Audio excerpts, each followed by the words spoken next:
Genesis 29. Then Jacob went on his journey, and came into the land of the people of the east. And he looked, and behold, a well in the field, and lo, there were 3 flocks of sheep lying by it. For out of that well they watered the flocks, and a great stone was upon the well's mouth. And thither were all the flocks gathered.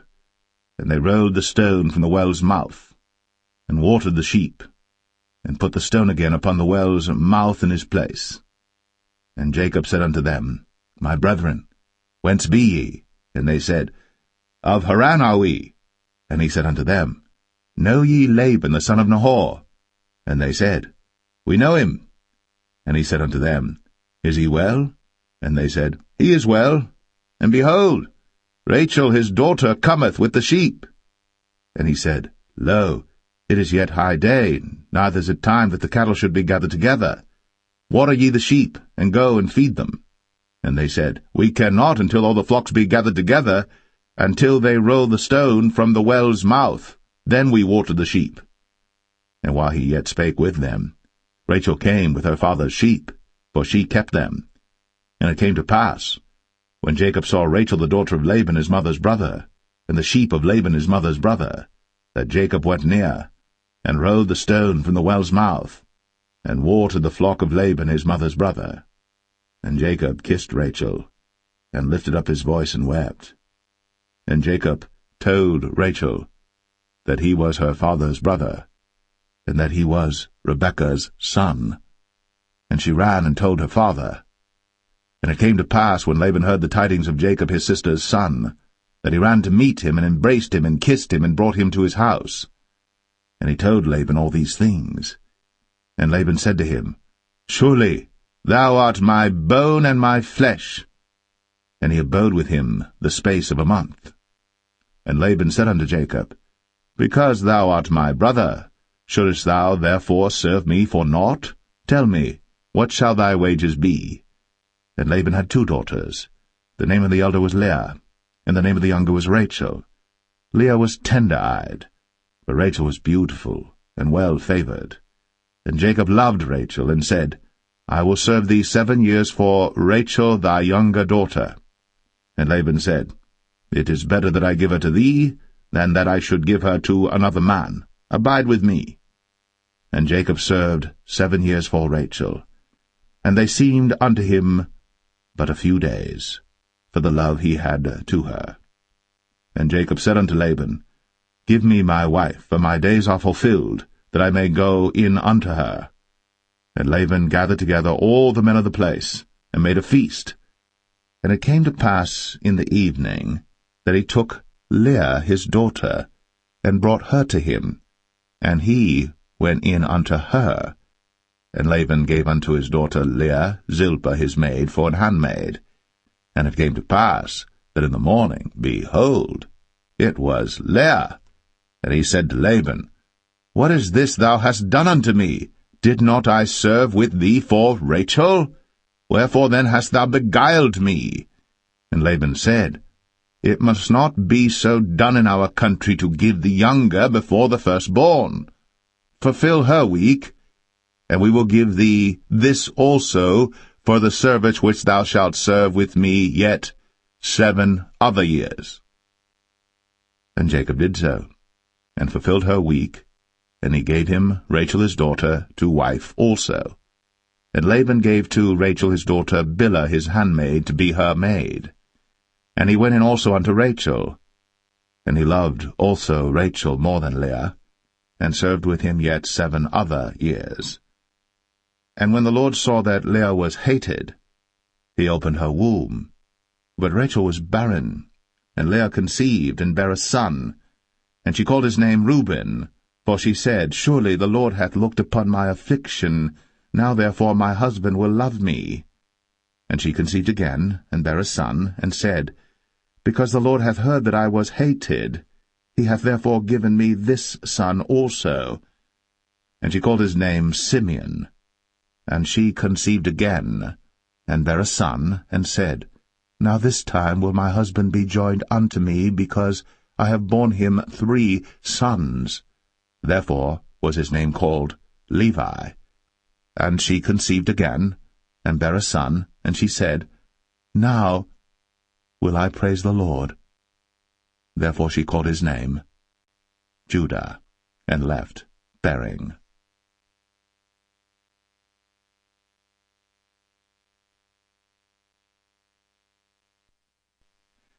Genesis 30. And when Rachel saw that she bare Jacob no children, Rachel envied her sister, and said unto Jacob, Give me children, or else I die. And Jacob's anger was kindled against Rachel, and he said, Am I in God's stead, who hath withheld from thee the fruit of the womb? And she said, Behold my maid Bilhah, go in unto her, and she shall bear upon my knees, that I may also have children by her. And she gave him Bilhah her handmaid to wife, and Jacob went in unto her. And Bilhah conceived, and bare Jacob a son. And Rachel said, God hath judged me, and hath also heard my voice, and hath given me a son. Therefore called she his name Dan. And Bilhah Rachel's maid conceived again, and bare Jacob a second son. And Rachel said, With great wrestlings have I wrestled with my sister, and I have prevailed. And she called his name Naphtali. When Leah saw that she had left bearing, she took Zilpah her maid, and gave her Jacob to wife. And Zilpah Leah's maid bare Jacob a son. And Leah said, A troop cometh. And she called his name Gad. And Zilpah Leah's maid bare Jacob a second son. And Leah said, Happy am I, for the daughters will call me blessed. And she called his name Asher. And Reuben went in the days of wheat harvest, and found mandrakes in the field, and brought them unto his mother Leah. Then Rachel said to Leah, Give me, I pray thee, of thy son's mandrakes. And she said unto her, Is it a small matter that thou hast taken my husband? And wouldst thou take away my son's mandrakes also? And Rachel said, Therefore he shall lie with thee tonight, for thy son's mandrakes. And Jacob came out of the field in the evening, and Leah went out to meet him, and said, Thou must come in unto me, for surely I have hired thee with my son's mandrakes. And he lay with her that night. And God hearkened unto Leah, and she conceived, and bare Jacob the fifth son. And Leah said, God hath given me my hire, because I have given my maiden to my husband. And she called his name Issachar. And Leah conceived again, and bare Jacob the sixth son. And Leah said, God hath endued me with a good dowry. Now will my husband dwell with me, because I have borne him 6 sons. And she called his name Zebulun. And afterwards she bare a daughter, and called her name Dinah. And God remembered Rachel, and God hearkened to her, and opened her womb. And she conceived, and bare a son, and said, God hath taken away my reproach. And she called his name Joseph, and said, The Lord shall add to me another son. And it came to pass, when Rachel had borne Joseph, that Jacob said unto Laban, Send me away, that I may go unto mine own place, and to my country. Give me my wives and my children, for whom I have served thee, and let me go, for thou knowest my service which I have done thee. And Laban said unto him, I pray thee, if I have found favor in thine eyes, tarry, for I have learned by experience that the Lord hath blessed me for thy sake. And he said, Appoint me thy wages, and I will give it. And he said unto him, Thou knowest how I have served thee, and how thy cattle was with me. For it was little which thou hadst before I came, and it is now increased unto a multitude. And the Lord hath blessed thee since my coming. And now, when shall I provide for mine own house also? And he said, What shall I give thee?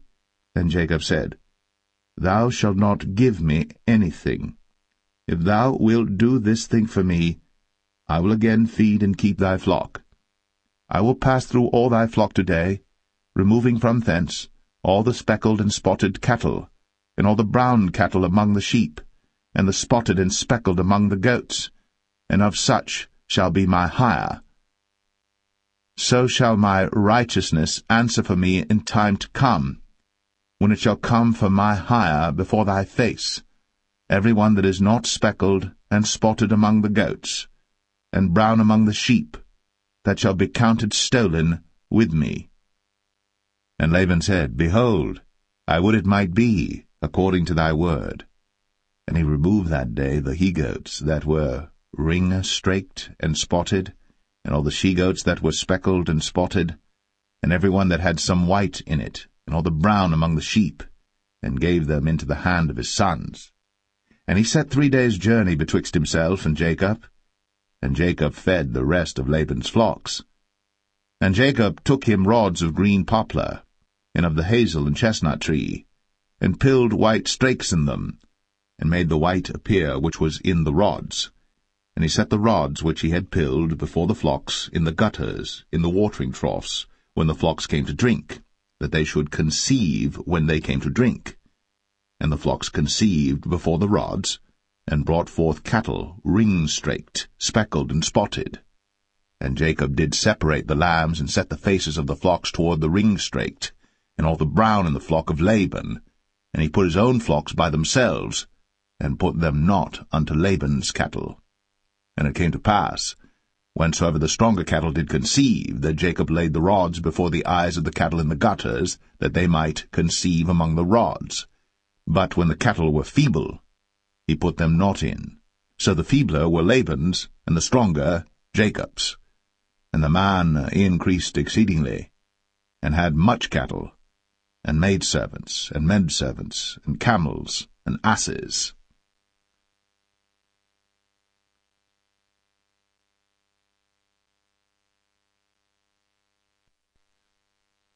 Genesis 31.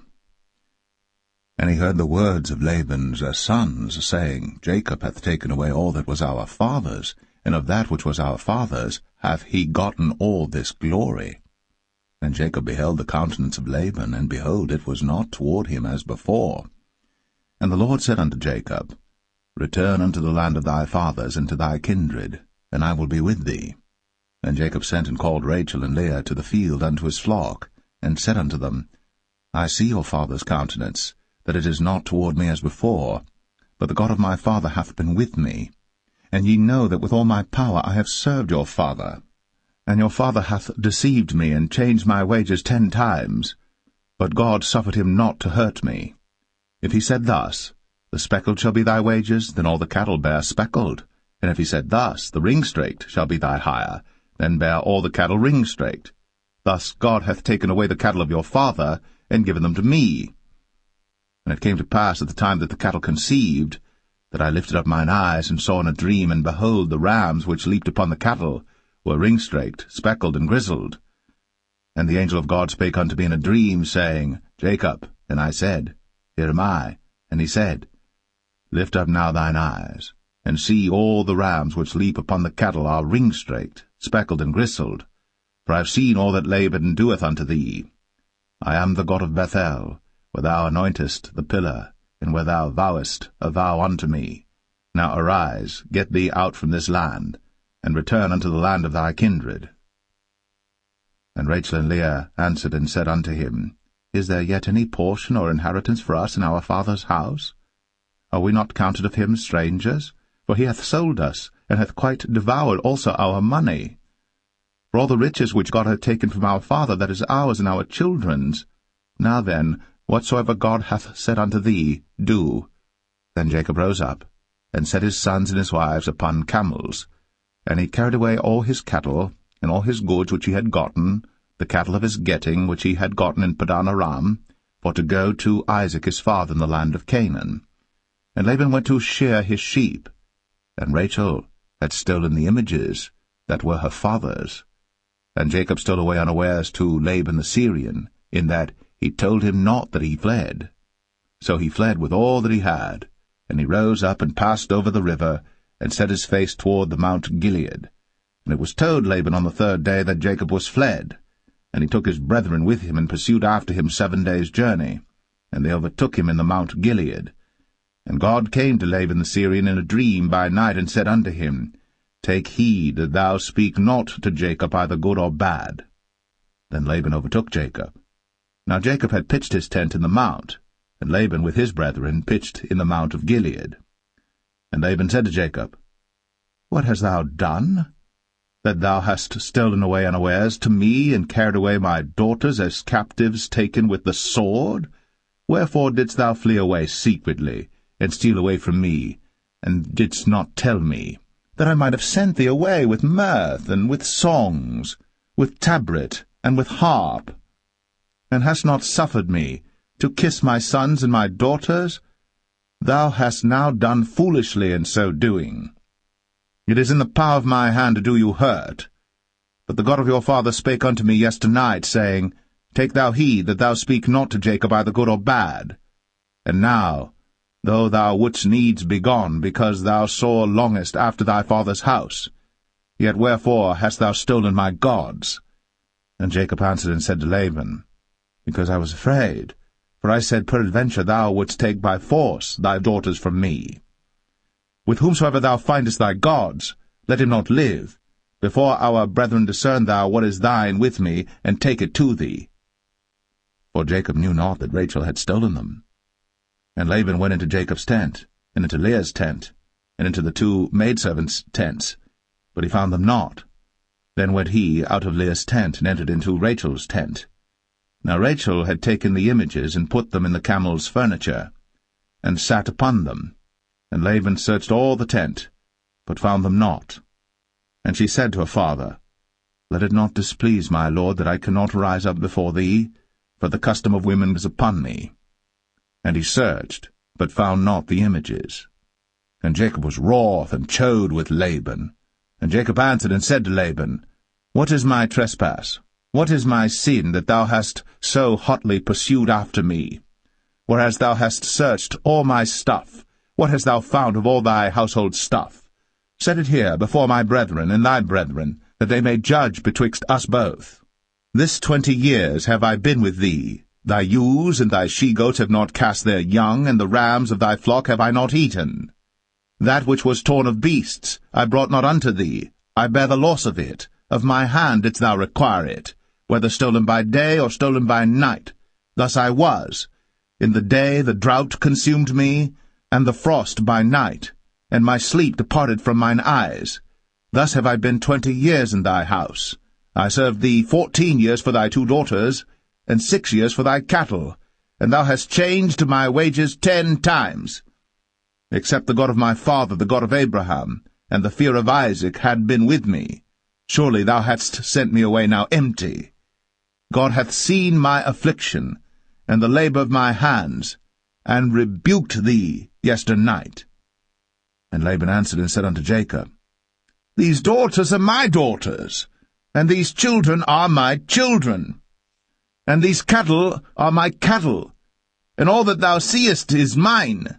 And what can I do this day unto these my daughters, or unto their children which they have borne? Now therefore come thou, let us make a covenant, I and thou, and let it be for a witness between me and thee. And Jacob took a stone, and set it up for a pillar. And Jacob said unto his brethren, Gather stones. And they took stones, and made an heap, and they did eat thereupon the heap. And Laban called it Jegar-sahadathah, but Jacob called it Galeed. And Laban said, This heap is a witness between me and thee this day. Therefore was the name of it called Galeed. And Mizpah, for he said, The Lord watch between me and thee, when we are absent one from another. If thou shalt afflict my daughters, or if thou shalt take other wives beside my daughters, no man is with us. See, God is witness betwixt me and thee. And Laban said to Jacob, Behold this heap, and behold this pillar, which I have cast betwixt me and thee. This heap be witness, and this pillar be witness, that I will not pass over this heap to thee, and that thou shalt not pass over this heap and this pillar unto me for harm. The God of Abraham and the God of Nahor, the God of their father, judge betwixt us.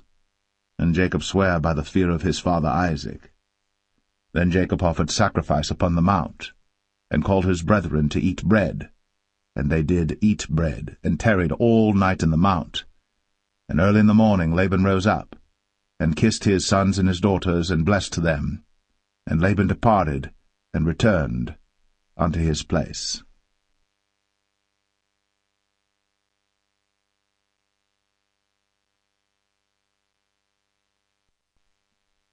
Genesis 32. And Jacob went on his way, and the angels of God met him. And when Jacob saw them, he said, This is God's host. And he called the name of that place Mahanaim. And Jacob sent messengers before him to Esau his brother unto the land of Seir, the country of Edom. And he commanded them, saying, Thus shall ye speak unto my lord Esau. Thy servant Jacob saith thus, I have sojourned with Laban, and stayed there until now. And I have oxen and asses, flocks and menservants and women servants. And I have sent to tell my lord that I may find grace in thy sight. And the messengers returned to Jacob, saying, We came to thy brother Esau, and also he cometh to meet thee, and 400 men with him. Then Jacob was greatly afraid and distressed. And he divided the people that was with him, and the flocks and herds, and the camels, into 2 bands, and said, If Esau come to the one company and smite it, then the other company which is left shall escape. And Jacob said, O God of my father Abraham, and God of my father Isaac, the Lord which saidest unto me, Return unto thy country, and to thy kindred, and I will deal well with thee. I am not worthy of the least of all the mercies, and of all the truth which thou hast shown unto thy servant. For with my staff I passed over this Jordan, and now I am become 2 bands. Deliver me, I pray thee, from the hand of my brother, from the hand of Esau, for I fear him, lest he will come and smite me, and the mother with the children. And thou saidest, I will surely do thee good, and make thy seed as the sand of the sea, which cannot be numbered for multitude. And he lodged there that same night, and took of that which came to his hand a present for Esau his brother, 200 she-goats, and 20 he-goats, 200 ewes, and 20 rams, 30 milch camels with their coats, 40 kine, and 10 bulls, 20 she-asses, and 10 foals. And he delivered them into the hand of his servants, every drove by themselves, and said unto his servants, Pass over before me, and put a space betwixt drove and drove. And he commanded the foremost, saying, When Esau my brother meeteth thee, and asketh thee, saying, Whose art thou? And whither goest thou? And whose are these before thee? Then thou shalt say, They be thy servant Jacob's. It is a present sent unto my lord Esau, and behold, also he is behind us. And so commanded he the second and the third, and all that followed the drove, saying, On this manner shall ye speak unto Esau, when ye find him. And say ye moreover, Behold, thy servant Jacob is behind us. For he said, I will appease him with the present that goeth before me, and afterward I will see his face. Peradventure he will accept of me. So went the present over before him, and himself lodged that night in the company. And he rose up that night, and took his 2 wives, and his 2 women servants, and his 11 sons, and passed over the ford Jabbok. And he took them, and sent them over the brook, and sent over that he had. And Jacob was left alone. And there wrestled a man with him until the breaking of the day. And when he saw that he prevailed not against him, he touched the hollow of his thigh, and the hollow of Jacob's thigh was out of joint as he wrestled with him. And he said, Let me go, for the day breaketh. And he said, I will not let thee go, except thou bless me. And he said unto him, What is thy name? And he said, Jacob.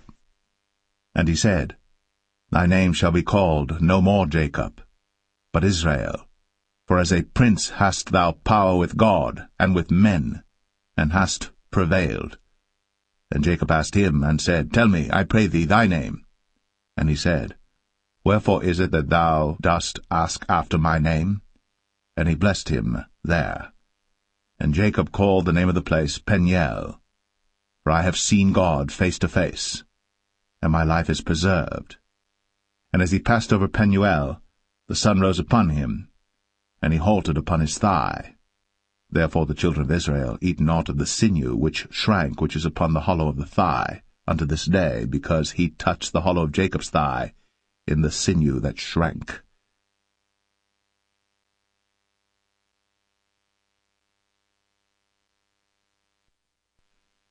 Genesis 33.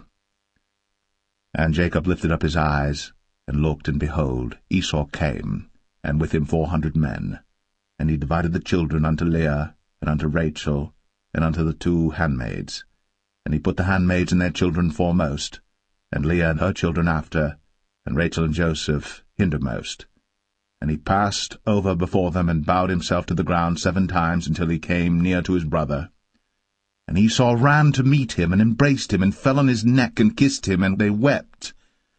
And he lifted up his eyes, and saw the women and the children, and said, Who are those with thee? And he said, The children which God hath graciously given thy servant.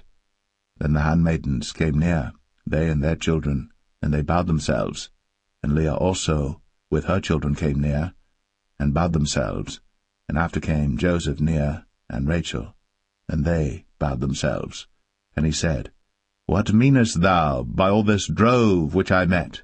And he said, These are to find grace in the sight of my Lord. And Esau said, I have enough, my brother, keep that thou hast unto thyself. And Jacob said, Nay, I pray thee, if now I have found grace in thy sight, then receive my present at my hand, for therefore I have seen thy face as though I had seen the face of God, and thou wast pleased with me. Take, I pray thee, my blessing that is brought to thee, because God hath dealt graciously with me, and because I have enough. And he urged him, and he took it.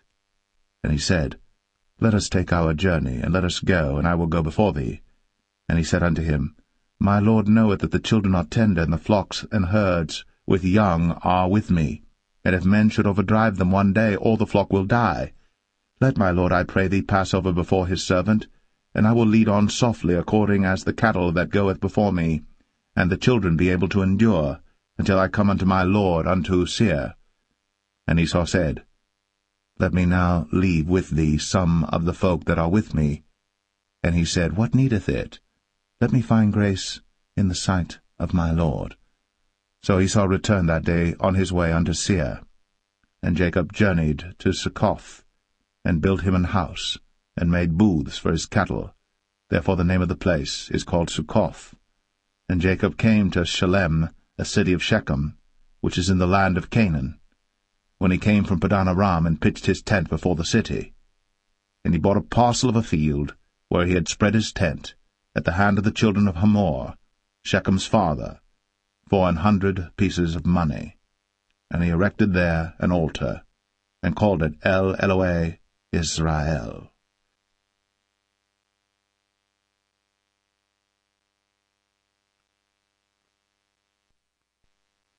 Genesis 34. And Dinah the daughter of Leah, which she bare unto Jacob, went out to see the daughters of the land. And when Shechem, the son of Hamor the Hivite, prince of the country, saw her, he took her, and lay with her, and defiled her. And his soul clave unto Dinah the daughter of Jacob, and he loved the damsel, and spake kindly unto the damsel. And Shechem spake unto his father Hamor, saying, Get me this damsel to wife. And Jacob heard that he had defiled Dinah his daughter. Now his sons were with his cattle in the field, and Jacob held his peace until they were come. And Hamor the father of Shechem went out unto Jacob to commune with him. And the sons of Jacob came out of the field when they heard it, and the men were grieved, and they were very wroth, because he had wrought folly in Israel, in lying with Jacob's daughter, which thing ought not to be done. And Hamor communed with them, saying, The soul of my son Shechem longeth for your daughter. I pray you, give her him to wife. And make ye marriages with us, and give your daughters unto us, and take our daughters unto you. And ye shall dwell with us, and the land shall be before you. Dwell and trade ye therein, and get you possessions therein. And Shechem said unto her father and unto her brethren, Let me find grace in your eyes, and what ye shall say unto me I will give. Ask me never so much dowry and gift, and I will give according as ye shall say unto me. But give me the damsel to wife. And the sons of Jacob answered Shechem and Hamor his father deceitfully, and said, because he had defiled Dinah their sister, and they said unto them, We cannot do this thing to give our sister to one that is uncircumcised, for that were a reproach unto us. But in this will we consent unto you. If ye will be as we be, that every male of you be circumcised, then will we give our daughters unto you, and we will take your daughters to us, and we will dwell with you, and we will become one people. But if ye will not hearken unto us to be circumcised, then we will take our daughter, and we will be gone. And their words pleased Hamor and Shechem, Hamor's son. And the young man deferred not to do the thing, because he had delight in Jacob's daughter, and he was more honorable than all the house of his father. And Hamor and Shechem his son came unto the gate of their city, and communed with the men of their city, saying, These men are peaceable with us, therefore let them dwell in the land, and trade therein. For the land, behold, it is large enough for them. Let us take their daughters to us for wives, and let us give them our daughters. Only herein will the men consent unto us, for to dwell with us, to be one people, if every male among us be circumcised, as they are circumcised. Shall not their cattle and their substance and every beast of theirs be ours? Only let us consent unto them, and they will dwell with us. And unto Hamor and unto Shechem his son hearkened all that went out of the gate of his city, and every male was circumcised, all that went out of the gate of his city. And it came to pass on the third day, when they were sore, that two of the sons of Jacob, Simeon and Levi, Dinah's brethren, took each man his sword, and came upon the city boldly, and slew all the males. And they slew Hamor and Shechem his son with the edge of the sword, and took Dinah out of Shechem's house, and went out. The sons of Jacob came upon the slain, and spoiled the city, because they had defiled their sister. They took their sheep and their oxen, and their asses, and that which was in the city, and that which was in the field, and all their wealth, and all their little ones, and their wives took they captive, and spoiled even all that was in the house. And Jacob said to Simeon and Levi, Ye have troubled me to make me to stink among the inhabitants of the land, among the Canaanites and the Perizzites. And I, being few in number, they shall gather themselves together against me, and slay me, and I shall be destroyed, I and my house. And they said, Should he deal with our sister as with an harlot?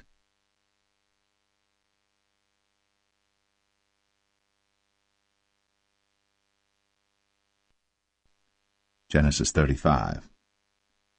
And God said unto Jacob, Arise, go up to Bethel, and dwell there, and make there an altar unto God, that appeared unto thee when thou fleddest from the face of Esau thy brother. Then Jacob said unto his household and to all that were with him, Put away the strange gods that are among you, and be clean, and change your garments, and let us arise, and go up to Bethel, and I will make there an altar unto God, who answered me in the day of my distress, and was with me in the way which I went. And they gave unto Jacob all the strange gods which were in their hand, and all their earrings which were in their ears. And Jacob hid them under the oak which was by Shechem. And they journeyed, and the terror of God was upon the cities that were round about them, and they did not pursue after the sons of Jacob. So Jacob came to Luz, which is in the land of Canaan, that is Bethel, he and all the people that were with him. And he built there an altar, and called the place El-Bethel, because there God appeared unto him, when he fled from the face of his brother. But Deborah, Rebekah's nurse, died, and she was buried beneath Bethel, under an oak. And the name of it was called Allon Bar-Koth. And God appeared unto Jacob again when he came out of Padan Aram, and blessed him. And God said unto him, Thy name is Jacob. Thy name shall not be called any more Jacob, but Israel shall be thy name. And he called his name Israel. And God said unto him, I am God Almighty. Be fruitful and multiply. A nation and a company of nations shall be of thee, and kings shall come out of thy loins. And the land which I gave Abraham and Isaac To thee I will give it, and to thy seed after thee will I give the land. And God went up from him in the place where he talked with him. And Jacob set up a pillar in the place where he talked with him, even a pillar of stone. And he poured a drink offering thereon, and he poured oil thereon. And Jacob called the name of the place where God spake with him, Bethel. And they journeyed from Bethel. And there was but a little way to come to Ephrath. And Rachel travailed, and she had hard labor.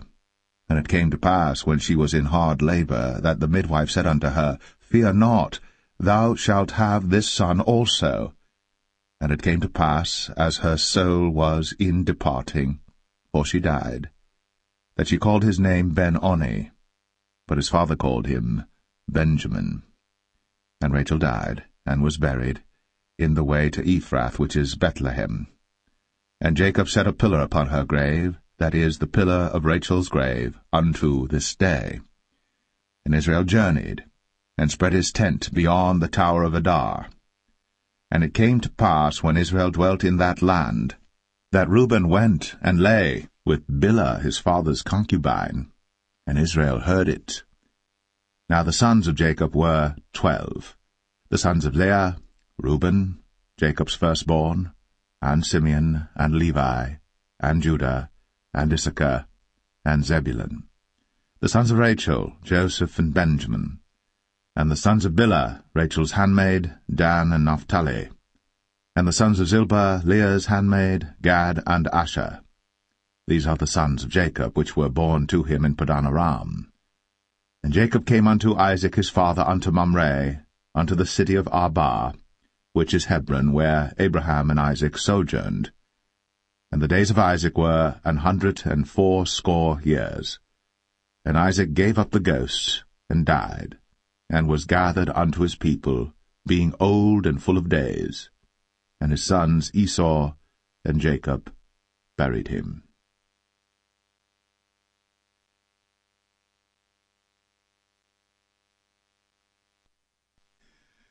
Genesis 36. Now these are the generations of Esau, who is Edom. Esau took his wives of the daughters of Canaan, Adah the daughter of Elon the Hittite, and Aholibamah the daughter of Anah the daughter of Zibeon the Hivite, and Bashemath, Ishmael's daughter, sister of Nebajoth. And Adah bare to Esau Eliphaz, and Bashemath bare Ruel. And Aholibamah bare Jeush, and Jalam, and Korah. These are the sons of Esau, which were born unto him in the land of Canaan. And Esau took his wives, and his sons, and his daughters, and all the persons of his house, and his cattle, and all his beasts, and all his substance, which he had got in the land of Canaan, and went into the country from the face of his brother Jacob. For their riches were more than that they might dwell together, and the land wherein they were strangers could not bear them because of their cattle. Thus dwelt Esau in Mount Seir. Esau is Edom. And these are the generations of Esau, the father of the Edomites, in Mount Seir. These are the names of Esau's sons: Eliphaz, the son of Adah, the wife of Esau; Ruel, the son of Bashemath, the wife of Esau. And the sons of Eliphaz were Teman, Omar, Zepho, and Gatam, and Kenaz. And Timnah was concubine to Eliphaz, Esau's son, and she bare to Eliphaz Amalek. These were the sons of Adah, Esau's wife. And these are the sons of Reuel, Nahath, and Zerah, Shammah, and Mizah. These were the sons of Bashemath, Esau's wife. And these were the sons of Aholibamah, the daughter of Anah, the daughter of Zibeon, Esau's wife. And she bare to Esau Jeush, and Jalam, and Korah. These were dukes of the sons of Esau. The sons of Eliphaz, the firstborn son of Esau, Duke Teman, Duke Omar, Duke Zepho, Duke Kenaz, Duke Korah, Duke Gatam, and Duke Amalek. These are the dukes that came of Eliphaz in the land of Edom. These were the sons of Adah. And these are the sons of Reuel, Esau's son, Duke Nahath, Duke Zerah, Duke Shammah, Duke Mizah. These are the dukes that came of Reuel in the land of Edom. These are the sons of Bashemath, Esau's wife. And these are the sons of Aholibamah, Esau's wife, Duke Jeush, Duke Jalam, Duke Korah. These were the dukes. that came of Oholibamah the daughter of Anah, Esau's wife. These are the sons of Esau, who is Edom, and these are their dukes. These are the sons of Seir the Horite, who inhabited the land, Lotan and Shobal and Zibeon and Anah, and Dishon and Ezer and Dishan. These are the dukes of the Horites, the children of Seir in the land of Edom. And the children of Lotan were Hori and Hemam, and Lotan's sister was Timnah. And the children of Shobal were these, Alvan and Manahath, and Ebal, Shepho, and Onam. And these are the children of Zibeon, both Ajah and Anah. This was that Anah that found the mules in the wilderness, as he fed the asses of Zibeon his father. And the children of Anah were these, Dishon and Aholibamah the daughter of Anah. And these are the children of Dishon, Hemdan, and Eshban, and Ithran, and Cheran. The children of Ezer are these, Bilhan, and Zavan, and Akan. The children of Dishan are these, Uz and Aran. These are the dukes that came of the Horites, Duke Lotan, Duke Shobal, Duke Zibeon, Duke Anah, Duke Dishon, Duke Ezer, Duke Dishan. These are the dukes that came of Hori among their dukes in the land of Seir. And these are the kings that reigned in the land of Edom, before there reigned any king over the children of Israel. And Bela the son of Beor reigned in Edom, and the name of his city was Dinhabah. And Bela died, and Jobab the son of Zerah of Bozrah reigned in his stead. And Jobab died, and Husham of the land of Temani reigned in his stead. And Husham died, and Hadad the son of Bedad, who smote Midian in the field of Moab, reigned in his stead. And the name of his city was Avith. And Hadad died, and Samlah of Masrekah reigned in his stead. And Samlah died, and Saul of Rehoboth by the river reigned in his stead. And Saul died, and Baal-Hanan the son of Achbor reigned in his stead. And Baal-Hanan the son of Achbor died, and Hadar reigned in his stead. And the name of his city was Pau, and his wife's name was Mehetabel, and the daughter of Matred, the daughter of Mezahab. And these are the names of the dukes that came of Esau, according to their families after their places by their names, Duke Timnah, Duke Alva, Duke Jetheth, Duke Aholibamah, Duke Elah, Duke Pinon, Duke Kenaz, Duke Taman, Duke Mibsar, Duke Magdiel, Duke Aram. These be the dukes of Edom, according to their habitations in the land of their possession. He is Esau, the father of the Edomites.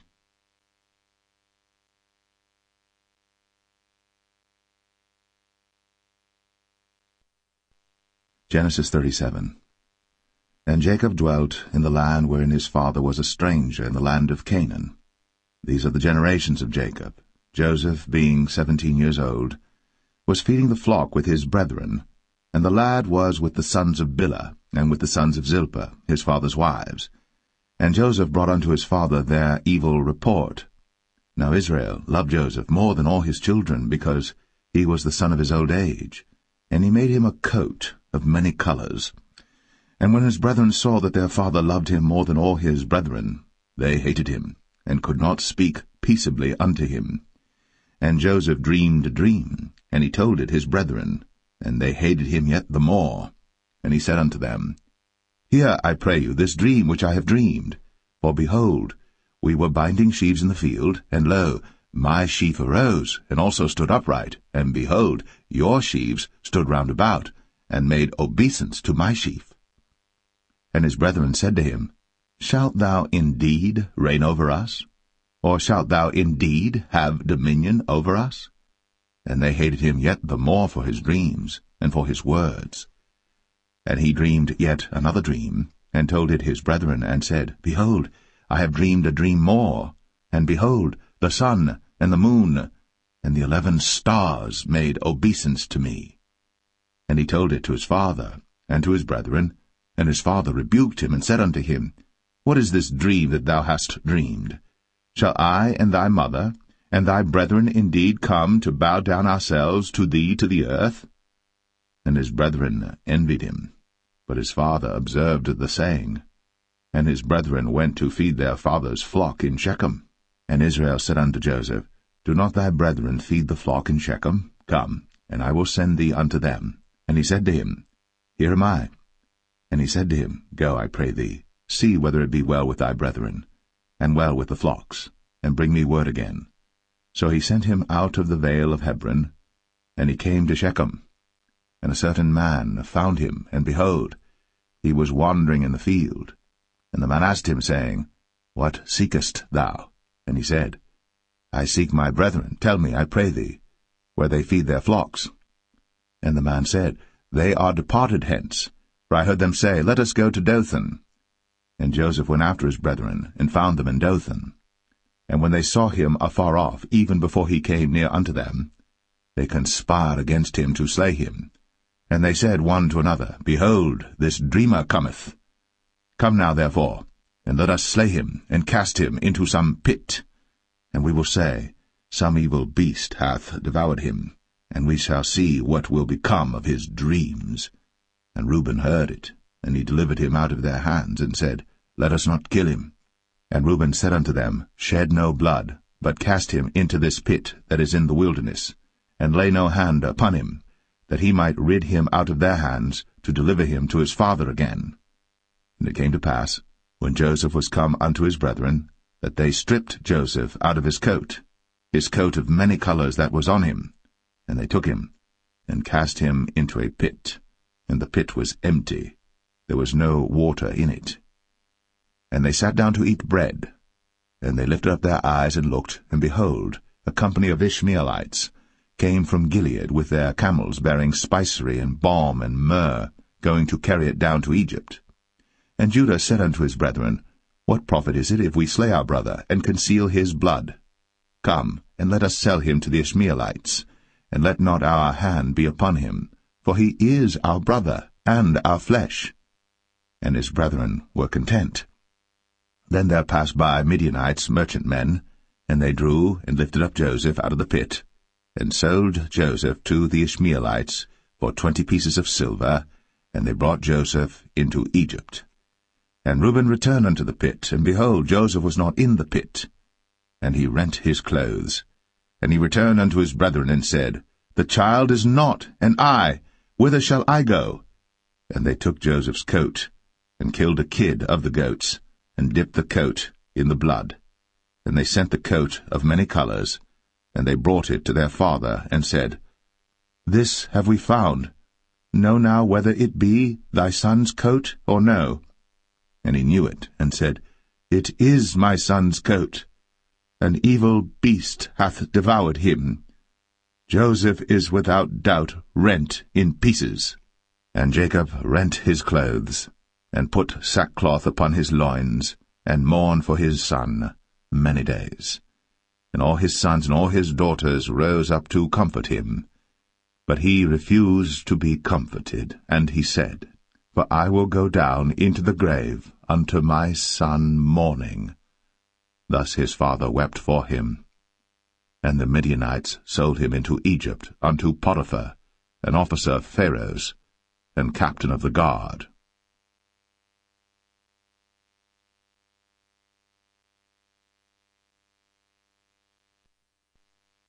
Genesis 38.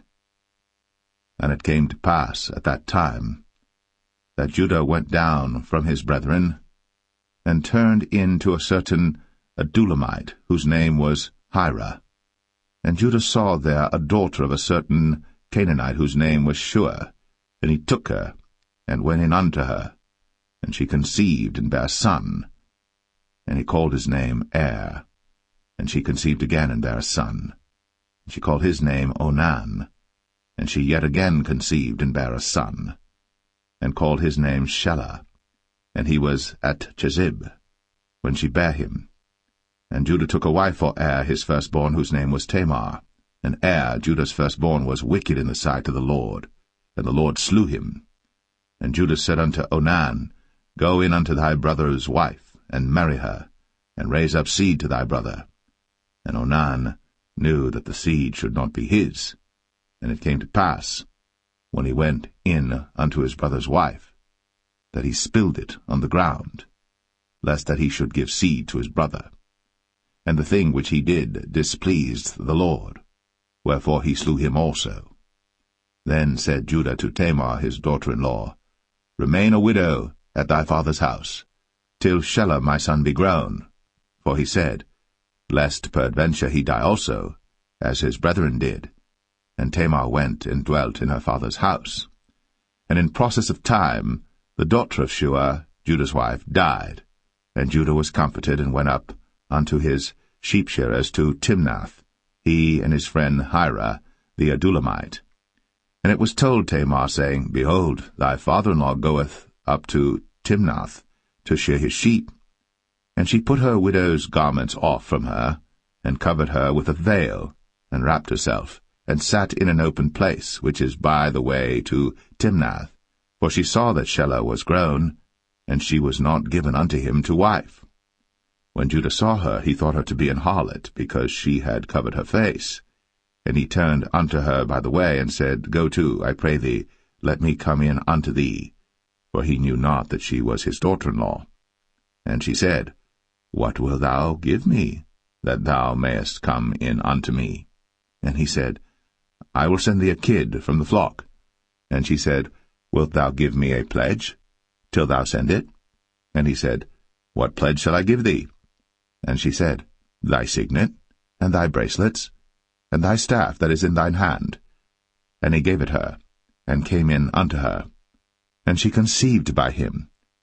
And she arose and went away, and laid by her veil from her, and put on the garments of her widowhood. And Judah sent the kid by the hand of his friend the Adulamite, to receive his pledge from the woman's hand, but he found her not. Then he asked the men of that place, saying, Where is the harlot that was openly by the wayside? And they said, There was no harlot in this place. And he returned to Judah, and said, I cannot find her. And also the men of the place said that there was no harlot in this place. And Judah said, Let her take it to her, lest we be shamed. Behold, I sent this kid, and thou hast not found her. And it came to pass about 3 months after that it was told Judah, saying, Tamar, thy daughter-in-law, hath played the harlot, and also, behold, she is with child by whoredom. And Judah said, Bring her forth, and let her be burnt. When she was brought forth, she sent to her father-in-law, saying, By the man whose these are am I with child. And she said, Discern, I pray thee. Whose are these? The signet, and bracelets, and staff. And Judah acknowledged them, and said, She hath been more righteous than I, because that I gave her not to Shelah my son. And he knew her again no more.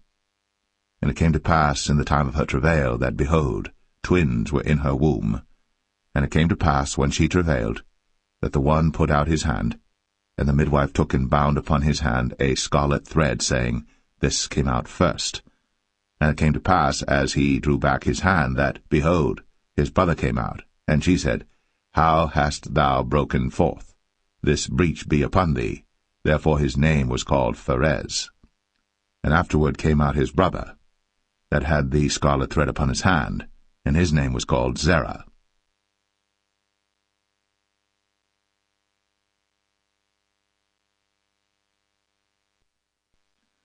Genesis 39. And Joseph was brought down to Egypt, and Potiphar, an officer of Pharaoh, captain of the guard, an Egyptian, bought him of the hands of the Ishmaelites, which had brought him down thither. And the Lord was with Joseph, and he was a prosperous man. And he was in the house of his master the Egyptian. And his master saw that the Lord was with him, and that the Lord made all that he did to prosper in his hand. And Joseph found grace in his sight, and he served him, and he made him overseer over his house. And all that he had he put into his hand. And it came to pass from the time that he had made him overseer in his house, and over all that he had, that the Lord blessed the Egyptian's house for Joseph's sake. And the blessing of the Lord was upon all that he had in the house and in the field. And he left all that he had in Joseph's hand. And he knew not aught he had, save the bread which he did eat. And Joseph was a goodly person, and well-favored. And it came to pass after these things, that his master's wife cast her eyes upon Joseph, and she said, Lie with me. But he refused, and said unto his master's wife, Behold, my master wotteth not what is with me in the house, and he hath committed all that he hath to my hand. There is none greater in this house than I, neither hath he kept back anything from me but thee, because thou art his wife. How then can I do this great wickedness and sin against God? And it came to pass, as she spake to Joseph day by day, that he hearkened not unto her, to lie by her, or to be with her. And it came to pass about this time, that Joseph went into the house to do his business, and there was none of the men of the house there within.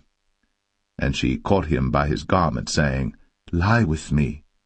And he left his garment in her hand, and fled, and got him out. And it came to pass, when she saw that he had left his garment in her hand, and was fled forth, that she called unto the men of her house, and spake unto them, saying, See, he hath brought in an Hebrew unto us to mock us.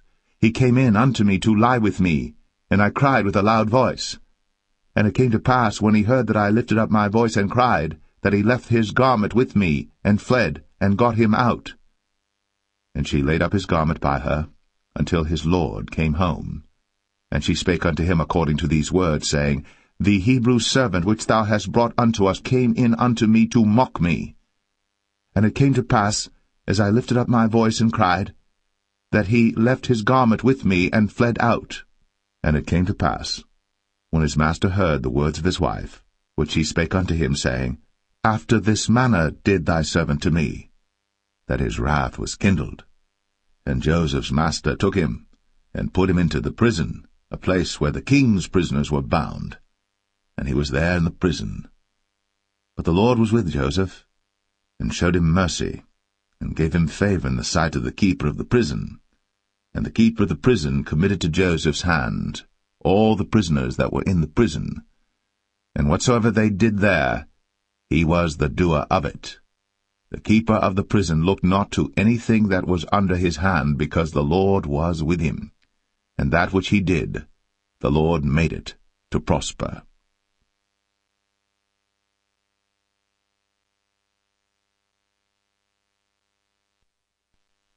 Genesis 40. And it came to pass, after these things, that the butler of the king of Egypt and his baker had offended their lord the king of Egypt. And Pharaoh was wroth against two of his officers, against the chief of the butlers and against the chief of the bakers. And he put them in ward in the house of the captain of the guard into the prison, the place where Joseph was bound. And the captain of the guard charged Joseph with them, and he served them. And they continued a season in ward. And they dreamed a dream, both of them, each man his dream in one night, each man according to the interpretation of his dream, the butler and the baker of the king of Egypt, which were bound in the prison. And Joseph came in unto them in the morning, and looked upon them, and behold, they were sad. And he asked Pharaoh's officers that were with him in the ward of his lord's house, saying, Wherefore look ye so sadly today? And they said unto him, We have dreamed a dream, and there is no interpreter of it. And Joseph said unto them, Do not interpretations belong to God? Tell me them, I pray you. And the chief butler told his dream to Joseph, and said to him, In my dream, behold, a vine was before me. And in the vine were 3 branches, and it was as though it budded, and her blossoms shot forth, and the clusters thereof brought forth ripe grapes. And Pharaoh's cup was in my hand, and I took the grapes, and pressed them into Pharaoh's cup, and I gave the cup into Pharaoh's hand. And Joseph said unto him, This is the interpretation of it. The 3 branches are 3 days. Yet within 3 days shall Pharaoh lift up thine head, and restore thee unto thy place, and thou shalt deliver Pharaoh's cup into his hand, after the former manner when thou wast his butler. But think on me when it shall be well with thee, and show kindness, I pray thee, unto me, and make mention of me unto Pharaoh, and bring me out of this house. For indeed I was stolen away out of the land of the Hebrews, and here also have I done nothing that they should put me into the dungeon. When the chief baker saw that the interpretation was good, he said unto Joseph, I also was in my dream, and behold, I had 3 white baskets on my head, and in the uppermost basket There was of all manner of baked meats for Pharaoh, and the birds did eat them out of the basket upon my head. And Joseph answered and said, This is the interpretation thereof. The 3 baskets are 3 days. Yet within 3 days shall Pharaoh lift up thy head from off thee, and shall hang thee on a tree, and the birds shall eat thy flesh from off thee. And it came to pass, the 3rd day, which was Pharaoh's birthday, that he made a feast unto all his servants, and he lifted up the head of the chief butler and of the chief baker among his servants. And he restored the chief butler unto his butlership again, and he gave the cup into Pharaoh's hand. But he hanged the chief baker, as Joseph had interpreted to them. Yet did not the chief butler remember Joseph, but forgat him.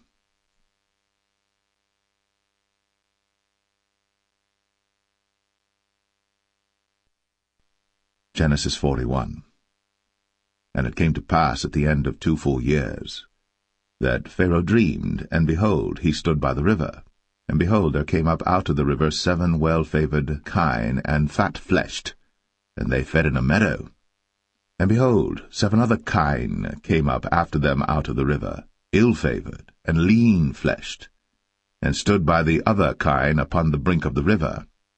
And the ill-favoured and lean-fleshed kine did eat up the 7 well-favoured and fat kine. So Pharaoh awoke.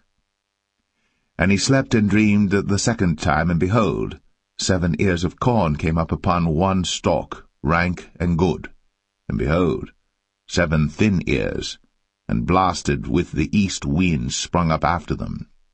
And the 7 thin ears devoured the 7 rank and full ears. And Pharaoh awoke, and behold, it was a dream. And it came to pass in the morning that his spirit was troubled, and he sent and called for all the magicians of Egypt, and all the wise men thereof. And Pharaoh told them his dream, but there was none that could interpret them unto Pharaoh. Then spake the chief butler unto Pharaoh, saying, I do remember my faults this day. Pharaoh was wroth with his servants, and put me in ward of the captain of the guard's house, both me and the chief baker. And we dreamed a dream in one night, I and he. We dreamed each man according to the interpretation of his dream. And there was there with us a young man, an Hebrew, servant to the captain of the guard, and we told him, and he interpreted to us our dreams. To each man according to his dream he did interpret. And it came to pass, as he interpreted to us, so it was. Me he restored unto mine office, and him he hanged. Then Pharaoh sent and called Joseph, and they brought him hastily out of the dungeon. And he shaved himself, and changed his raiment, and came in unto Pharaoh. And Pharaoh said unto Joseph, I have dreamed a dream, and there is none that can interpret it. And I have heard say of thee, that thou canst understand a dream to interpret it. And Joseph answered Pharaoh, saying, It is not in me. God shall give Pharaoh an answer of peace. And Pharaoh said unto Joseph, In my dream, behold, I stood upon the bank of the river, and behold, there came up out of the river 7 kine, fat-fleshed and well-favoured, and they fed in a meadow, and behold, 7 other kine came up after them, poor, and very ill-favoured, and lean-fleshed, such as I never saw in all the land of Egypt for badness. And the lean and the ill-favoured kine did eat up the first 7 fat kine. And when they had eaten them up, it could not be known that they had eaten them, but they were still ill-favoured, as at the beginning. So I awoke. And I saw in my dream, and behold, 7 ears came up in 1 stalk, full and good. And behold, 7 ears withered, thin, and blasted with the east wind, sprung up after them. And the thin ears devoured the 7 good ears. And I told this unto the magicians, but there was none that could declare it to me. And Joseph said unto Pharaoh, The dream of Pharaoh is one. God hath shown Pharaoh what he is about to do.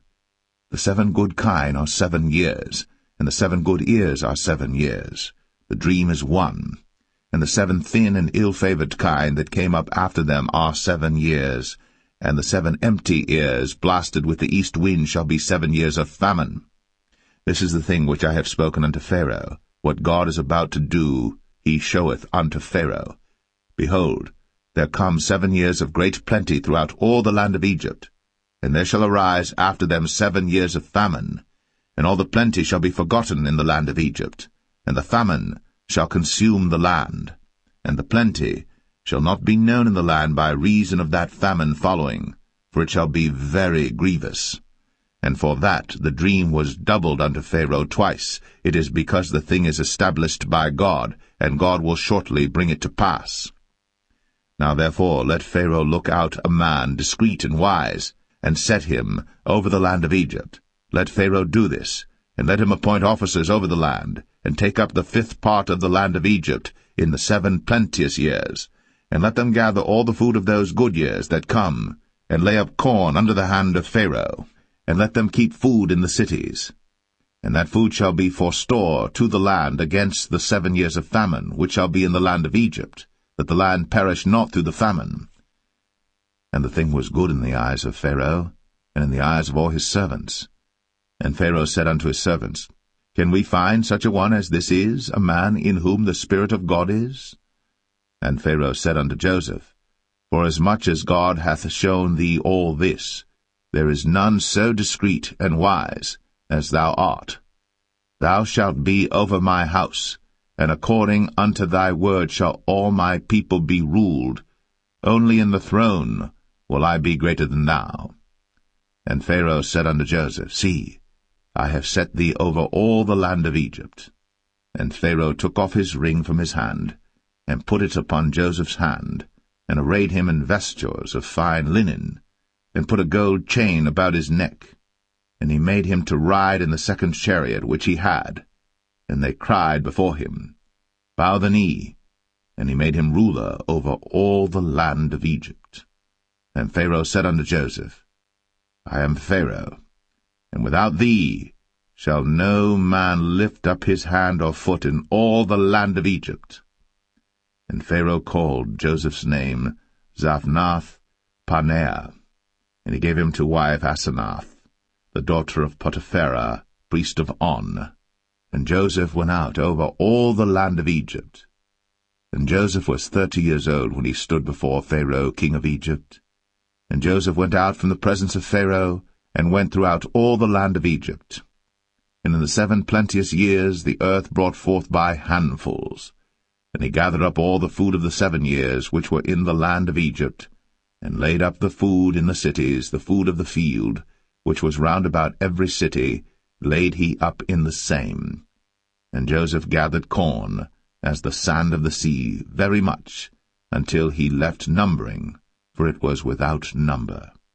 And unto Joseph were born 2 sons before the years of famine came, which Asenath, the daughter of Potipherah, priest of On, bare unto him. And Joseph called the name of the firstborn Manasseh, for God, said he, hath made me forget all my toil, and all my father's house. And the name of the second called he Ephraim, for God hath caused me to be fruitful in the land of my affliction. And the 7 years of plenteousness that was in the land of Egypt were ended, and the 7 years of dearth began to come, according as Joseph had said. And the dearth was in all lands, but in all the land of Egypt there was bread. And when all the land of Egypt was famished, the people cried to Pharaoh for bread. And Pharaoh said unto all the Egyptians, Go unto Joseph. What he saith to you, do. And the famine was over all the face of the earth. And Joseph opened all the storehouses, and sold unto the Egyptians, and the famine waxed sore in the land of Egypt. And all countries came into Egypt to Joseph for to buy corn, because that the famine was so sore in all lands.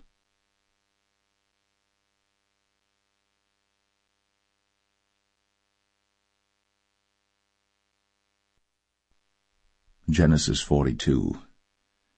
Now when Jacob saw that there was corn in Egypt, Jacob said unto his sons, Why do you look one upon another?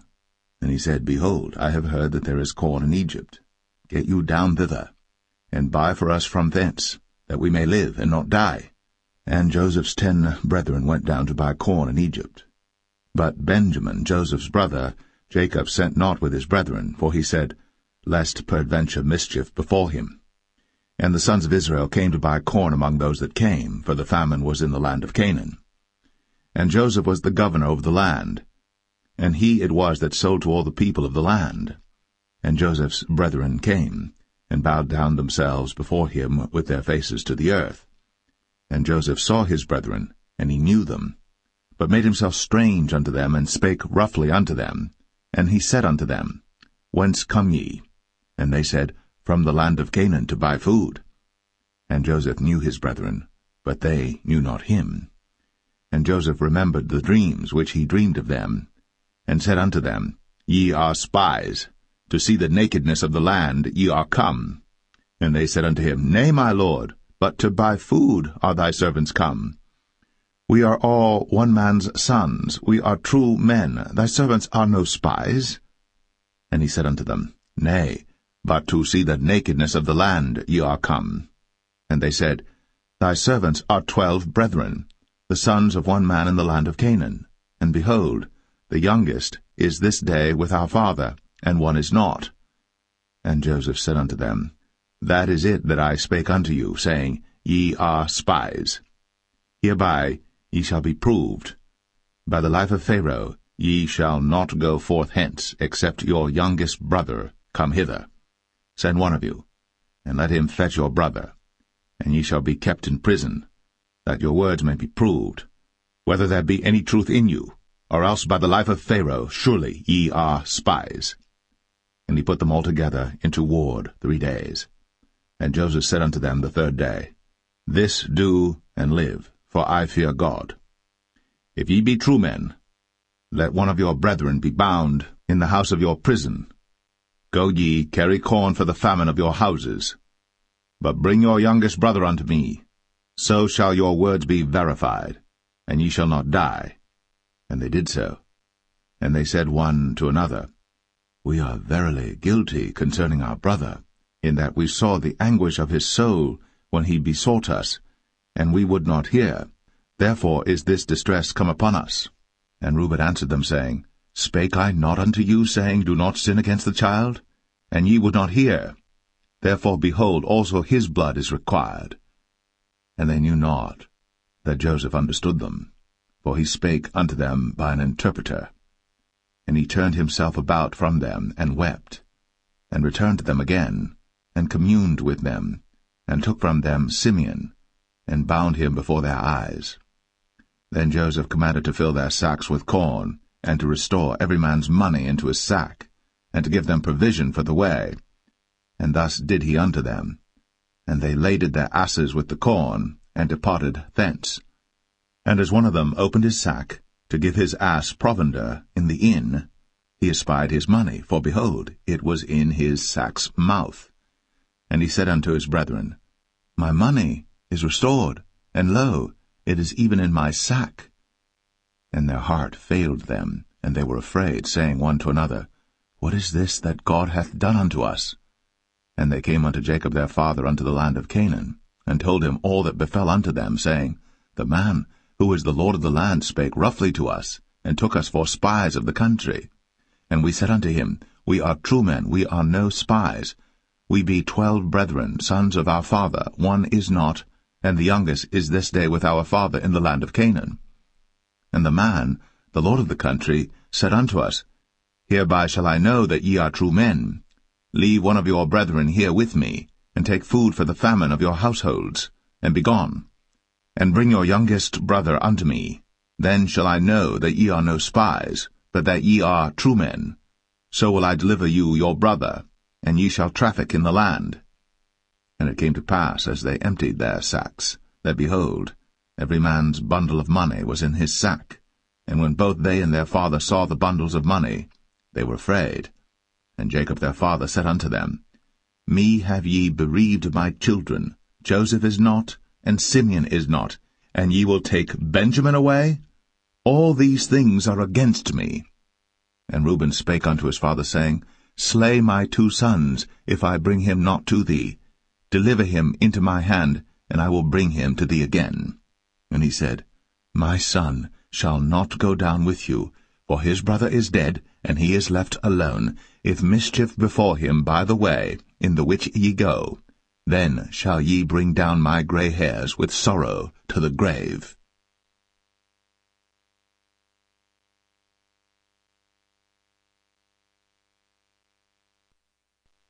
Genesis 43.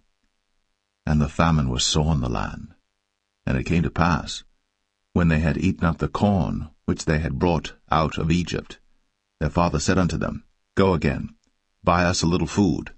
And Judah spake unto him, saying, The man did solemnly protest unto us, saying, Ye shall not see my face, except your brother be with you. If thou wilt send our brother with us, we will go down and buy thee food. But if thou wilt not send him, we will not go down. For the man said unto us, Ye shall not see my face, except your brother be with you. And Israel said, Wherefore dealt ye so ill with me, as to tell the man whether ye had yet a brother? And they said, The man asked us straitly of our state, and of our kindred, saying, Is your father yet alive? Have ye another brother? And we told him according to the tenor of these words. Could we certainly know that he would say, Bring your brother down? And Judah said unto Israel his father, Send the lad with me, and we will arise and go, that we may live and not die, both we and thou, and also our little ones. I will be surety for him. Of my hand shalt thou require him. If I bring him not unto thee, and set him before thee, then let me bear the blame for ever.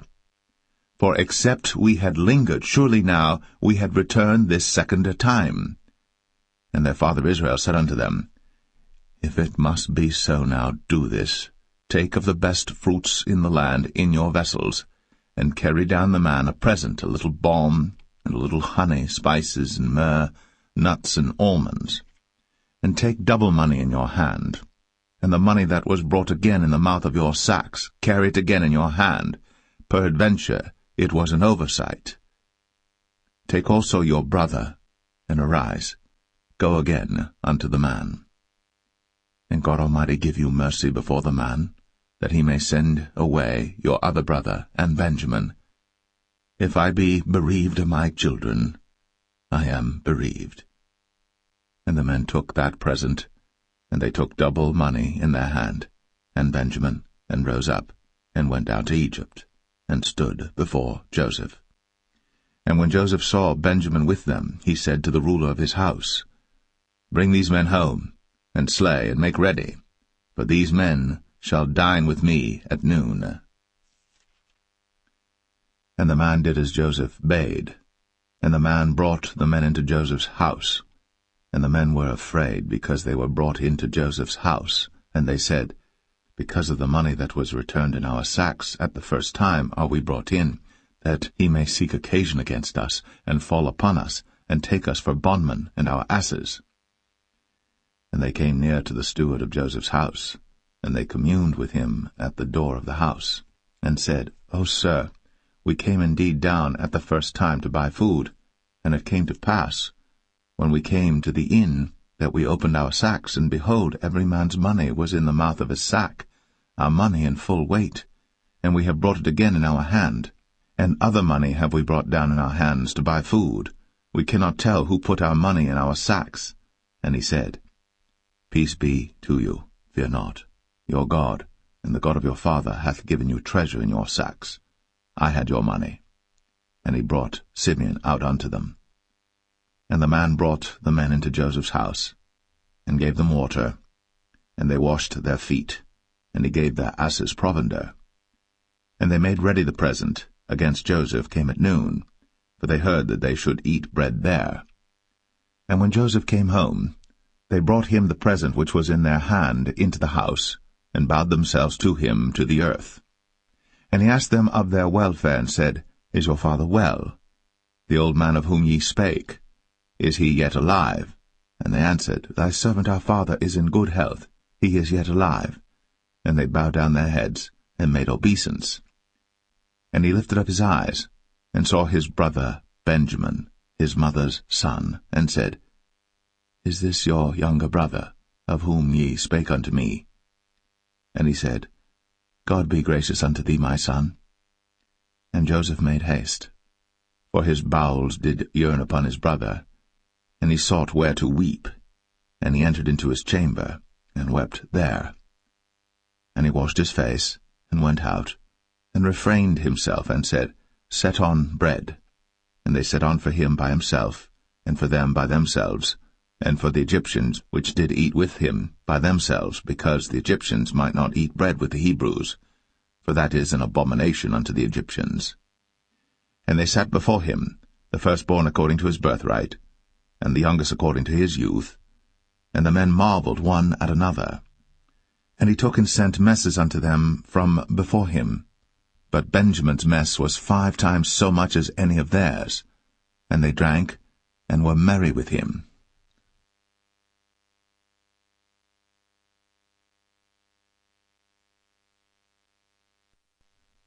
Genesis 44. And he commanded the steward of his house, saying, Fill the men's sacks with food, as much as they can carry, and put every man's money in his sack's mouth. And put my cup, the silver cup, in the sack's mouth of the youngest, and his corn money. And he did according to the word that Joseph had spoken. As soon as the morning was light, the men were sent away, they and their asses. And when they were gone out of the city, and not yet far off, Joseph said unto his steward, Up, follow after the men, and when thou dost overtake them, say unto them, Wherefore have ye rewarded evil for good? Is not this it in which my Lord drinketh, and whereby indeed he divineth? Ye have done evil in so doing. And he overtook them, and he spake unto them these same words. And they said unto him, Wherefore saith my Lord these words? God forbid that thy servants should do according to this thing. Behold, the money which we found in our sacks' mouths we brought again unto thee out of the land of Canaan. How then should we steal out of thy Lord's house silver or gold? With whomsoever of thy servants it be found, both let him die, and we also will be my Lord's bondmen. And he said, Now also let it be according unto your words. He with whom it is found shall be my servant, and ye shall be blameless. Then they speedily took down every man his sack to the ground, and opened every man his sack. And he searched, and began at the eldest, and left at the youngest, and the cup was found in Benjamin's sack. Then they rent their clothes, and laded every man his ass, and returned to the city. And Judah and his brethren came to Joseph's house, for he was yet there, and they fell before him on the ground. And Joseph said unto them, What deed is this that ye have done? Wot ye not that such a man as I can certainly divine? And Judah said, What shall we say unto my lord? What shall we speak? Or how shall we clear ourselves?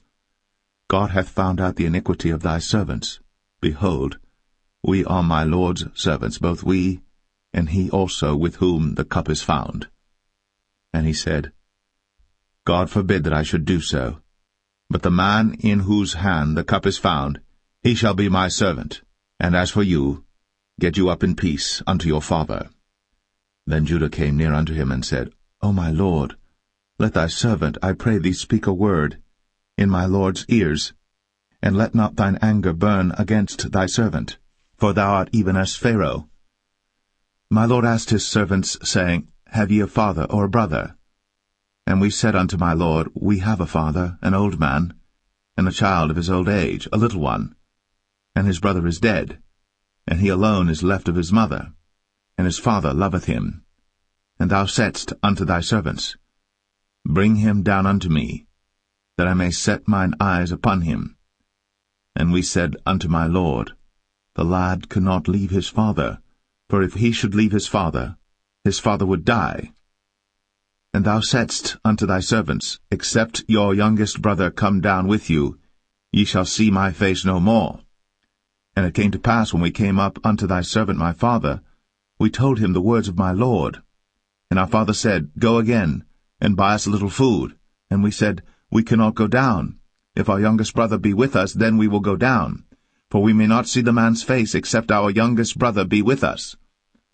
And thy servant my father said unto us, Ye know that my wife bare me 2 sons, and the one went out from me, and I said, Surely he is torn in pieces, and I saw him not since.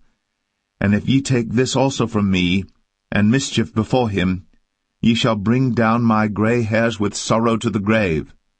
Now therefore, when I come to thy servant my father, and the lad be not with us, seeing that his life is bound up in the lad's life, it shall come to pass, when he seeth that the lad is not with us, that he will die. And thy servants shall bring down the grey hairs of thy servant our father with sorrow to the grave. For thy servant became surety for the lad unto my father, saying, If I bring him not unto thee, then I shall bear the blame to my father for ever. Now therefore, I pray thee, let thy servant abide instead of the lad, a bondman to my lord, and let the lad go up with his brethren. For how shall I go up to my father, and the lad be not with me, lest peradventure I see the evil that shall come on my father?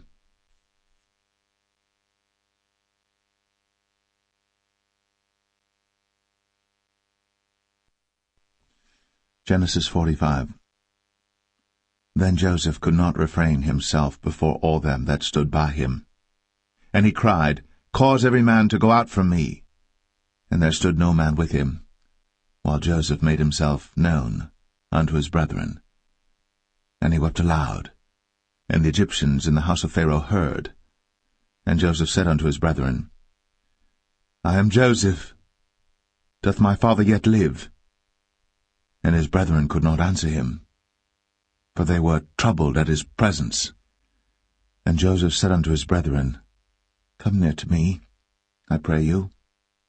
And they came near, and he said, I am Joseph your brother, whom ye sold into Egypt.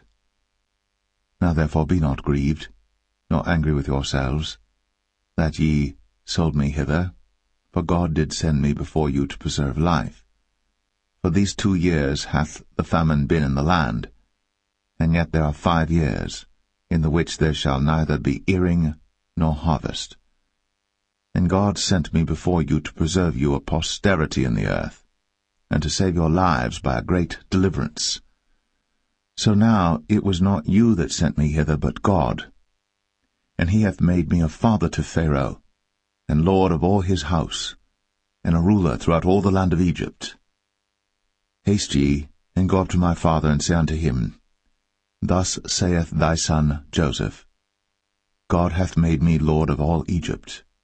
Come down unto me, tarry not. And thou shalt dwell in the land of Goshen. And thou shalt be near unto me, thou and thy children, and thy children's children, and thy flocks and thy herds, and all that thou hast. And there will I nourish thee. For yet there are 5 years of famine, lest thou and thy household, and all that thou hast, come to poverty. And behold, your eyes see, and the eyes of my brother Benjamin, that it is my mouth that speaketh unto you. And ye shall tell my father of all my glory in Egypt, and of all that ye have seen. And ye shall haste, and bring down my father hither. And he fell upon his brother Benjamin's neck, and wept. And Benjamin wept upon his neck. Moreover he kissed all his brethren, and wept upon them, and after that his brethren talked with him. And the fame thereof was heard in Pharaoh's house, saying, Joseph's brethren are come. And it pleased Pharaoh well, and his servants. And Pharaoh said unto Joseph, Say unto thy brethren, This do ye, lade your beasts, and go, get you unto the land of Canaan. And take your father and your households, and come unto me, and I will give you the good of the land of Egypt, and ye shall eat the fat of the land. Now thou art commanded, this do ye. Take you wagons out of the land of Egypt, for your little ones, and for your wives, and bring your father, and come. Also regard not your stuff, for the good of all the land of Egypt is yours. And the children of Israel did so. And Joseph gave them wagons according to the commandment of Pharaoh, and gave them provision for the way.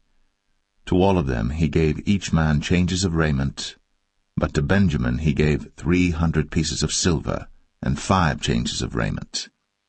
And to his father he sent after this manner, 10 asses laden with the good things of Egypt, and 10 she-asses laden with corn and bread and meat for his father by the way. So he sent his brethren away, and they departed. And he said unto them, See that ye fall not out by the way. And they went up out of Egypt, and came into the land of Canaan unto Jacob their father, and told him, saying, Joseph is yet alive, and he is governor over all the land of Egypt. And Jacob's heart fainted, for he believed them not. And they told him all the words of Joseph, which he had said unto them. And when he saw the wagons which Joseph had sent to carry him, the spirit of Jacob their father revived. And Israel said, It is enough. Joseph my son is yet alive. I will go and see him before I die.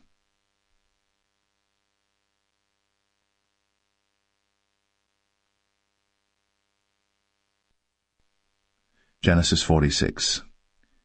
And Israel took his journey with all that he had, and came to Beersheba, and offered sacrifices unto the God of his father Isaac.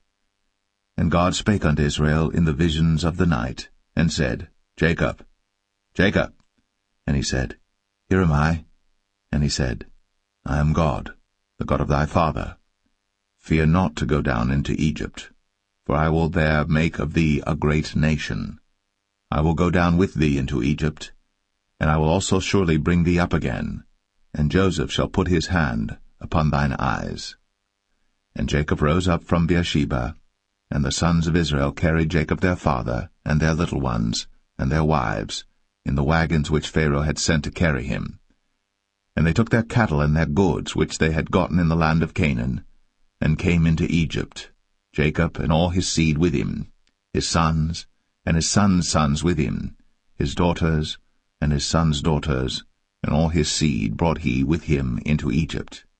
And these are the names of the children of Israel, which came into Egypt, Jacob and his sons, Reuben, Jacob's firstborn, and the sons of Reuben, Hanok and Phalu, and Hezron and Carmi, and the sons of Simeon, Jemuel, and Jamin, and Ohad, and Jachin, and Zohar, and Shaul the son of a Canaanitish woman, and the sons of Levi, Gershon, Kohath, and Merari, and the sons of Judah, Er, and Onan, and Shelah, and Pharez, and Zerah. But Er and Onan died in the land of Canaan. And the sons of Pharez were Hezron and Hamul. And the sons of Issachar, Tola, and Phuvah, and Job, and Shimron. And the sons of Zebulun, Sered, and Elon, and Jaleel. These be the sons of Leah, which he bare unto Jacob in Padan Aram, with his daughter Dinah. All the souls of his sons and his daughters were 33. And the sons of Gad, Ziphion, and Haggai, Shunai, and Esbon, Eri, and Aradai, and Arali. And the sons of Asher, Jimnah, and Ishua, and Isui, and Beriah, and Sarah their sister. And the sons of Beriah, Heber, and Malchiel. These are the sons of Zilpah, whom Laban gave to Leah his daughter, and these she bare unto Jacob, even 16 souls. The sons of Rachel, Jacob's wife, Joseph and Benjamin. And unto Joseph in the land of Egypt were born Manasseh and Ephraim, which Asenath, the daughter of Potipharah, priest of On, bare unto him. And the sons of Benjamin were Bela, and Becher, and Ashbel, Gera, and Naaman, Ehi, and Rosh, Mupim, and Hupim, and Ard. These are the sons of Rachel, which were born to Jacob. All the souls were 14. And the sons of Dan, Hushim. And the sons of Naphtali, Jaziel, and Gunai, and Jezer, and Shillem. These are the sons of Bilhah, which Laban gave unto Rachel his daughter, and she bare these unto Jacob. All the souls were 7. All the souls that came with Jacob into Egypt, which came out of his loins, besides Jacob's sons' wives, all the souls were 66. And the sons of Joseph, which were born him in Egypt, were 2 souls. All the souls of the house of Jacob, which came into Egypt, were 70. And he sent Judah before him unto Joseph, to direct his face unto Goshen. And they came into the land of Goshen. And Joseph made ready his chariot, and went up to meet Israel his father to Goshen, and presented himself unto him. And he fell on his neck, and wept on his neck a good while. And Israel said unto Joseph, Now let me die, since I have seen thy face, because thou art yet alive. And Joseph said unto his brethren, and unto his father's house, I will go up and show Pharaoh, and say unto him, My brethren, and my father's house, which were in the land of Canaan, are come unto me. And the men are shepherds, for their trade hath been to feed cattle, and they have brought their flocks, and their herds, and all that they have. And it shall come to pass, when Pharaoh shall call you, and shall say, What is your occupation? That ye shall say, Thy servant's trade hath been about cattle from our youth, even until now, both we and also our fathers, that ye may dwell in the land of Goshen. For every shepherd is an abomination unto the Egyptians.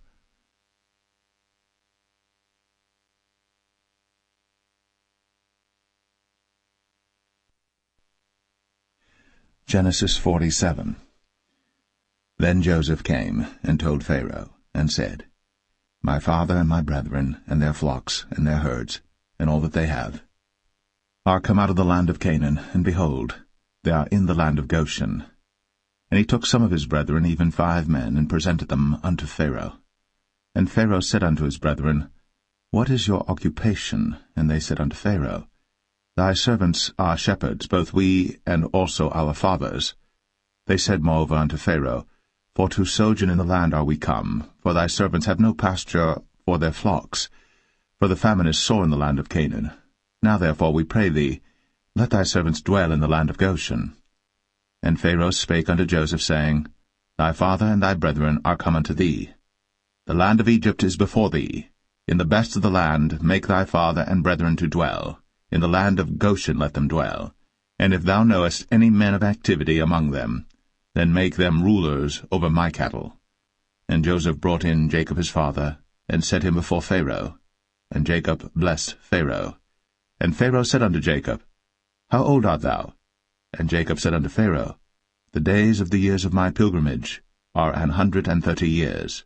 Few and evil have the days of the years of my life been, and have not attained unto the days of the years of the life of my fathers in the days of their pilgrimage. And Jacob blessed Pharaoh, and went out from before Pharaoh. And Joseph placed his father and his brethren, and gave them a possession in the land of Egypt, in the best of the land, in the land of Ramses, as Pharaoh had commanded. And Joseph nourished his father and his brethren, and all his father's household, with bread according to their families. And there was no bread in all the land, for the famine was very sore, so that the land of Egypt and all the land of Canaan fainted by reason of the famine. And Joseph gathered up all the money that was found in the land of Egypt and in the land of Canaan, for the corn which they bought. And Joseph brought the money into Pharaoh's house. And when money failed in the land of Egypt and in the land of Canaan, all the Egyptians came unto Joseph, and said, Give us bread, for why should we die in thy presence? For the money faileth. And Joseph said, Give your cattle, and I will give you for your cattle if money fail. And they brought their cattle unto Joseph, and Joseph gave them bread in exchange for horses, and for the flocks, and for the cattle of the herds, and for the asses, and he fed them with bread for all their cattle for that year. When that year was ended, they came unto him the 2nd year, and said unto him, We will not hide it from my lord, how that our money is spent. My lord also hath our herds of cattle. There is not aught left in the sight of my lord, but our bodies and our lands.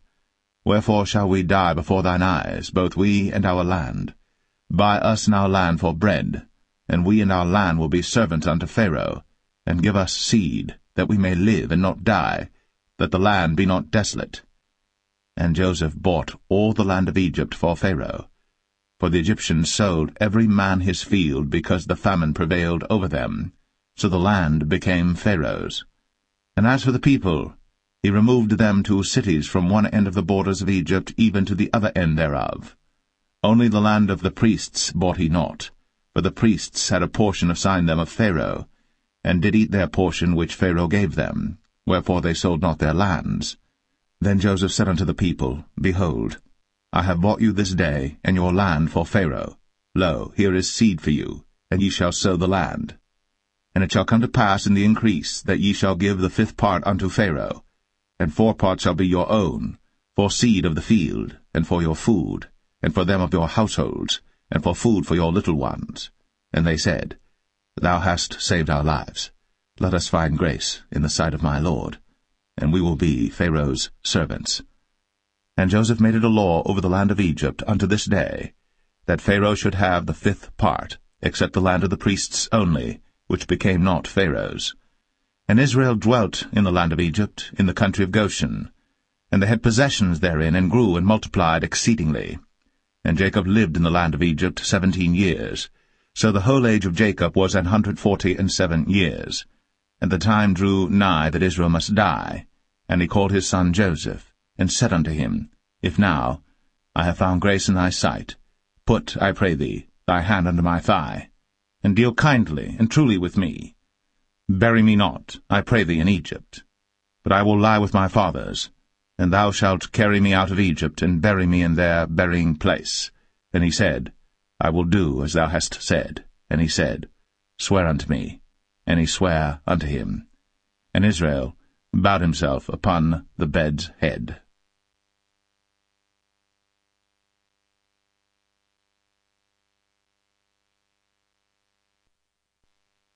Genesis 48.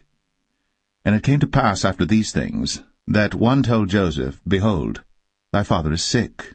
And he took with him his 2 sons, Manasseh and Ephraim. And one told Jacob, and said, Behold, thy son Joseph cometh unto thee. And Israel strengthened himself, and sat upon the bed.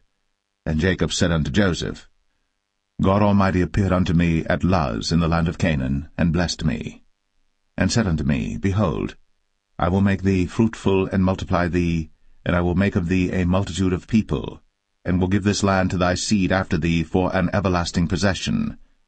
And now thy 2 sons, Ephraim and Manasseh, which were born unto thee in the land of Egypt before I came unto thee into Egypt, are mine. As Reuben and Simeon they shall be mine. And thy issue which thou begettest after them shall be thine, and shall be called after the name of their brethren in their inheritance. And as for me, when I came from Padan, Rachel died by me in the land of Canaan in the way, when yet there was but a little way to come unto Ephrath. And I buried her there in the way of Ephrath, the same as Bethlehem. And Israel beheld Joseph's sons, and said, Who are these? And Joseph said unto his father, They are my sons, whom God hath given me in this place. And he said, Bring them, I pray thee, unto me, and I will bless them. Now the eyes of Israel were dim for age, so that he could not see. And he brought them near unto him. And he kissed them, and embraced them. And Israel said unto Joseph, I had not thought to see thy face, and lo, God hath shown me also thy seed. And Joseph brought them out from between his knees, and he bowed himself with his face to the earth. And Joseph took them both, Ephraim in his right hand toward Israel's left hand, and Manasseh in his left hand toward Israel's right hand, and brought them near unto him. And Israel stretched out his right hand, and laid it upon Ephraim's head, who was the younger, and his left hand upon Manasseh's head, guiding his hands wittingly, for Manasseh was the firstborn. And he blessed Joseph, and said, God, before whom my fathers Abraham and Isaac did walk, the God which fed me all my life long unto this day, the angel which redeemed me from all evil, bless the lads, and let my name be named on them, and the name of my fathers Abraham and Isaac, and let them grow into a multitude in the midst of the earth. And when Joseph saw that his father laid his right hand upon the head of Ephraim, it displeased him, and he held up his father's hand to remove it from Ephraim's head unto Manasseh's head. And Joseph said unto his father, Not so, my father, for this is the firstborn. Put thy right hand upon his head. And his father refused, and said, I know it, my son, I know it. He also shall become a people, and he also shall be great. But truly his younger brother shall be greater than he, and his seed shall become a multitude of nations. And he blessed them that day, saying, In thee shall Israel bless, saying, God make thee as Ephraim and as Manasseh. And he set Ephraim before Manasseh.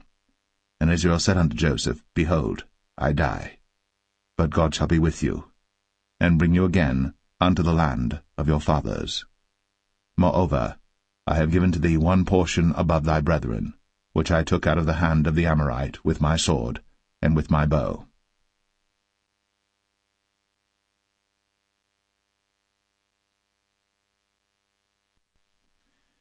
Genesis 49. And Jacob called unto his sons, and said, Gather yourselves together, that I may tell you that which shall befall you in the last days. Gather yourselves together, and hear, ye sons of Jacob, and hearken unto Israel your father. Reuben, thou art my firstborn, my might, and the beginning of my strength, the excellency of dignity, and the excellency of power.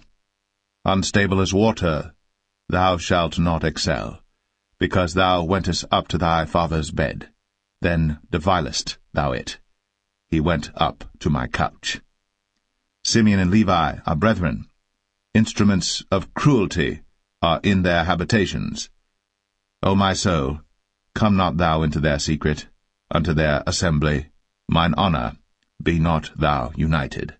For in their anger they slew a man, and in their self-will they digged down a wall. Cursed be their anger, for it was fierce, and their wrath, for it was cruel. I will divide them in Jacob, and scatter them in Israel. Judah, thou art he whom thy brethren shall praise. Thy hand shall be in the neck of thine enemies. Thy father's children shall bow down before thee. Judah is a lion's whelp. From the prey, my son, thou art gone up. He stooped down. He couched as a lion, and as an old lion, who shall rouse him up? The scepter shall not depart from Judah, nor a lawgiver from between his feet, until Shiloh come, and unto him shall the gathering of the people be. Binding his foal unto the vine, and his ass's colt unto the choice vine, he washed his garments in wine, and his clothes in the blood of grapes. His eyes shall be red with wine, and his teeth white with milk. Zebulun shall dwell at the haven of the sea, and he shall be for an haven of ships, and his border shall be unto Zidon. Issachar is a strong ass couching down between two burdens, and he saw that rest was good, and the land that it was pleasant, and bowed his shoulder to bear, and became a servant unto tribute. Dan shall judge his people, as one of the tribes of Israel. Dan shall be a serpent by the way, an adder in the path, that biteth the horse heels, so that his rider shall fall backward. I have waited for thy salvation, O Lord. Gad, a troop shall overcome him, but he shall overcome at the last. Out of Asher his bread shall be fat, and he shall yield royal dainties. Naphtali is a hind let loose, he giveth goodly words. Joseph is a fruitful bough, even a fruitful bough by a well, whose branches run over the wall. The archers have sorely grieved him, and shot at him, and hated him. But his bow abode in strength, and the arms of his hands were made strong by the hands of the mighty God of Jacob. From thence is the shepherd, the stone of Israel. Even by the God of thy father, who shall help thee, and by the Almighty, who shall bless thee with blessings of heaven above, blessings of the deep that lieth under, blessings of the breasts, and of the womb. The blessings of thy father have prevailed above the blessings of my progenitors, unto the utmost bound of the everlasting hills. They shall be on the head of Joseph, and on the crown of the head of him that was separate from his brethren. Benjamin shall raven as a wolf. In the morning he shall devour the prey, and at night he shall divide the spoil. All these are the 12 tribes of Israel. And this is it that their father spake unto them, and blessed them, every one, according to his blessing, he blessed them. And he charged them, and said unto them, I am to be gathered unto my people. Bury me with my fathers in the cave that is in the field of Ephron the Hittite, in the cave that is in the field of Machpelah, which is before Mamre, in the land of Canaan, which Abraham bought with the field of Ephron the Hittite, for a possession of a burying place. There they buried Abraham and Sarah his wife. There they buried Isaac and Rebekah his wife, and there I buried Leah. The purchase of the field and of the cave that is therein was from the children of Heth. And when Jacob had made an end of commanding his sons, he gathered up his feet into the bed, and yielded up the ghost, and was gathered unto his people.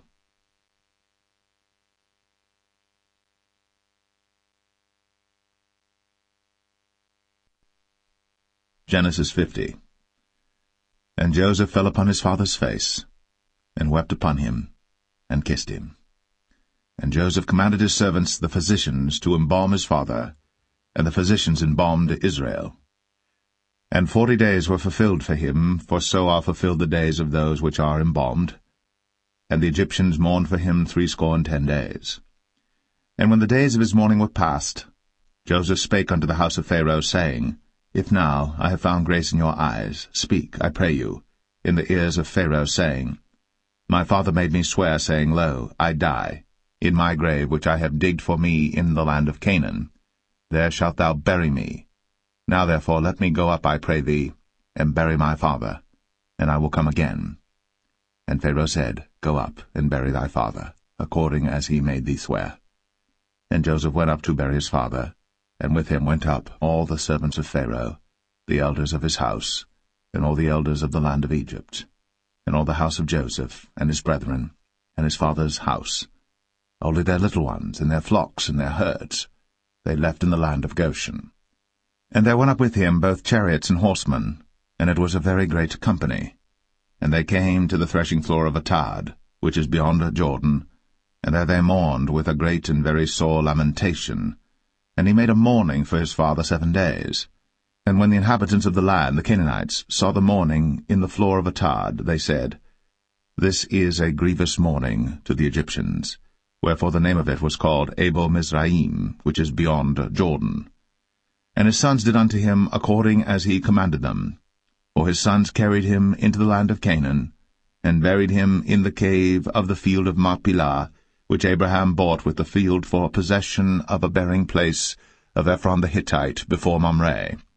And Joseph returned into Egypt, he and his brethren, and all that went up with him to bury his father, after he had buried his father. And when Joseph's brethren saw that their father was dead, they said, Joseph will peradventure hate us, and will certainly requite us all the evil which we did unto him. And they sent a messenger unto Joseph, saying, Thy father did command before he died, saying, So shall ye say unto Joseph, Forgive, I pray thee now, the trespass of thy brethren, and their sin. For they did unto thee evil, and now, we pray thee, forgive the trespass of the servants of the God of thy father. And Joseph wept, when they spake unto him. And his brethren also went and fell down before his face, and they said, Behold, we be thy servants. And Joseph said unto them, Fear not, for am I in the place of God? But as for you, ye thought evil against me. But God meant it unto good, to bring to pass, as it is this day, to save much people alive. Now therefore fear ye not, I will nourish you, and your little ones. And he comforted them, and spake kindly unto them. And Joseph dwelt in Egypt, he and his father's house. And Joseph lived 110 years. And Joseph saw Ephraim's children of the 3rd generation. The children also of Machir, the son of Manasseh, were brought up upon Joseph's knees. And Joseph said unto his brethren, I die. And God will surely visit you, and bring you out of this land unto the land which he sware to Abraham, to Isaac, and to Jacob. And Joseph took an oath of the children of Israel, saying, God will surely visit you, and ye shall carry up my bones from hence. So Joseph died, being 110 years old, and they embalmed him, and he was put in a coffin in Egypt.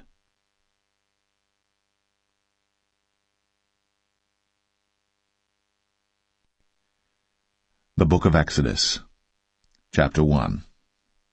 Now these are the names of the children of Israel, which came into Egypt. Every man in his household came with Jacob: Reuben, Simeon, Levi, and Judah, Issachar, Zebulun, and Benjamin, Dan and Naphtali, Gad and Asher.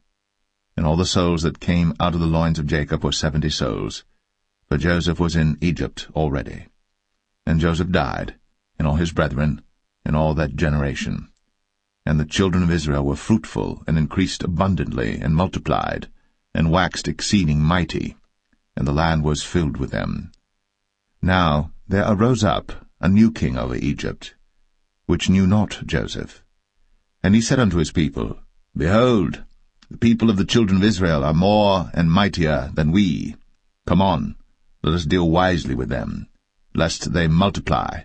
And it come to pass, that when there falleth out any war, they join also unto our enemies, and fight against us, and so get them up out of the land.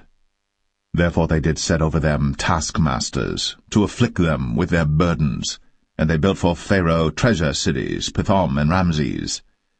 But the more they afflicted them, the more they multiplied and grew, and they were grieved because of the children of Israel. And the Egyptians made the children of Israel to serve with rigor, and they made their lives bitter with hard bondage in mortar and in brick and in all manner of service in the field. All their service wherein they made them serve was with rigor. And the king of Egypt spake to the Hebrew midwives, of which the name of the one was Shiphrah, and the name of the other Puah. And he said, When ye do the office of a midwife to the Hebrew women, and see them upon the stools, if it be a son, then ye shall kill him, but if it be a daughter, then she shall live.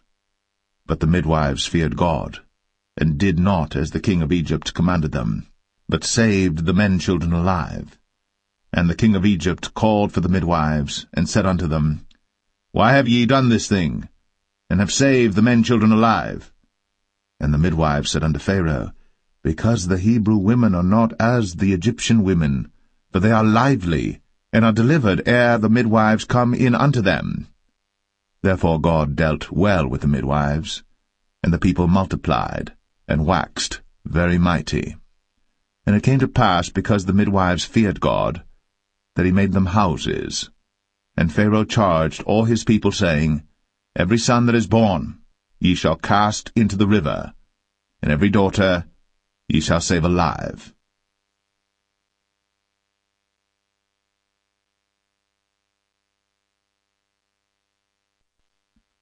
Exodus 2. And there went a man of the house of Levi, and took to wife a daughter of Levi. And the woman conceived, and bare a son. And when she saw him that he was a goodly child, she hid him 3 months. And when she could not longer hide him, she took for him an ark of bulrushes, and daubed it with slime, and with pitch, and put the child therein, and she laid it in the flags by the river's brink. And his sister stood afar off to wit what would be done to him. And the daughter of Pharaoh came down to wash herself at the river, and her maidens walked along by the river's side. And when she saw the ark among the flags, she sent her maid to fetch it. And when she had opened it, she saw the child, and behold, the babe wept. And she had compassion on him, and said, This is one of the Hebrews' children. Then said his sister to Pharaoh's daughter, Shall I go and call to thee a nurse of the Hebrew women, that she may nurse the child for thee? And Pharaoh's daughter said to her, Go. And the maid went, and called the child's mother. And Pharaoh's daughter said unto her, Take this child away, and nurse it for me, and I will give thee thy wages. And the woman took the child, and nursed it. And the child grew, and she brought him unto Pharaoh's daughter, and he became her son. And she called his name Moses. And she said, Because I drew him out of the water. And it came to pass in those days, when Moses was grown, that he went out unto his brethren, and looked on their burdens. And he spied an Egyptian smiting an Hebrew, one of his brethren. And he looked this way and that way. And when he saw that there was no man, he slew the Egyptian, and hid him in the sand. And when he went out the second day, behold, 2 men of the Hebrews strove together. And he said to him that did the wrong, Wherefore smitest thou thy fellow? And he said, Who made thee a prince and a judge over us? Intendest thou to kill me, as thou killedst the Egyptian? And Moses feared, and said, Surely this thing is known. Now when Pharaoh heard this thing, he sought to slay Moses. But Moses fled from the face of Pharaoh. and dwelt in the land of Midian, and he sat down by a well. Now the priest of Midian had 7 daughters, and they came and drew water, and filled the troughs to water their father's flock. And the shepherds came and drove them away, but Moses stood up and helped them, and watered their flock. And when they came to Reuel their father, he said, How is it that ye are come so soon today? And they said, An Egyptian delivered us out of the hand of the shepherds, and also drew water enough for us, and watered the flock. And he said unto his daughters, And where is he? Why is it that ye have left the man? Call him, that he may eat bread. And Moses was content to dwell with the man. And he gave Moses Zipporah his daughter, and she bare him a son. And he called his name Gershom, for he said, I have been a stranger in a strange land. And it came to pass, in process of time, that the king of Egypt died, and the children of Israel sighed by reason of the bondage, and they cried, and their cry came up unto God by reason of the bondage. And God heard their groaning, and God remembered his covenant with Abraham, with Isaac, and with Jacob. And God looked upon the children of Israel, and God had respect unto them.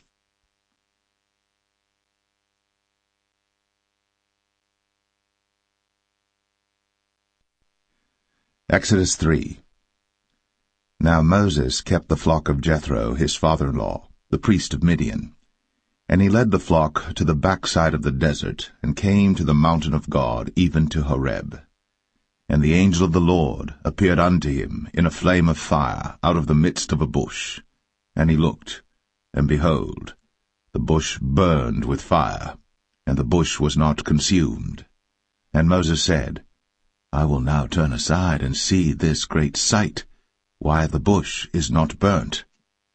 And when the Lord saw that he turned aside to see, God called unto him out of the midst of the bush, and said, Moses, Moses. And he said, Here am I. And he said, Draw not nigh hither. Put off thy shoes from off thy feet, for the place whereon thou standest is holy ground. Moreover, he said, I am the God of thy father, the God of Abraham, the God of Isaac, and the God of Jacob. And Moses hid his face, for he was afraid to look upon God. And the Lord said, I have surely seen the affliction of my people which are in Egypt, and have heard their cry by reason of their taskmasters. For I know their sorrows, and I am come down to deliver them out of the hand of the Egyptians, and to bring them up out of that land unto a good land, and a large, unto a land flowing with milk and honey, unto the place of the Canaanites, and the Hittites, and the Amorites, and the Perizzites, and the Hivites, and the Jebusites. Now therefore, behold, the cry of the children of Israel is come unto me, and I have also seen the oppression wherewith the Egyptians oppress them. Come now therefore, and I will send thee unto Pharaoh, that thou mayest bring forth my people, the children of Israel, out of Egypt. And Moses said unto God, Who am I, that I should go unto Pharaoh, and that I should bring forth the children of Israel out of Egypt? And he said, Certainly I will be with thee, and this shall be a token unto thee, that I have sent thee. When thou hast brought forth the people out of Egypt, ye shall serve God upon this mountain. And Moses said unto God, Behold, when I come unto the children of Israel, and shall say unto them, The God of your fathers has sent me unto you, and they shall say to me, What is his name? What shall I say unto them? And God said unto Moses, I am that I am. And he said, Thus shalt thou say unto the children of Israel, I am hath sent me unto you. And God said moreover unto Moses, Thus shalt thou say unto the children of Israel, The Lord God of your fathers, the God of Abraham, the God of Isaac, and the God of Jacob, hath sent me unto you. This is my name for ever, and this is my memorial unto all generations. Go and gather the elders of Israel together, and say unto them, The Lord God of your fathers, the God of Abraham, of Isaac, and of Jacob, appeared unto me, saying, I have surely visited you, and seen that which is done to you in Egypt.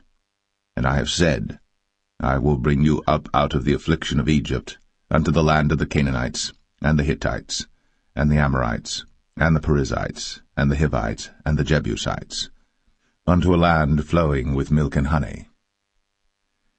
And they shall hearken to thy voice, and thou shalt come, thou and the elders of Israel, unto the king of Egypt, and ye shall say unto him, The Lord God of the Hebrews hath met with us. And now let us go, we beseech thee, 3 days' journey into the wilderness, that we may sacrifice to the Lord our God. And I am sure that the king of Egypt will not let you go, no, not by a mighty hand.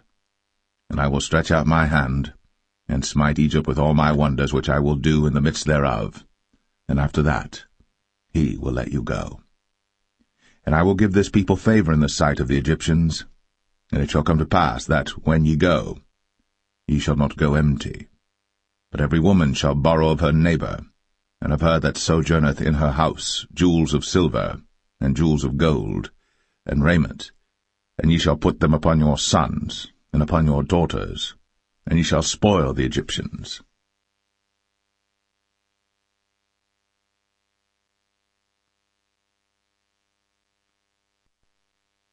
Exodus 4. And Moses answered and said, But behold, they will not believe me, nor hearken unto my voice, but they will say, The Lord hath not appeared unto thee. And the Lord said unto him, What is that in thine hand? And he said, A rod. And he said, Cast it on the ground. And he cast it on the ground, and it became a serpent. And Moses fled from before it. And the Lord said unto Moses, Put forth thine hand, and take it by the tail. And he put forth his hand, and caught it. And it became a rod in his hand, that they may believe that the Lord God of their fathers, the God of Abraham, the God of Isaac, and the God of Jacob, hath appeared unto thee. And the Lord said furthermore unto him, Put now thine hand into thy bosom. And he put his hand into his bosom. And when he took it out, behold, his hand was leprous as snow. And he said, Put thine hand into thy bosom again. And he put his hand into his bosom again, and plucked it out of his bosom. And behold, it was turned again as his other flesh. And it shall come to pass, if they will not believe thee, neither hearken to the voice of the first sign, that they will believe the voice of the latter sign. And it shall come to pass, if they will not believe also these 2 signs, neither hearken unto thy voice, that thou shalt take of the water of the river, and pour it upon the dry land, and the water which thou takest out of the river shall become blood upon the dry land. And Moses said unto the Lord, O my Lord, I am not eloquent, neither heretofore nor since thou hast spoken unto thy servant, but I am slow of speech and of a slow tongue. And the Lord said unto him, Who hath made man's mouth? Or who maketh the dumb, or deaf, or the seeing, or the blind? Have not I the Lord? Now therefore go, and I will be with thy mouth, and teach thee what thou shalt say. And he said, O my Lord, send, I pray thee, by the hand of him whom thou wilt send. And the anger of the Lord was kindled against Moses, and he said, Is not Aaron the Levite thy brother? I know that he can speak well, and also, behold, he cometh forth to meet thee. And when he seeth thee, he will be glad in his heart. And thou shalt speak unto him, and put words in his mouth. And I will be with thy mouth, and with his mouth, and will teach you what ye shall do. And he shall be thy spokesman unto the people, and he shall be, even he, shall be to thee instead of a mouth, and thou shalt be to him instead of God. And thou shalt take this rod in thine hand, wherewith thou shalt do signs. And Moses went, and returned to Jethro his father-in-law, and said unto him, Let me go, I pray thee, and return unto my brethren which are in Egypt, and see whether they be yet alive. And Jethro said to Moses, Go in peace. And the Lord said unto Moses in Midian, Go, return into Egypt, for all the men are dead which sought thy life. And Moses took his wife and his sons, and set them upon an ass, and he returned to the land of Egypt. And Moses took the rod of God in his hand. And the Lord said unto Moses, When thou goest to return into Egypt, see that thou do all those wonders before Pharaoh, which I have put in thine hand. But I will harden his heart, that he shall not let the people go. And thou shalt say unto Pharaoh, Thus saith the Lord, Israel is my son, even my firstborn. And I say unto thee, Let my son go, that he may serve me. And if thou refuse to let him go, behold, I will slay thy son, even thy firstborn. And it came to pass by the way in the inn, that the Lord met him, and sought to kill him. Then Zipporah took a sharp stone, and cut off the foreskin of her son, and cast it at his feet, and said, Surely a bloody husband art thou to me. So he let him go. Then she said, A bloody husband thou art, because of the circumcision. And the Lord said to Aaron, Go into the wilderness to meet Moses. And he went, and met him in the mount of God, and kissed him. And Moses told Aaron all the words of the Lord who had sent him, and all the signs which he had commanded him. And Moses and Aaron went and gathered together all the elders of the children of Israel. And Aaron spake all the words which the Lord had spoken unto Moses, and did the signs in the sight of the people. And the people believed. And when they heard that the Lord had visited the children of Israel, and that he had looked upon their affliction, then they bowed their heads and worshipped.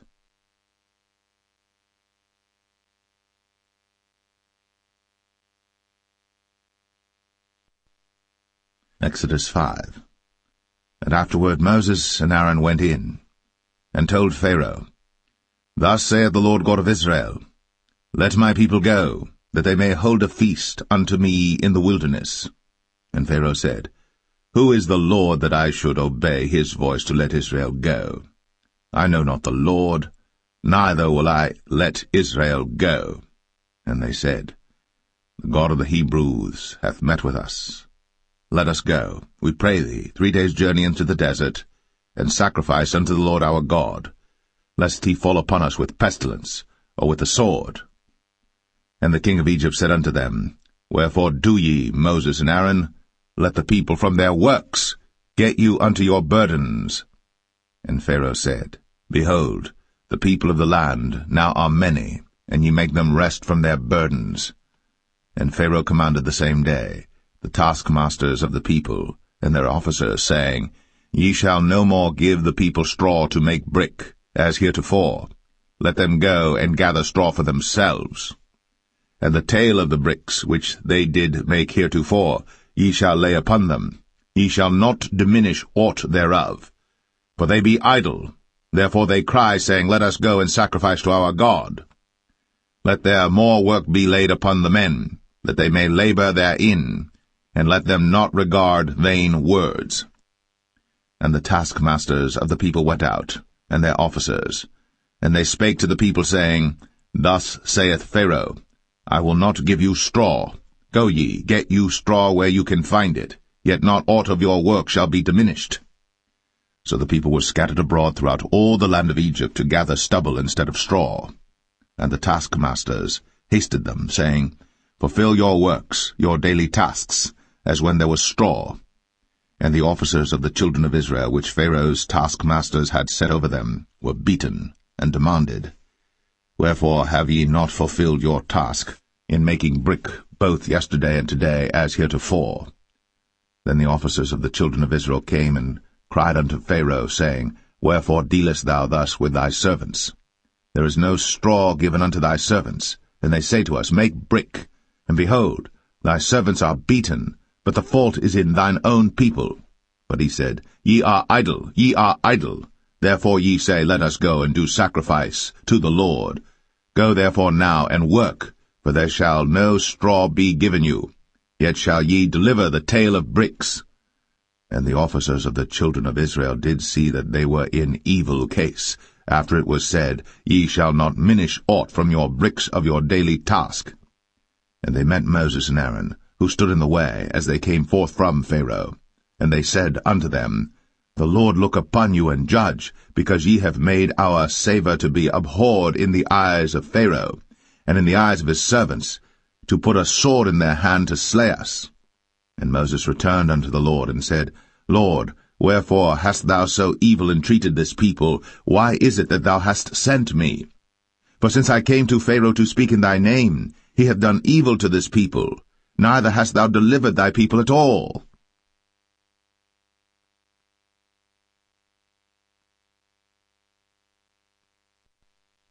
Exodus 6. Then the Lord said unto Moses, Now shalt thou see what I will do to Pharaoh. For with a strong hand shall he let them go, and with a strong hand shall he drive them out of his land. And God spake unto Moses, and said unto him, I am the Lord.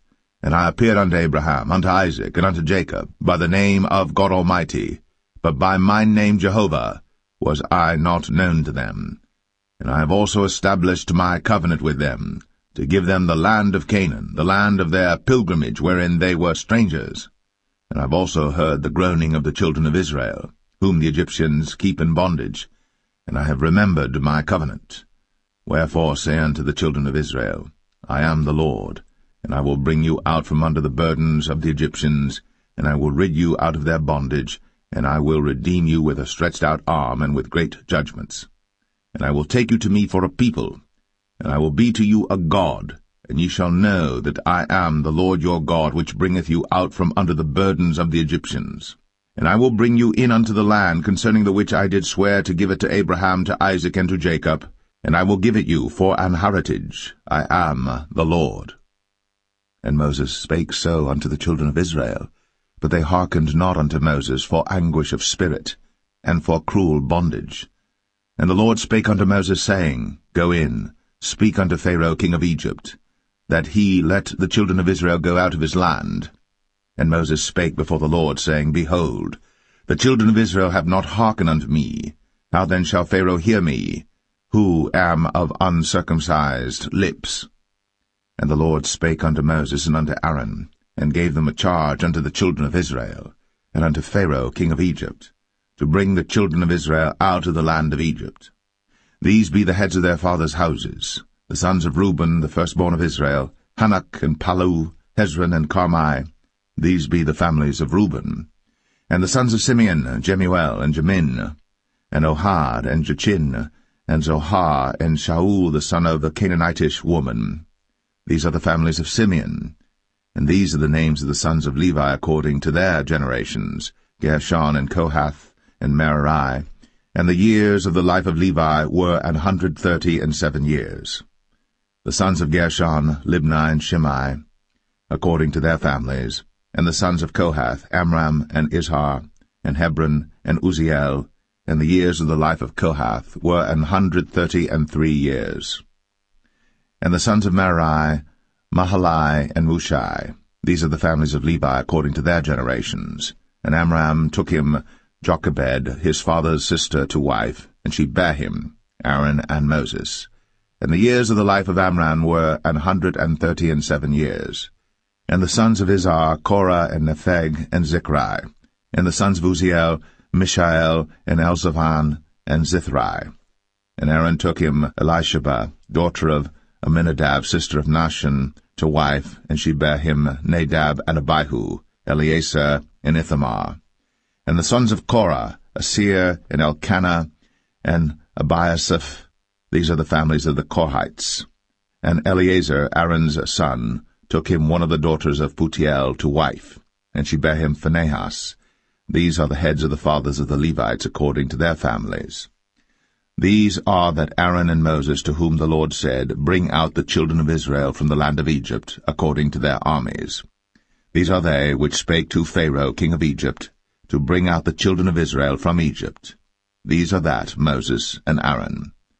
And it came to pass on the day when the Lord spake unto Moses in the land of Egypt, that the Lord spake unto Moses, saying, I am the Lord. Speak thou unto Pharaoh king of Egypt all that I say unto thee. And Moses said before the Lord, Behold, I am of uncircumcised lips, and how shall Pharaoh hearken unto me?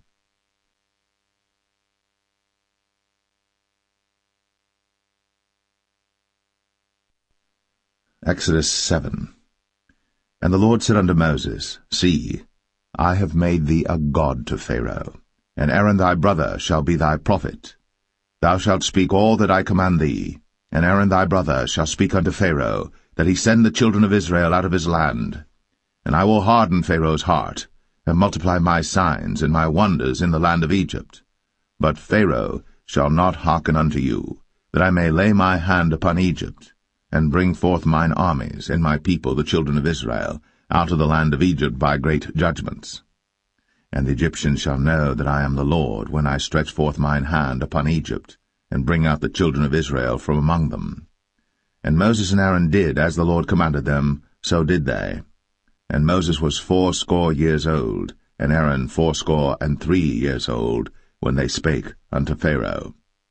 And the Lord spake unto Moses and unto Aaron, saying, When Pharaoh shall speak unto you, saying, Show a miracle for you, then thou shalt say unto Aaron, Take thy rod, and cast it before Pharaoh, and it shall become a serpent. And Moses and Aaron went in unto Pharaoh, and they did so as the Lord had commanded. And Aaron cast down his rod before Pharaoh, and before his servants, and it became a serpent. Then Pharaoh also called the wise men and the sorcerers.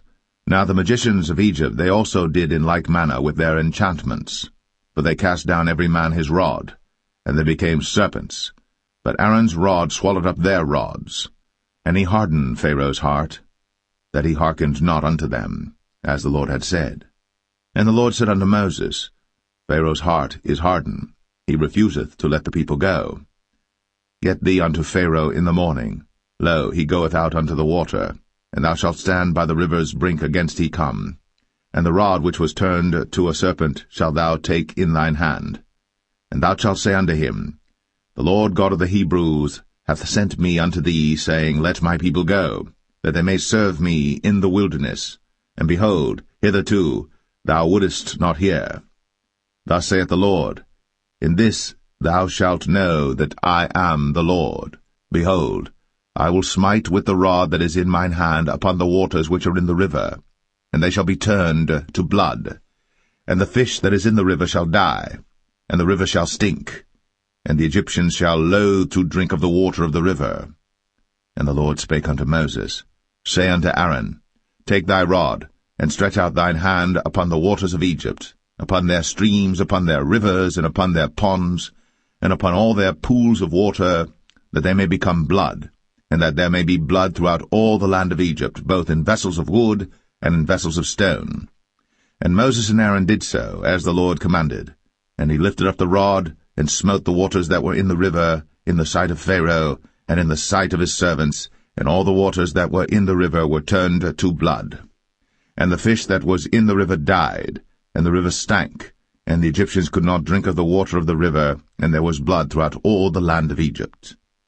And the magicians of Egypt did so with their enchantments, and Pharaoh's heart was hardened, neither did he hearken unto them, as the Lord had said. And Pharaoh turned and went into his house, neither did he set his heart to this also. And all the Egyptians digged around about the river for water to drink, for they could not drink of the water of the river. And 7 days were fulfilled. After that the Lord had smitten the river.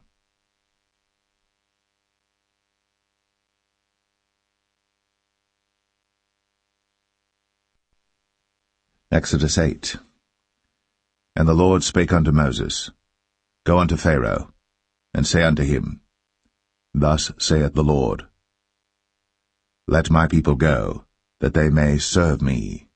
And if thou refuse to let them go, behold, I will smite all thy borders with frogs, and the river shall bring forth frogs abundantly, which shall go up and come into thine house, and into thy bedchamber, and upon thy bed, and into the house of thy servants, and upon thy people, and into thine ovens, and into thy kneading troughs. And the frogs shall come up both on thee, and upon thy people, and upon all thy servants. And the Lord spake unto Moses, Say unto Aaron, Stretch forth thine hand with thy rod over the streams, over the rivers, and over the ponds, and cause frogs to come up upon the land of Egypt. And Aaron stretched out his hand over the waters of Egypt, and the frogs came up, and covered the land of Egypt. And the magicians did so with their enchantments, and brought up frogs upon the land of Egypt.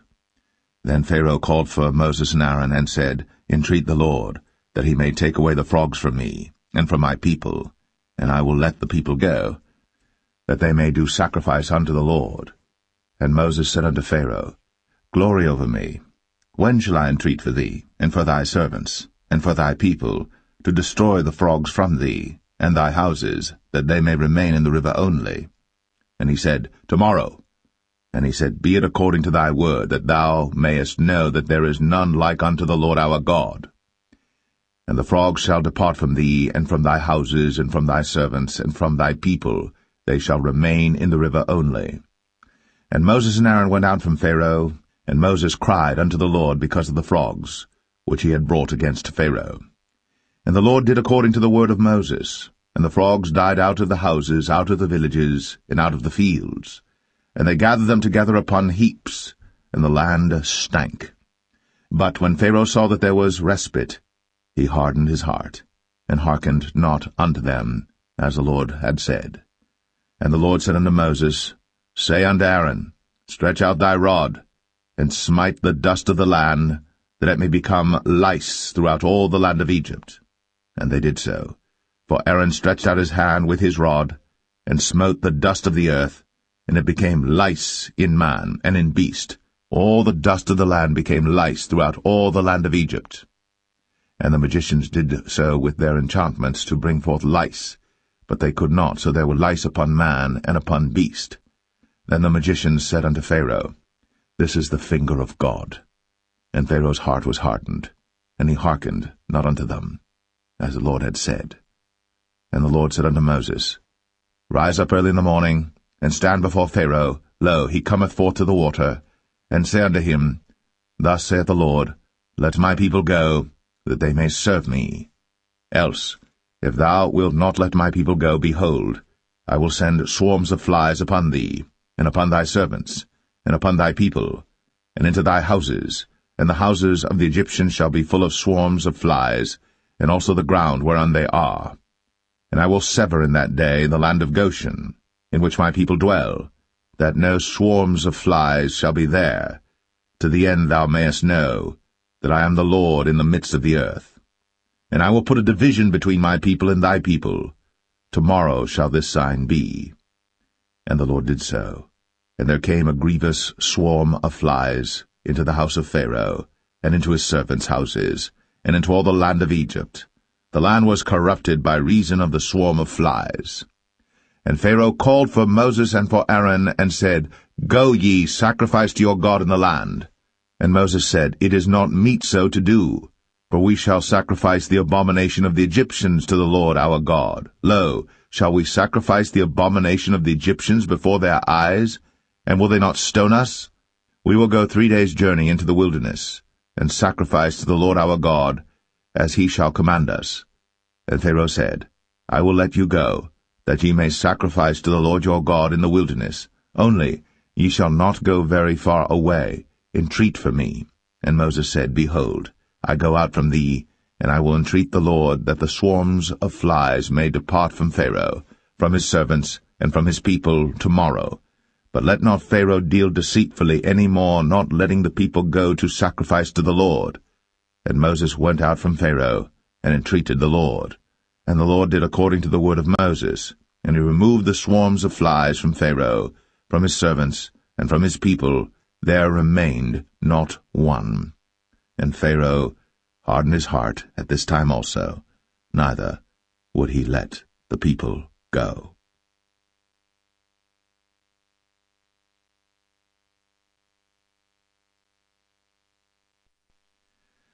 Exodus 9. Then the Lord said unto Moses, Go in unto Pharaoh, and tell him, Thus saith the Lord God of the Hebrews, Let my people go, that they may serve me. For if thou refuse to let them go, and wilt hold them still, behold, the hand of the Lord is upon thy cattle which is in the field, upon the horses, upon the asses, upon the camels, upon the oxen, and upon the sheep. There shall be a very grievous murrain. And the Lord shall sever between the cattle of Israel and the cattle of Egypt, and there shall nothing die of all that is the children's of Israel. And the Lord appointed a set time, saying, Tomorrow the Lord shall do this thing in the land. And the Lord did that thing on the morrow, and all the cattle of Egypt died, but of the cattle of the children of Israel died not one. And Pharaoh sent, and behold, there was not one of the cattle of the Israelites dead, and the heart of Pharaoh was hardened, and he did not let the people go. And the Lord said unto Moses and unto Aaron, Take to you handfuls of ashes of the furnace, and let Moses sprinkle it toward the heaven in the sight of Pharaoh. And it shall become small dust in all the land of Egypt, and shall be a boil breaking forth with blains upon man and upon beast throughout all the land of Egypt.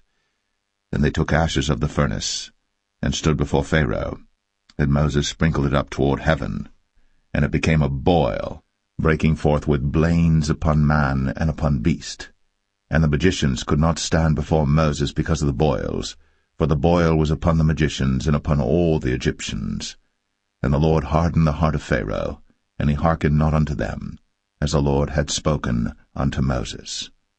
And the Lord said unto Moses, Rise up early in the morning, and stand before Pharaoh, and say unto him, Thus saith the Lord God of the Hebrews, Let my people go, that they may serve me. For I will at this time send all my plagues upon thine heart, and upon thy servants, and upon thy people, that thou mayest know that there is none like me in all the earth. For now I will stretch out my hand, that I may smite thee and thy people with pestilence, and thou shalt be cut off from the earth. And in very deed for this cause have I raised thee up, for to show in thee my power, and that my name may be declared throughout all the earth. As yet exaltest thou thyself against my people, that thou wilt not let them go. Behold, tomorrow about this time I will cause it to rain a very grievous hail, such as hath not been in Egypt since the foundation thereof even until now. Send therefore now, and gather thy cattle, and all that thou hast in the field. For upon every man and beast which shall be found in the field, and shall not be brought home, the hail shall come down upon them, and they shall die. He that feared the word of the Lord among the servants of Pharaoh made his servants and his cattle flee into the houses. And he that regarded not the word of the Lord left his servants and his cattle in the field. And the Lord said unto Moses, Stretch forth thine hand toward heaven, that there may be hail in all the land of Egypt, upon man, and upon beast, and upon every herb of the field, throughout the land of Egypt. And Moses stretched forth his rod toward heaven, and the Lord sent thunder and hail, and the fire ran along upon the ground, and the Lord rained hail upon the land of Egypt. So there was hail, and fire mingled with the hail, very grievous, such as there was none like it in all the land of Egypt since it became a nation. And the hail smote throughout all the land of Egypt all that was in the field, both man and beast. And the hail smote every herb of the field, and brake every tree of the field. Only in the land of Goshen, where the children of Israel were, was there no hail. And Pharaoh sent and called for Moses and Aaron, and said unto them, I have sinned this time. The Lord is righteous, and I and my people are wicked. Entreat the Lord, for it is enough that there be no more mighty thunderings and hail, and I will let you go, and ye shall stay no longer. And Moses said unto him, As soon as I am gone out of the city, I will spread abroad my hands unto the Lord, and the thunder shall cease, neither shall there be any more hail, that thou mayest know how that the earth is the Lord's. But as for thee and thy servants, I know that ye will not yet fear the Lord God. And the flax and the barley were smitten, for the barley was in the ear, and the flax was bold. But the wheat and the rye were not smitten, for they were not grown up. And Moses went out of the city from Pharaoh, and spread abroad his hands unto the Lord, and the thunders and hail ceased, and the rain was not poured upon the earth. And when Pharaoh saw that the rain and the hail and the thunders were ceased, he sinned yet more, and hardened his heart, he and his servants. And the heart of Pharaoh was hardened, neither would he let the children of Israel go, as the Lord had spoken by Moses.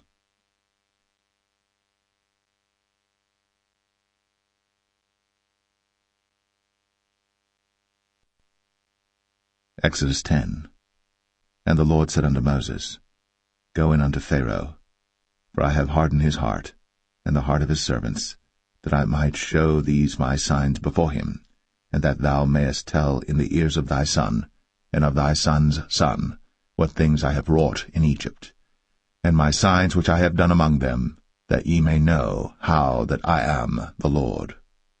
And Moses and Aaron came in unto Pharaoh, and said unto him, Thus saith the Lord God of the Hebrews, How long wilt thou refuse to humble thyself before me?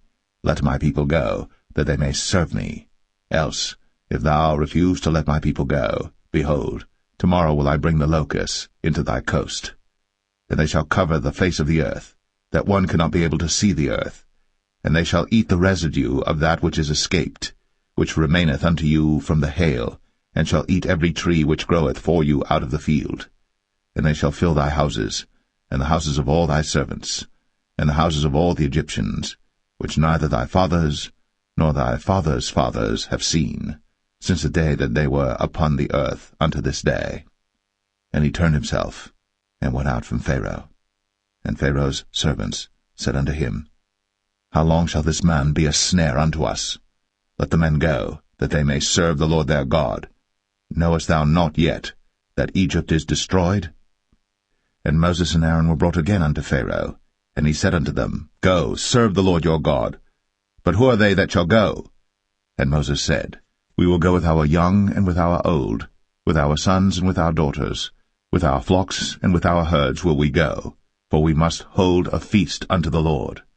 And he said unto them, Let the Lord be so with you, as I will let you go, and your little ones. Look to it, for evil is before you. Not so.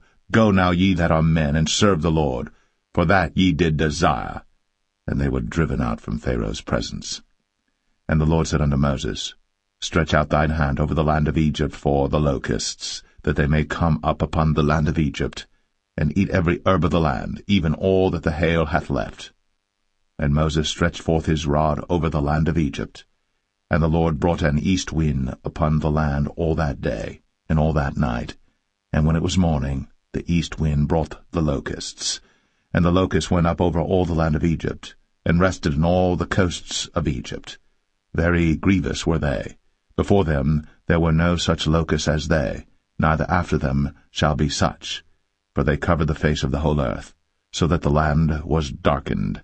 And they did eat every herb of the land, and all the fruit of the trees which the hail had left.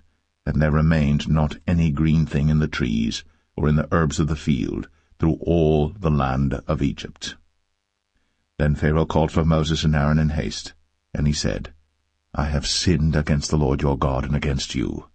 Now therefore forgive, I pray thee, my sin only this once, and entreat the Lord your God, that he may take away from me this death only. And he went out from Pharaoh, and entreated the Lord. And the Lord turned a mighty strong west wind, which took away the locusts, and cast them into the Red Sea. There remained not one locust in all the coasts of Egypt. But the Lord hardened Pharaoh's heart, so that he would not let the children of Israel go. And the Lord said unto Moses, Stretch out thine hand toward heaven, that there may be darkness over the land of Egypt, even darkness which may be felt. And Moses stretched forth his hand toward heaven, and there was a thick darkness in all the land of Egypt 3 days. They saw not one another, neither rose any from his place for 3 days. But all the children of Israel had light in their dwellings. And Pharaoh called unto Moses, and said, Go ye, serve the Lord. Only let your flocks and your herds be stayed. Let your little ones also go with you.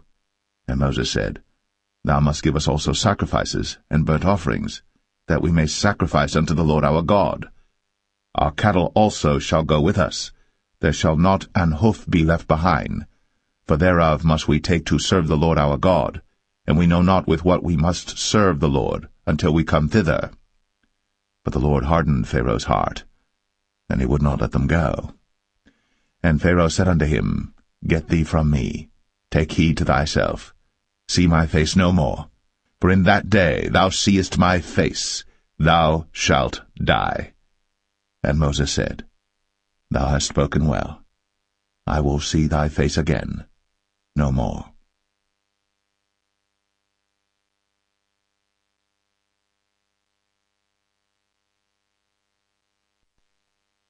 Exodus 11.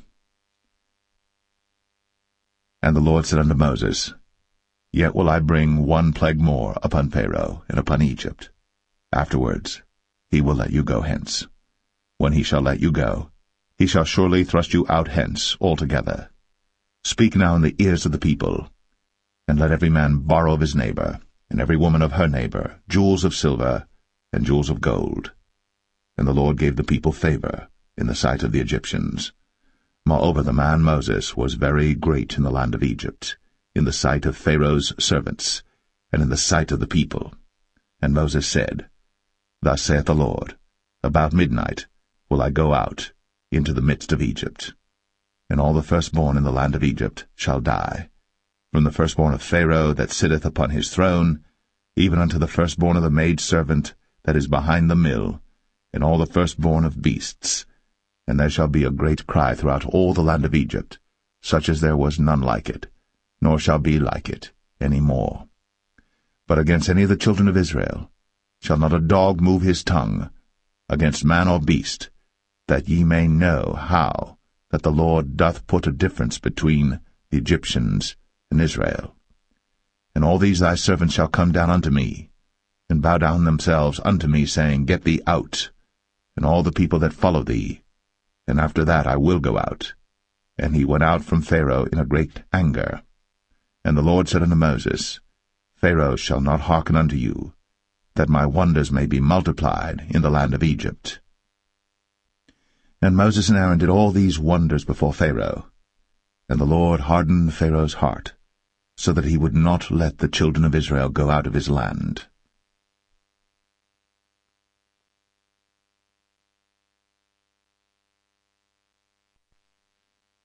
Exodus 12.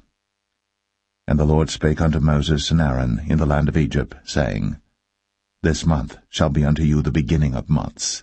It shall be the first month of the year to you. Speak ye unto all the congregation of Israel, saying, In the 10th day of this month they shall take to them every man a lamb, according to the house of their fathers, a lamb for an house. And if the household be too little for the lamb, let him and his neighbor next unto his house take it according to the number of the souls. Every man according to his eating shall make your count for the lamb. Your lamb shall be without blemish, a male of the first year. Ye shall take it out from the sheep or from the goats.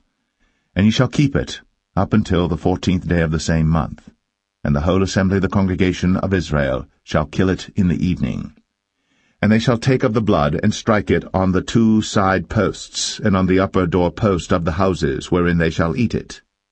And they shall eat the flesh in that night, roast with fire, and unleavened bread, and with bitter herbs they shall eat it.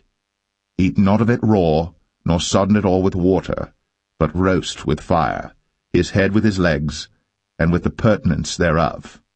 And ye shall let nothing of it remain until the morning. And that which remaineth of it until the morning ye shall burn with fire. And thus shall ye eat it, with your loins girded, your shoes on your feet, and your staff in your hand, and ye shall eat it in haste. It is the Lord's Passover. For I will pass through the land of Egypt this night, and will smite all the firstborn in the land of Egypt, both man and beast, and against all the gods of Egypt I will execute judgment. I am the Lord. And the blood shall be to you for a token upon the houses where ye are. And when I see the blood, I will pass over you, and the plague shall not be upon you to destroy you, when I smite the land of Egypt. And this day shall be unto you for a memorial, and ye shall keep it a feast to the Lord throughout your generations.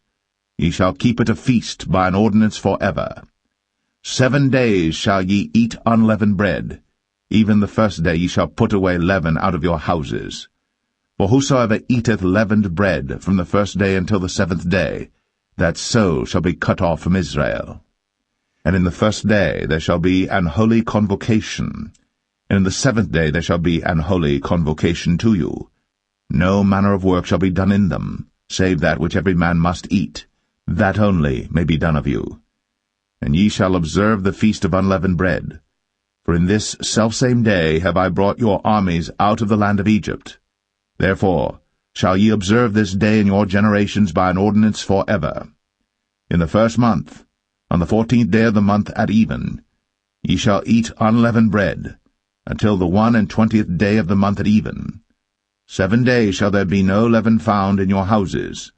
For whosoever eateth that which is leavened, even that soul shall be cut off from the congregation of Israel, whether he be a stranger or born in the land.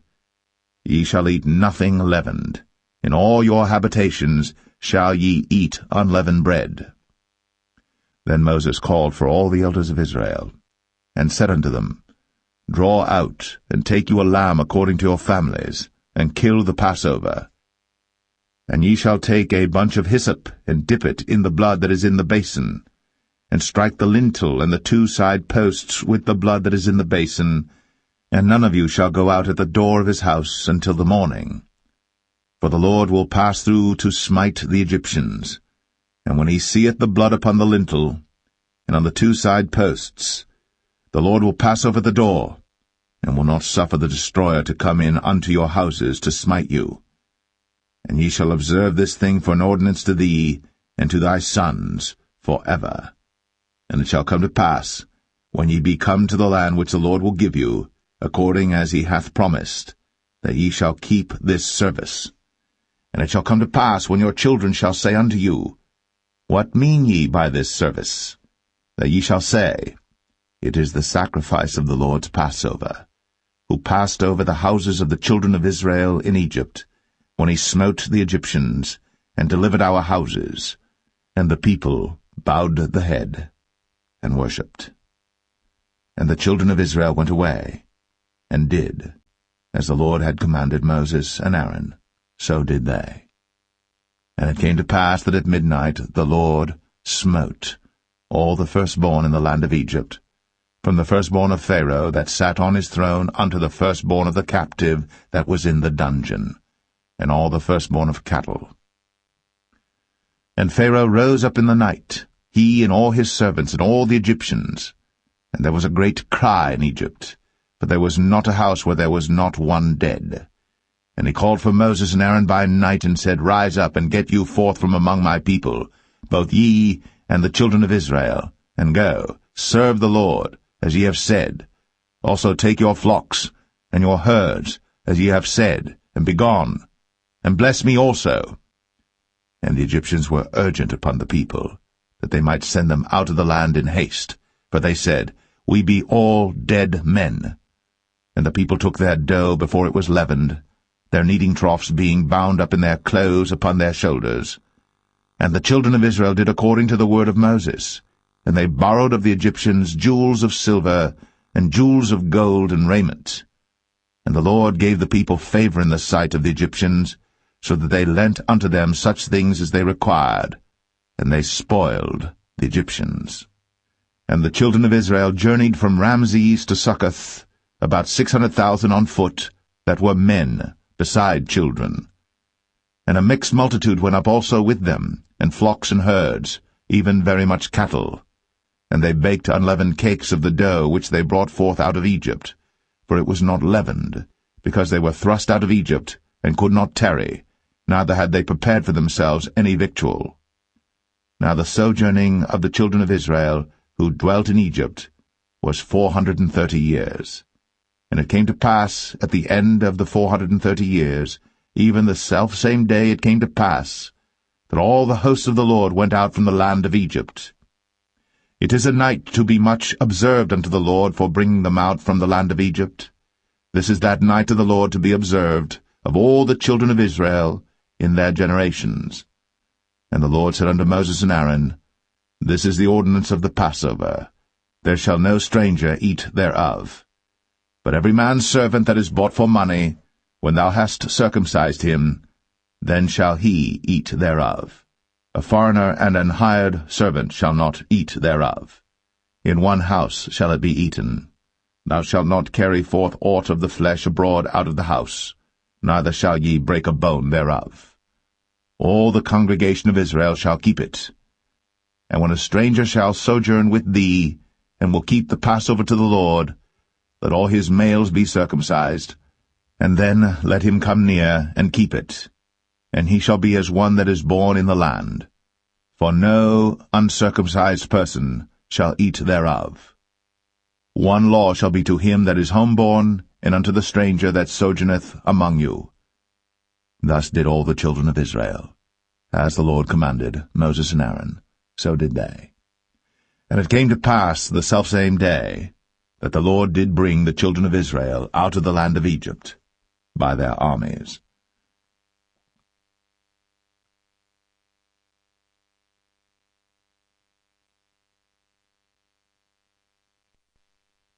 Exodus 13. And the Lord spake unto Moses, saying, Sanctify unto me all the firstborn, whatsoever openeth the womb among the children of Israel, both of man and of beast, it is mine. And Moses said unto the people, Remember this day in which ye came out from Egypt, out of the house of bondage, for by strength of hand the Lord brought you out from this place. There shall no leavened bread be eaten. This day came ye out in the month Abib.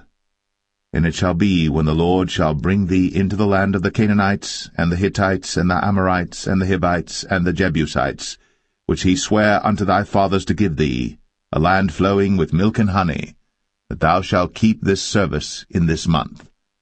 7 days thou shalt eat unleavened bread, and in the 7th day shall be a feast to the Lord. Unleavened bread shall be eaten 7 days, and there shall no leavened bread be seen with thee, neither shall there be leaven seen with thee in all thy quarters. And thou shalt show thy son in that day, saying, This is done, because of that which the Lord did unto me, when I came forth out of Egypt. And it shall be for a sign unto thee upon thine hand, and for a memorial between thine eyes, that the Lord's law may be in thy mouth. For with a strong hand hath the Lord brought thee out of Egypt. Thou shalt therefore keep this ordinance in his season from year to year. And it shall be, when the Lord shall bring thee into the land of the Canaanites, as he sware unto thee, and to thy fathers, and shall give it thee, that thou shalt set apart unto the Lord all that openeth the matrix, and every firstling that cometh of a beast which thou hast, the males shall be the Lord's. And every firstling of an ass thou shalt redeem with a lamb, and if thou wilt not redeem it, then thou shalt break his neck. And all the firstborn of man among thy children shalt thou redeem. And it shall be, when thy son asketh thee in time to come, saying, What is this? That thou shalt say unto him, By strength of hand the Lord brought us out from Egypt, from the house of bondage. And it came to pass, when Pharaoh would hardly let us go, that the Lord slew all the firstborn in the land of Egypt, both the firstborn of man and the firstborn of beast. Therefore I sacrifice to the Lord all that openeth the matrix, being males, but all the firstborn of my children I redeem. And it shall be for a token upon thine hand, and for frontlets between thine eyes, for by strength of hand the Lord brought us forth out of Egypt. And it came to pass, when Pharaoh had let the people go, that God led them not through the way of the land of the Philistines, although that was near, for God said, Lest peradventure the people repent when they see war, and they return to Egypt. But God led the people about through the way of the wilderness of the Red Sea, and the children of Israel went up harnessed out of the land of Egypt. And Moses took the bones of Joseph with him, for he had straitly sworn the children of Israel, saying, God will surely visit you, and ye shall carry up my bones away hence with you. And they took their journey from Succoth, and encamped in Etham, in the edge of the wilderness. And the Lord went before them by day in a pillar of a cloud, to lead them the way, and by night in a pillar of fire, to give them light, to go by day and night. He took not away the pillar of the cloud by day, nor the pillar of fire by night, from before the people.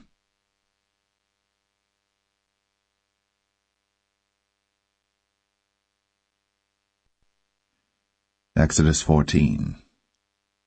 And the Lord spake unto Moses, saying, Speak unto the children of Israel, that they turn and encamp before Pi-hahiroth, between Migdol and the sea, over against Baal-zephon. Before it shall ye encamp by the sea. For Pharaoh will say of the children of Israel, They are entangled in the land, the wilderness hath shut them in, and I will harden Pharaoh's heart, that he shall follow after them, and I will be honored upon Pharaoh, and upon all his host, that the Egyptians may know that I am the Lord. And they did so. And it was told the king of Egypt that the people fled, and the heart of Pharaoh and of his servants was turned against the people, and they said, Why have we done this, that we have let Israel go from serving us? And he made ready his chariot, and took his people with him. And he took 600 chosen chariots, and all the chariots of Egypt, and captains over every one of them. And the Lord hardened the heart of Pharaoh king of Egypt, and he pursued after the children of Israel. And the children of Israel went out with an high hand. But the Egyptians pursued after them, all the horses and chariots of Pharaoh, and his horsemen and his army, and overtook them encamping by the sea, beside Pi-hahiroth, before Baal-Zephon. And when Pharaoh drew nigh, the children of Israel lifted up their eyes, and behold, the Egyptians marched after them, and they were sore afraid. And the children of Israel cried out unto the Lord, and they said unto Moses, Because there were no graves in Egypt, hast thou taken us away to die in the wilderness? Wherefore hast thou dealt thus with us, to carry us forth out of Egypt? Is not this the word that we did tell thee in Egypt, saying, Let us alone, that we may serve the Egyptians? For it had been better for us to serve the Egyptians than that we should die in the wilderness. And Moses said unto the people, Fear ye not, stand still, and see the salvation of the Lord, which he will show to you today. For the Egyptians whom ye have seen today, ye shall see them again no more for ever. The Lord shall fight for you, and ye shall hold your peace. And the Lord said unto Moses, Wherefore criest thou unto me? Speak unto the children of Israel, that they go forward. But lift thou up thy rod, and stretch out thine hand over the sea, and divide it. And the children of Israel shall go on dry ground through the midst of the sea. And I, behold, I will harden the hearts of the Egyptians, and they shall follow them. And I will get me honor upon Pharaoh, and upon all his host, upon his chariots, and upon his horsemen. And the Egyptians shall know that I am the Lord, when I have gotten me honor upon Pharaoh, upon his chariots, and upon his horsemen. And the angel of God, which went before the camp of Israel, removed, and went behind them. And the pillar of the cloud went from before their face, and stood behind them. And it came between the camp of the Egyptians and the camp of Israel. And it was a cloud and darkness to them, but it gave light by night to these, so that the one came not near the other all the night. And Moses stretched out his hand over the sea, and the Lord caused the sea to go back by a strong east wind all that night, and made the sea dry land, and the waters were divided. And the children of Israel went into the midst of the sea upon the dry ground, and the waters were a wall unto them on their right hand and on their left. And the Egyptians pursued, and went in after them to the midst of the sea, even all Pharaoh's horses, his chariots, and his horsemen. And it came to pass that in the morning watch the Lord looked unto the host of the Egyptians through the pillar of fire and of the cloud, and troubled the host of the Egyptians, and took off their chariot wheels, that they drave them heavily, so that the Egyptians said, Let us flee from the face of Israel, for the Lord fighteth for them against the Egyptians. And the Lord said unto Moses, Stretch out thine hand over the sea, that the waters may come again upon the Egyptians, upon their chariots, and upon their horsemen. And Moses stretched forth his hand over the sea, and the sea returned to his strength when the morning appeared, and the Egyptians fled against it. And the Lord overthrew the Egyptians in the midst of the sea. And the waters returned and covered the chariots, and the horsemen, and all the host of Pharaoh that came into the sea after them. There remained not so much as one of them. But the children of Israel walked upon dry land in the midst of the sea, and the waters were a wall unto them on their right hand and on their left. Thus the Lord saved Israel that day out of the hand of the Egyptians, and Israel saw the Egyptians dead upon the seashore. And Israel saw that great work which the Lord did upon the Egyptians, and the people feared the Lord, and believed the Lord and his servant Moses.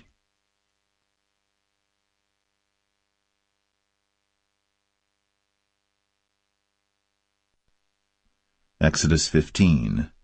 Then sang Moses and the children of Israel this song unto the Lord, and spake, saying, I will sing unto the Lord, for he hath triumphed gloriously. The horse and his rider hath he thrown into the sea.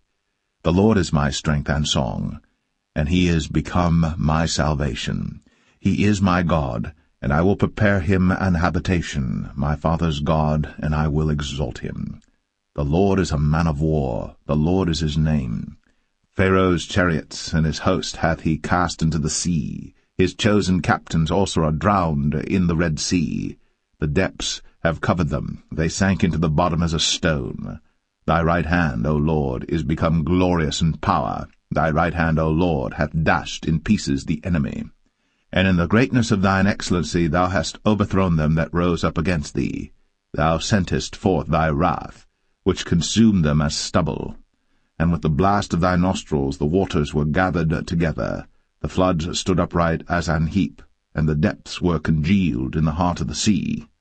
The enemy said, I will pursue, I will overtake, I will divide the spoil. My lust shall be satisfied upon them. I will draw my sword, my hand shall destroy them. Thou didst blow with thy wind, the sea covered them. They sank as lead in the mighty waters. Who is like unto thee, O Lord, among the gods? Who is like thee, glorious in holiness, fearful in praises, doing wonders? Thou stretchest out thy right hand, the earth swallowed them. Thou in thy mercy hast led forth the people which thou hast redeemed. Thou hast guided them in thy strength unto thy holy habitation. The people shall hear and be afraid. Sorrow shall take hold on the inhabitants of Palestina. Then the dukes of Edom shall be amazed. The mighty men of Moab, trembling, shall take hold upon them. All the inhabitants of Canaan shall melt away. Fear and dread shall fall upon them. By the greatness of thine arm they shall be as still as a stone, till thy people pass over, O Lord, till the people pass over, which thou hast purchased. Thou shalt bring them in, and plant them in the mountain of thine inheritance, in the place, O Lord, which thou hast made for thee to dwell in the sanctuary, O Lord, which thy hands have established. The Lord shall reign for ever and ever. For the horse of Pharaoh went in with his chariots and with his horsemen into the sea, and the Lord brought again the waters of the sea upon them. But the children of Israel went on dry land in the midst of the sea. And Miriam the prophetess, the sister of Aaron, took a timbrel in her hand, and all the women went out after her with timbrels and with dances. And Miriam answered them, Sing ye to the Lord, for he hath triumphed gloriously. The horse and his rider hath he thrown into the sea. So Moses brought Israel from the Red Sea, and they went out into the wilderness of Shur. And they went 3 days in the wilderness, and found no water. And when they came to Marah, they could not drink of the waters of Marah, for they were bitter. Therefore the name of it was called Marah. And the people murmured against Moses, saying, What shall we drink? And he cried unto the Lord, and the Lord showed him a tree, which when he had cast into the waters were made sweet. There he made for them a statute and an ordinance, and there he proved them, and said, If thou wilt diligently hearken to the voice of the Lord thy God, and wilt do that which is right in his sight, and wilt give ear to his commandments, and keep all his statutes, I will put none of these diseases upon thee, which I have brought upon the Egyptians, for I am the Lord that healeth thee. And they came to Elim, where were 12 wells of water, and 70 palm trees, and they encamped there by the waters.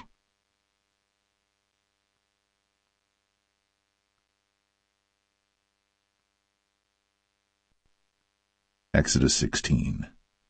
And they took their journey from Elim, and all the congregation of the children of Israel came unto the wilderness of Sin, which is between Elim and Sinai, on the 15th day of the 2nd month, after their departing out of the land of Egypt. And the whole congregation of the children of Israel murmured against Moses and Aaron in the wilderness. And the children of Israel said unto them, Would to God we had died by the hand of the Lord in the land of Egypt, when we sat by the flesh pots, and when we did eat bread to the full. For ye have brought us forth into this wilderness to kill this whole assembly with hunger. Then said the Lord unto Moses, Behold, I will rain bread from heaven for you, and the people shall go out and gather a certain rate every day, that I may prove them, whether they will walk in my law or no. And it shall come to pass that on the 6th day they shall prepare that which they bring in, and it shall be twice as much as they gather daily. And Moses and Aaron said unto all the children of Israel, At even then ye shall know that the Lord hath brought you out from the land of Egypt. And in the morning then ye shall see the glory of the Lord, for that he heareth your murmurings against the Lord. And what are we that ye murmur against us? And Moses said, This shall be when the Lord shall give you in the evening flesh to eat, and in the morning bread to the full, for that the Lord heareth your murmurings, which ye murmur against him. And what are we? Your murmurings are not against us, but against the Lord. And Moses spake unto Aaron, Say unto all the congregation of the children of Israel, Come near before the Lord, for he hath heard your murmurings. And it came to pass, as Aaron spake unto the whole congregation of the children of Israel, that they looked toward the wilderness, and behold, the glory of the Lord appeared in the cloud. And the Lord spake unto Moses, saying, I have heard the murmurings of the children of Israel. Speak unto them, saying, At even ye shall eat flesh, and in the morning ye shall be filled with bread, and ye shall know that I am the Lord your God. And it came to pass, that at even the quails came up, and covered the camp, and in the morning the dew lay round about the host. And when the dew that lay was gone up, behold, upon the face of the wilderness there lay a small round thing, as small as the hoarfrost on the ground. And when the children of Israel saw it, they said one to another, It is manna, for they wist not what it was. And Moses said unto them, This is the bread which the Lord hath given you to eat. This is the thing which the Lord hath commanded. Gather of it every man according to his eating, an omer for every man according to the number of your persons. Take ye every man for them which are in his tents.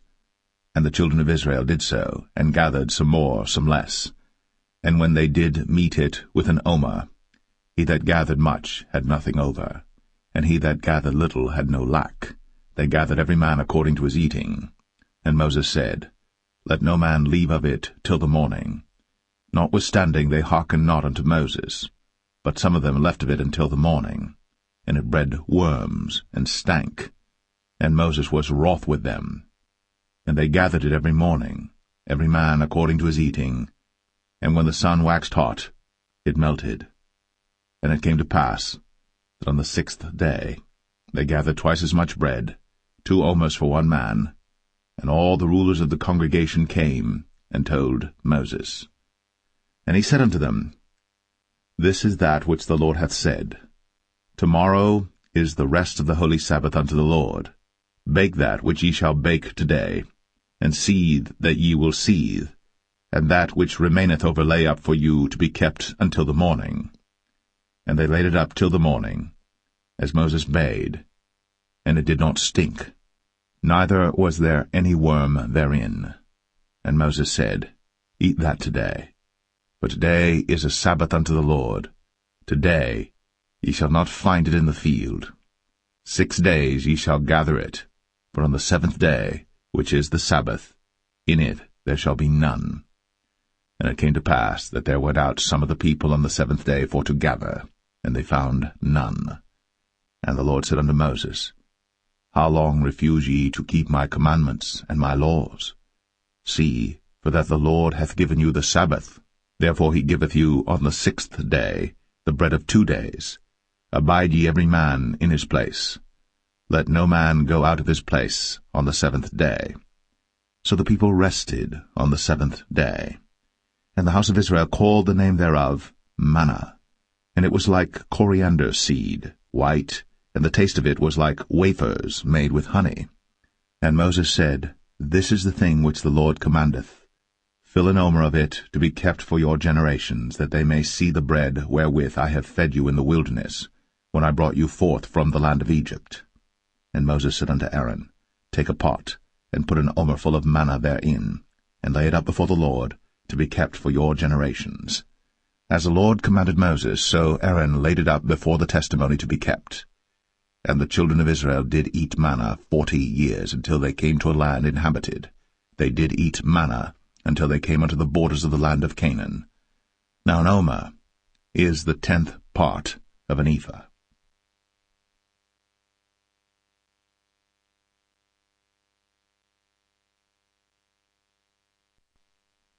Exodus 17. And all the congregation of the children of Israel journeyed from the wilderness of Sin after their journeys, according to the commandment of the Lord, and pitched in Rephidim. And there was no water for the people to drink. Wherefore the people did chide with Moses, and said, Give us water that we may drink. And Moses said unto them, Why chide ye with me? Wherefore do ye tempt the Lord? And the people thirsted there for water. And the people murmured against Moses, and said, Wherefore is this that thou hast brought us up out of Egypt, to kill us, and our children, and our cattle with thirst? And Moses cried unto the Lord, saying, What shall I do unto this people? They be almost ready to stone me. And the Lord said unto Moses, Go on before the people, and take with thee of the elders of Israel, and thy rod wherewith thou smotest the river, take in thine hand, and go. Behold, I will stand before thee there upon the rock in Horeb, and thou shalt smite the rock. And there shall come water out of it, that the people may drink. And Moses did so in the sight of the elders of Israel. And he called the name of the place Massah, and Meribah, because of the chiding of the children of Israel, and because they tempted the Lord, saying, Is the Lord among us or not? Then came Amalek and fought with Israel in Rephidim. And Moses said unto Joshua, Choose us out men, and go out, fight with Amalek. Tomorrow I will stand on the top of the hill with the rod of God in mine hand. So Joshua did as Moses had said to him, and fought with Amalek. And Moses, Aaron, and Hur went up to the top of the hill. And it came to pass, when Moses held up his hand, that Israel prevailed. And when he let down his hand, Amalek prevailed. But Moses' hands were heavy, and they took a stone and put it under him, and he sat thereon, and Aaron and Hur stayed up his hands, the one on the one side, and the other on the other side, and his hands were steady until the going down of the sun. And Joshua discomfited Amalek and his people with the edge of the sword. And the Lord said unto Moses, Write this for a memorial in a book, and rehearse it in the ears of Joshua, for I will utterly put out the remembrance of Amalek from under heaven. And Moses built an altar, and called the name of it Jehovah Nissi. For he said, Because the Lord has sworn that the Lord will have war with Amalek from generation to generation.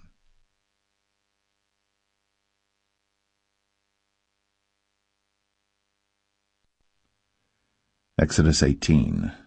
When Jethro, the priest of Midian, Moses' father-in-law, heard of all that God had done for Moses, and for Israel his people, and that the Lord had brought Israel out of Egypt, then Jethro, Moses' father-in-law, took Zipporah, Moses' wife, after he had sent her back, and her 2 sons, of which the name of the one was Gershom, for he said, I have been an alien in a strange land.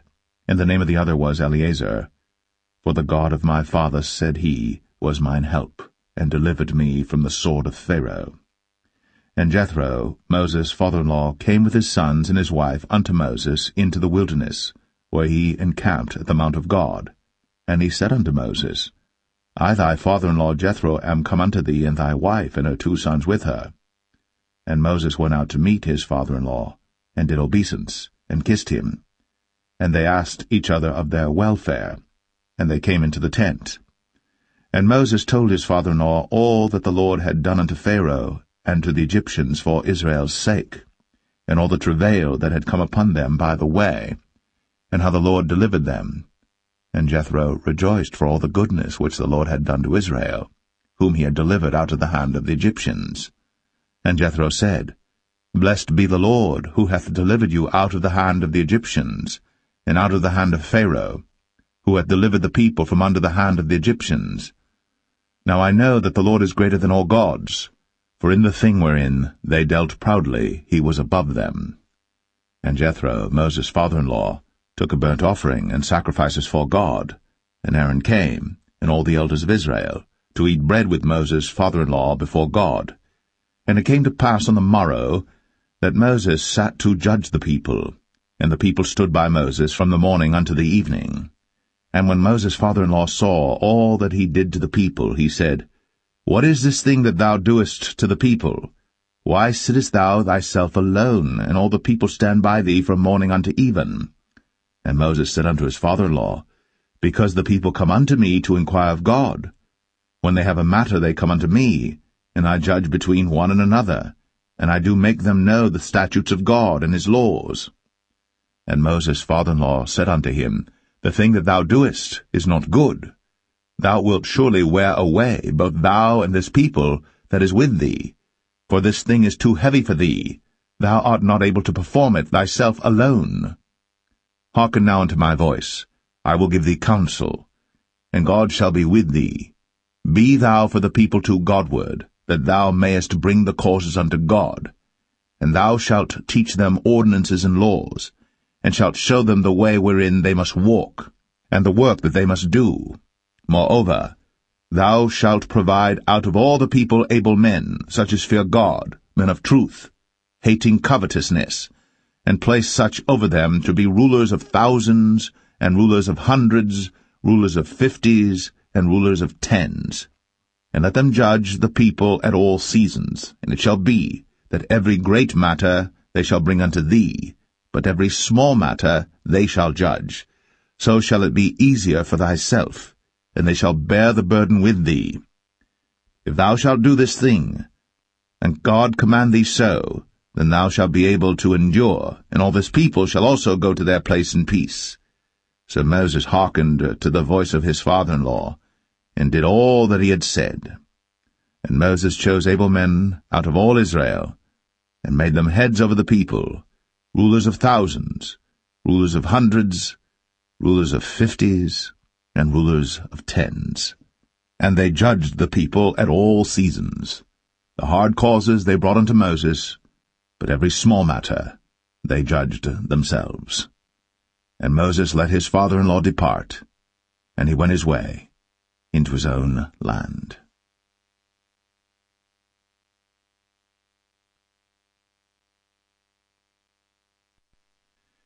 Exodus 19.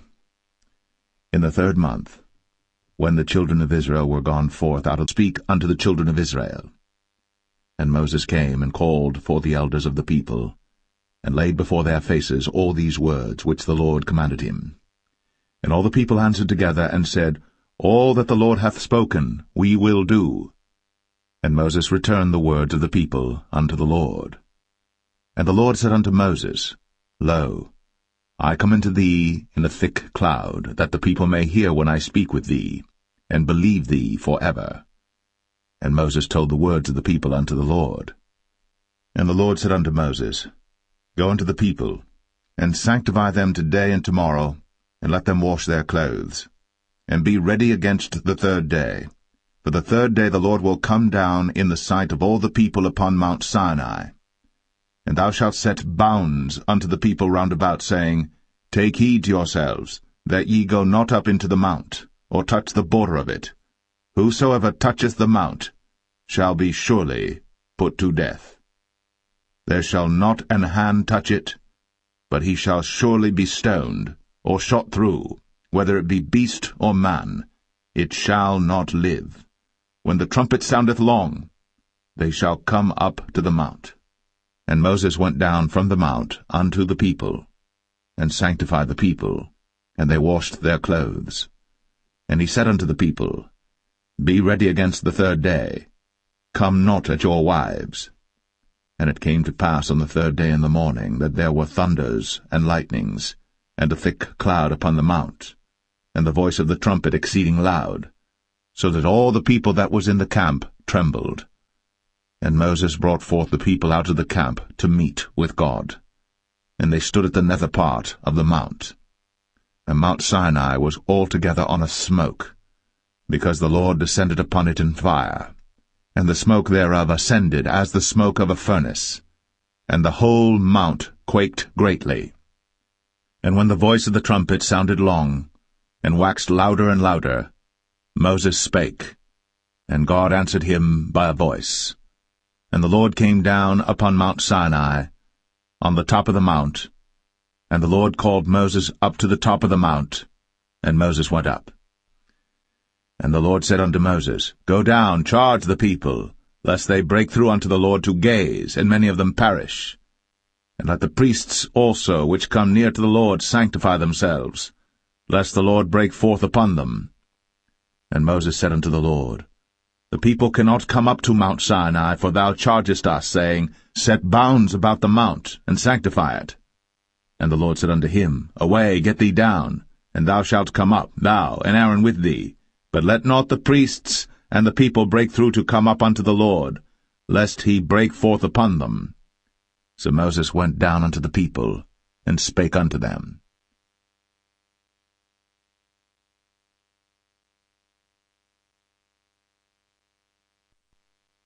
Exodus 20. And God spake all these words, saying, I am the Lord thy God, which have brought thee out of the land of Egypt, out of the house of bondage. Thou shalt have no other gods before me. Thou shalt not make unto thee any graven image, or any likeness of any thing that is in heaven above, or that is in the earth beneath, or that is in the water under the earth. Thou shalt not bow down thyself to them, nor serve them. For I, the Lord thy God, am a jealous God, visiting the iniquity of the fathers upon the children unto the third and fourth generation of them that hate me, and showing mercy unto thousands of them that love me, and keep my commandments. Thou shalt not take the name of the Lord thy God in vain, for the Lord will not hold him guiltless that taketh his name in vain. Remember the Sabbath day, to keep it holy. 6 days shalt thou labor, and do all thy work. But the 7th day is the Sabbath of the Lord thy God. In it thou shalt not do any work, thou, nor thy son, nor thy daughter, thy manservant, nor thy maidservant, nor thy cattle, nor thy stranger that is within thy gates. For in 6 days the Lord made heaven and earth, the sea, and all that in them is, and rested the 7th day. Wherefore the Lord blessed the Sabbath day, and hallowed it. Honor thy father and thy mother, that thy days may be long upon the land which the Lord thy God giveth thee. Thou shalt not kill. Thou shalt not commit adultery. Thou shalt not steal. Thou shalt not bear false witness against thy neighbor. Thou shalt not covet thy neighbor's house. Thou shalt not covet thy neighbor's wife, nor his manservant, nor his maidservant, nor his ox, nor his ass, nor anything that is thy neighbor's. And all the people saw the thunderings, and the lightnings, and the noise of the trumpet, and the mountain smoking. And when the people saw it, they removed, and stood afar off.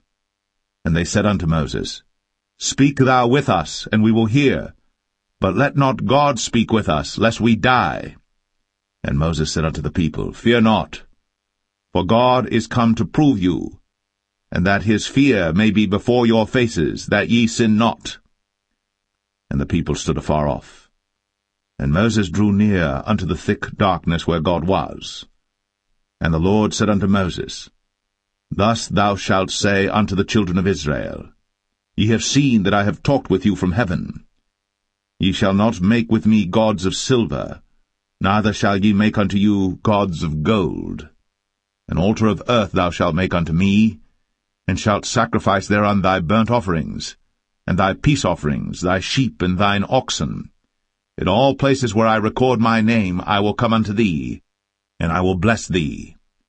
And if thou wilt make me an altar of stone, thou shalt not build it of hewn stone, for if thou lift up thy tool upon it, thou hast polluted it.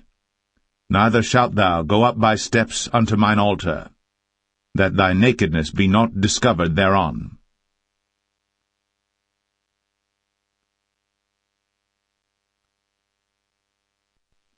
Exodus 21. Now these are the judgments which thou shalt set before them. If thou buy an Hebrew servant, 6 years he shall serve, and in the 7th he shall go out free for nothing. If he came in by himself, he shall go out by himself. If he were married, then his wife shall go out with him. If his master have given him a wife, and she have borne him sons or daughters, the wife and her children shall be her master's, and he shall go out by himself. And if the servant shall plainly say, I love my master, my wife, and my children, I will not go out free, then his master shall bring him unto the judges. He shall also bring him to the door, or unto the doorpost, and his master shall bore his ear through with an awl, and he shall serve him forever. And if a man sell his daughter to be a maidservant, she shall not go out as the men servants do.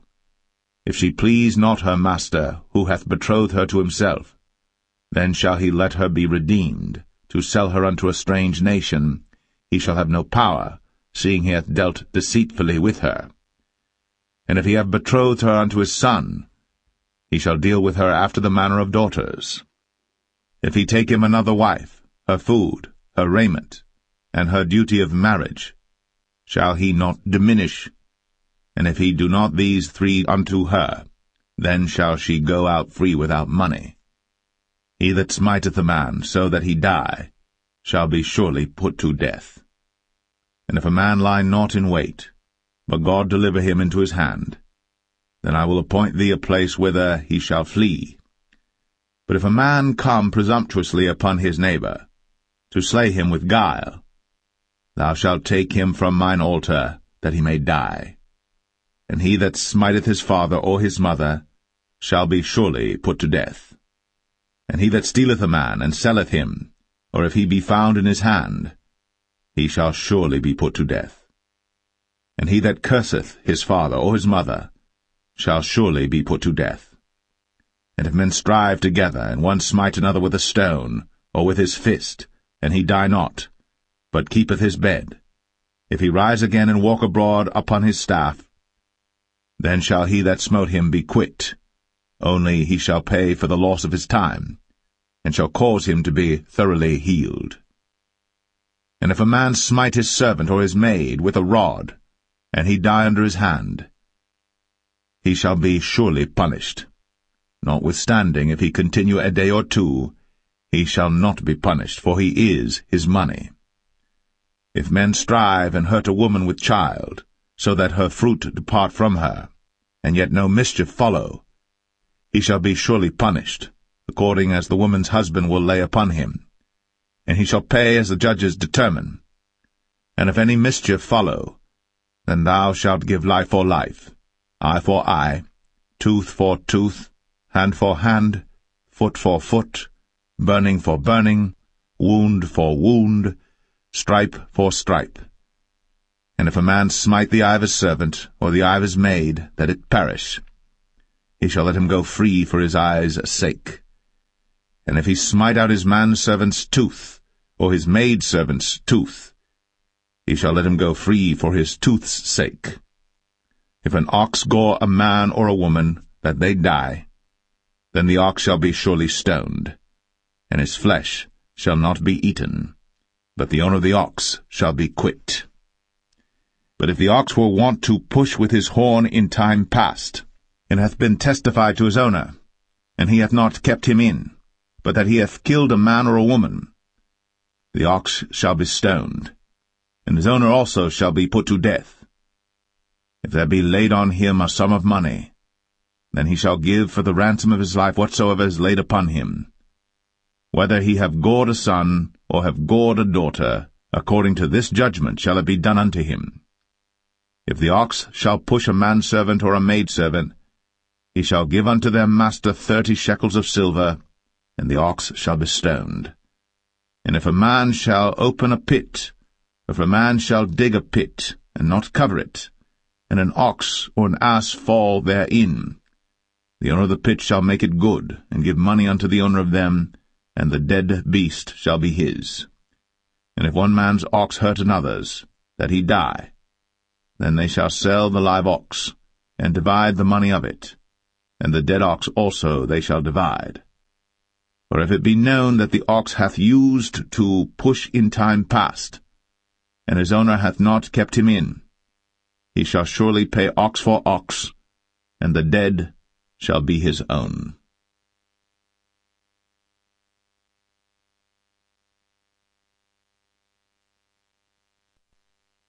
Exodus 22. If a man shall steal an ox, or a sheep, and kill it, or sell it, he shall restore 5 oxen for an ox, and 4 sheep for a sheep. If a thief be found breaking up, and be smitten that he die, there shall no blood be shed for him. If the sun be risen upon him, there shall be blood shed for him, for he should make full restitution. If he have nothing, then he shall be sold for his theft. If the theft be certainly found in his hand alive, whether it be ox or ass or sheep, he shall restore double. If a man shall cause a field or vineyard to be eaten, and shall put in his beast, and shall feed in another man's field, of the best of his own field and of the best of his own vineyard, shall he make restitution. If fire break out and catch in thorns, so that stacks of corn, or the standing corn of the field be consumed therewith, he that kindled the fire shall surely make restitution. If a man shall deliver unto his neighbor money or stuff to keep, and it be stolen out of the man's house, if the thief be found, let him pay double. If the thief be not found, then the master of the house shall be brought unto the judges to see whether he have put his hand unto his neighbor's goods. For all manner of trespass, whether it be for ox, for ass, for sheep, for raiment, or for any manner of lost thing, which another challengeth to be his, the cause of both parties shall come before the judges, and whom the judges shall condemn, he shall pay double unto his neighbor. If a man deliver unto his neighbor an ass, or an ox, or a sheep, or any beast to keep, and it die, or be hurt, or driven away, no man seeing it, then shall an oath of the Lord be between them both, that he hath not put his hand unto his neighbor's goods, and the owner of it shall accept thereof, and he shall not make it good. And if it be stolen from him, he shall make restitution unto the owner thereof. If it be torn in pieces, then let him bring it for witness, and he shall not make good that which was torn. And if a man borrow aught of his neighbor, and it be hurt or die, the owner thereof being not with it, he shall surely make it good. But if the owner thereof be with it, he shall not make it good. If it be an hired thing, it came for his hire. And if a man entice a maid that is not betrothed, and lie with her, he shall surely endow her to be his wife. If her father utterly refuse to give her unto him, he shall pay money according to the dowry of virgins. Thou shalt not suffer a witch to live. Whosoever lieth with a beast shall surely be put to death. He that sacrificeth unto any god, save unto the Lord only, he shall be utterly destroyed. Thou shalt neither vex a stranger nor oppress him, for ye were strangers in the land of Egypt. Ye shall not afflict any widow or fatherless child.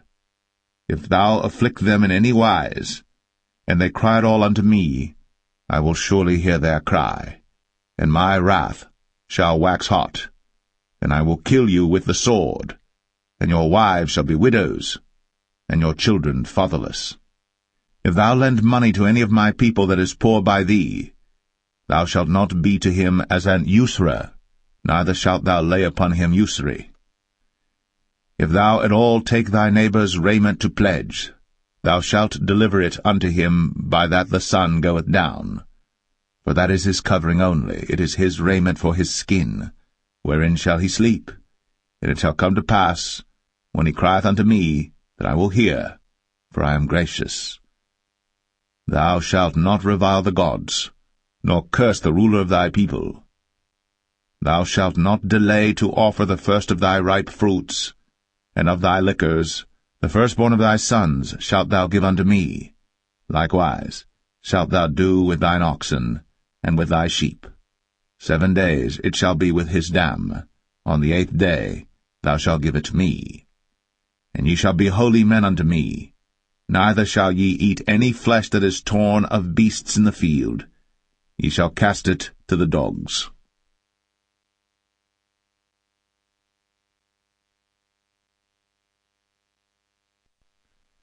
Exodus 23. Thou shalt not raise a false report. Put not thine hand with the wicked to be an unrighteous witness.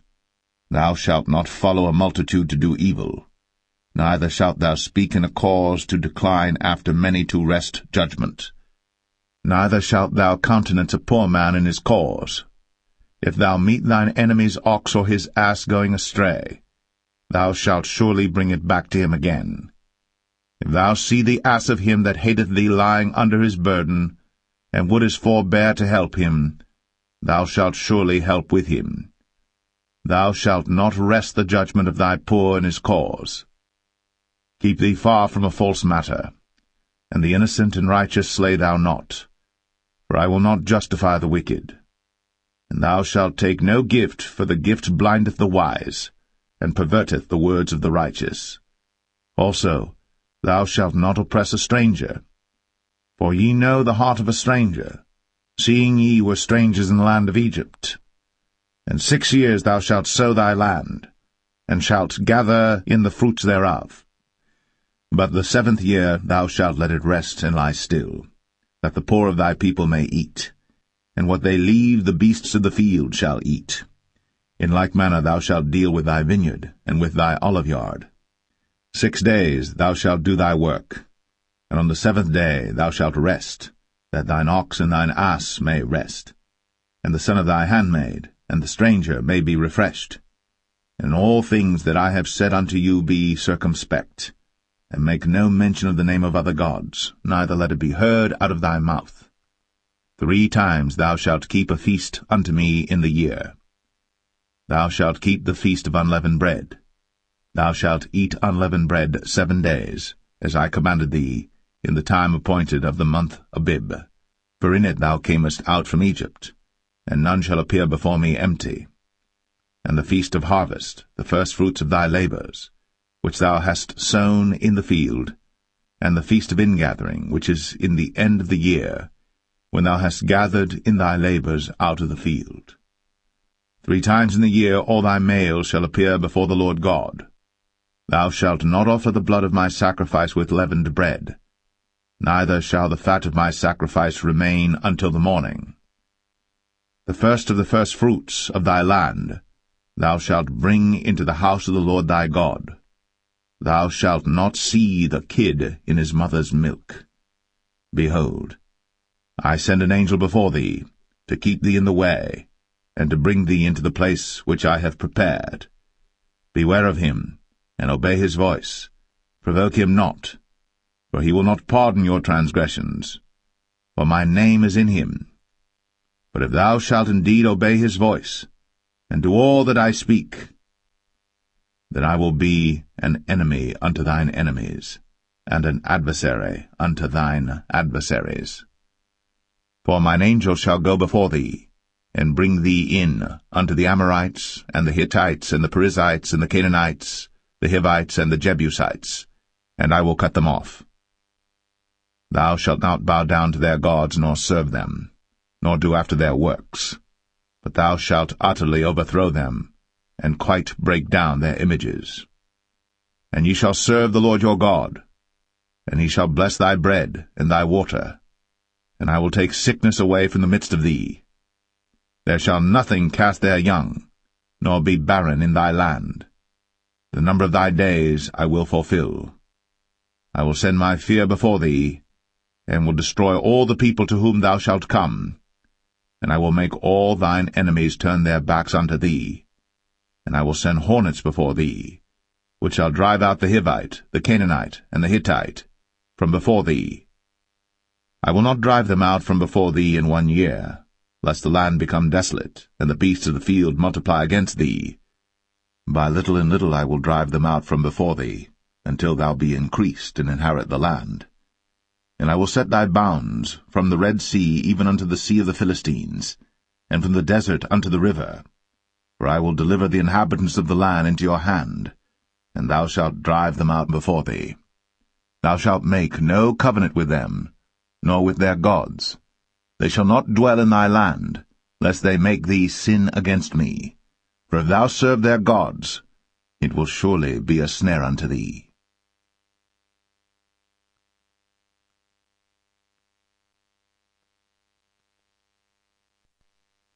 Exodus 24.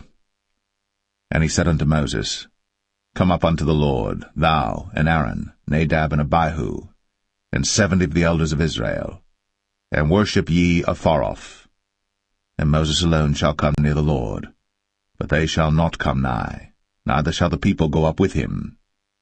And Moses came, and told the people all the words of the Lord, and all the judgments, and all the people answered with one voice, and said, All the words which the Lord hath said will we do. And Moses wrote all the words of the Lord, and rose up early in the morning, and builded an altar under the hill, and 12 pillars according to the 12 tribes of Israel. And he sent young men of the children of Israel, which offered burnt offerings, and sacrificed peace offerings of oxen unto the Lord. And Moses took half of the blood, and put it in basins, and half of the blood he sprinkled on the altar. And he took the book of the covenant, and read in the audience of the people, and they said, All that the Lord hath said will we do, and be obedient. And Moses took the blood, and sprinkled it on the people, and said, Behold, the blood of the covenant which the Lord hath made with you concerning all these words. Then went up Moses, and Aaron, Nadab and Abihu, and 70 of the elders of Israel. And they saw the God of Israel. And there was under his feet, as it were, a paved work of a sapphire stone, and as it were the body of heaven in his clearness. And upon the nobles of the children of Israel he laid not his hand. Also they saw God, and did eat and drink. And the Lord said unto Moses, Come up to me into the mount, and be there. And I will give thee tables of stone, and a law and commandments which I have written, that thou mayest teach them. And Moses rose up, and his minister Joshua. And Moses went up into the mount of God. And he said unto the elders, Tarry ye here for us, until we come again unto you. And behold, Aaron and Hur are with you. If any man have any matters to do, let him come unto them. And Moses went up into the mount, and a cloud covered the mount. And the glory of the Lord abode upon Mount Sinai, and the cloud covered it 6 days. And the 7th day he called unto Moses out of the midst of the cloud. And the sight of the glory of the Lord was like devouring fire on the top of the mount in the eyes of the children of Israel. And Moses went into the midst of the cloud, and gat him up into the mount. And Moses was in the mount 40 days and 40 nights.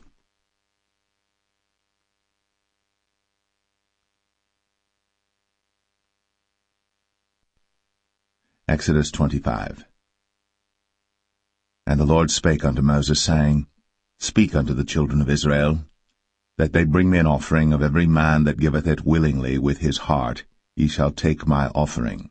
And this is the offering which ye shall take of them, gold, and silver, and brass, and blue, and purple, and scarlet, and fine linen, and goat's hair, and rams' skins dyed red, and badgers' skins, and shittim wood, oil for the light, spices for anointing oil, and for sweet incense, onyx stones, and stones to be set in the ephod, and in the breastplate.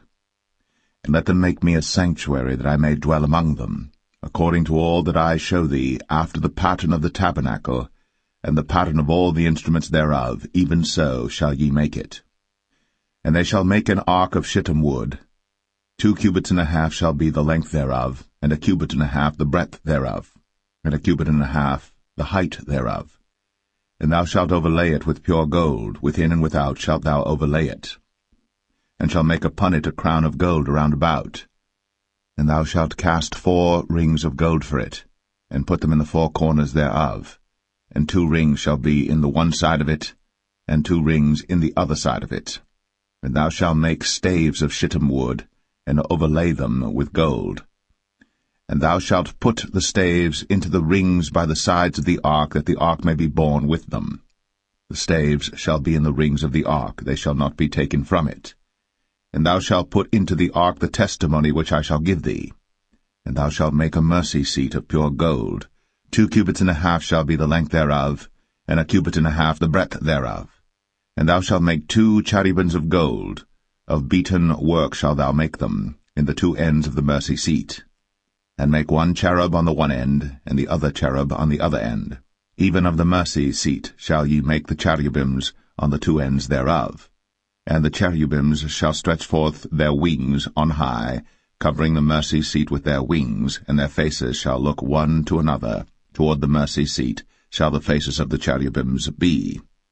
And thou shalt put the mercy seat above upon the ark, and in the ark thou shalt put the testimony that I shall give thee. And there I will meet with thee, and I will commune with thee from above the mercy seat, from between the 2 cherubims which are upon the ark of the testimony, of all things which I will give thee in commandment unto the children of Israel. Thou shalt also make a table of shittim wood.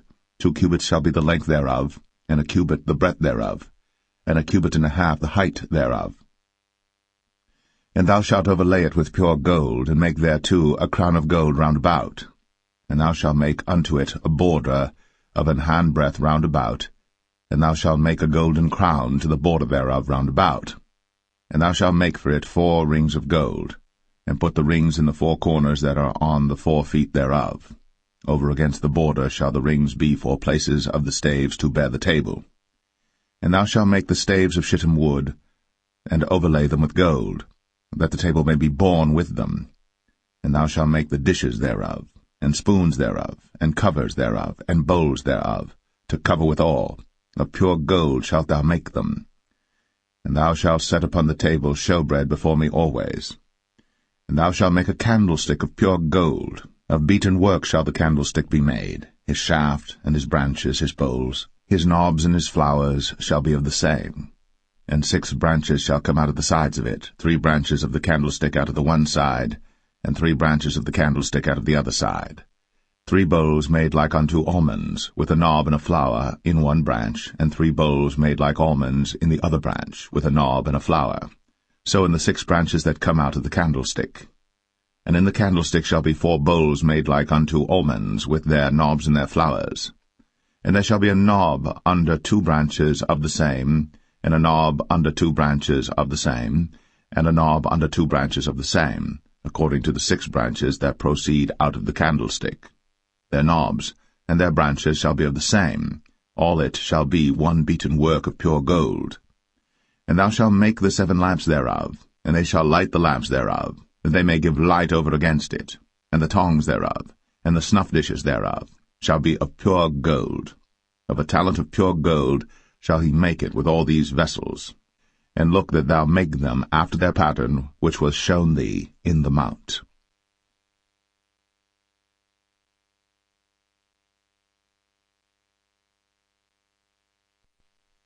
Exodus 26. Moreover, thou shalt make the tabernacle with 10 curtains of fine twined linen, and blue, and purple, and scarlet. With cherubims of cunning work shalt thou make them. The length of one curtain shall be 28 cubits, and the breadth of one curtain 4 cubits, and every one of the curtains shall have one measure. The 5 curtains shall be coupled together one to another, and other 5 curtains shall be coupled one to another. And thou shalt make loops of blue upon the edge of the one curtain, from the selvage in the coupling. And likewise shalt thou make in the uttermost edge of another curtain, in the coupling of the second. 50 loops shalt thou make in the one curtain, and 50 loops shalt thou make in the edge of the curtain that is in the coupling of the second, that the loops may take hold one of another. And thou shalt make 50 taches of gold, and couple the curtains together with the taches, and it shall be one tabernacle. And thou shalt make curtains of goat's hair to be a covering upon the tabernacle. 11 curtains shalt thou make. The length of one curtain shall be 30 cubits, and the breadth of one curtain 4 cubits, and the 11 curtains shall be all of one measure. And thou shalt couple 5 curtains by themselves, and 6 curtains by themselves, and shalt double the 6 curtain in the forefront of the tabernacle. And thou shalt make 50 loops on the edge of the one curtain that is outmost in the coupling, and 50 loops in the edge of the curtain which coupleth the second. And thou shalt make 50 taches of brass, and put the taches into the loops, and couple the tent together, that it may be one. And the remnant that remaineth of the curtains of the tent, the half curtain that remaineth, shall hang over the backside of the tabernacle, and a cubit on the one side, and a cubit on the other side of that which remaineth in the length of the curtains of the tent. It shall hang over the sides of the tabernacle on this side, and on that side to cover it. And thou shalt make a covering for the tent of rams' skins dyed red, and a covering above of badgers' skins. And thou shalt make boards for the tabernacle of shittim wood standing up. 10 cubits shall be the length of a board, and a cubit and a half shall be the breadth of one board. 2 tenons shall there be in one board, set in order, one against another. Thus shalt thou make for all the boards of the tabernacle. And thou shalt make the boards for the tabernacle 20 boards on the south side southward. And thou shalt make 40 sockets of silver under the 20 boards, 2 sockets under one board for his 2 tenons, and 2 sockets under another board for his 2 tenons. And for the second side of the tabernacle on the north side there shall be 20 boards, and their 40 sockets of silver, 2 sockets under one board, and 2 sockets under another board. And for the sides of the tabernacle westward thou shalt make 6 boards, and 2 boards shalt thou make for the corners of the tabernacle in the 2 sides. And they shall be coupled together beneath, and they shall be coupled together above the head of it unto one ring. Thus shall it be for them both. They shall be for the 2 corners. And they shall be 8 boards, and their sockets of silver 16 sockets, 2 sockets under one board, and 2 sockets under another board. And thou shalt make bars of shittim wood, 5 for the boards of the one side of the tabernacle, and 5 bars for the boards of the other side of the tabernacle, and 5 bars for the boards of the side of the tabernacle for the 2 sides westward. And the middle bar in the midst of the boards shall reach from end to end. And thou shalt overlay the boards with gold, and make their rings of gold, for places for the bars, and thou shalt overlay the bars with gold. And thou shalt rear up the tabernacle according to the fashion thereof which was shown thee in the mount. And thou shalt make a veil of blue and purple and scarlet and fine twined linen of cunning work. With cherubims shall it be made. And thou shalt hang it upon 4 pillars of shittim wood overlaid with gold. Their hooks shall be of gold, upon the 4 sockets of silver. And thou shalt hang up the veil under the taches, that thou mayest bring in thither within the veil the ark of the testimony. And the veil shall divide unto you between the holy place and the most holy.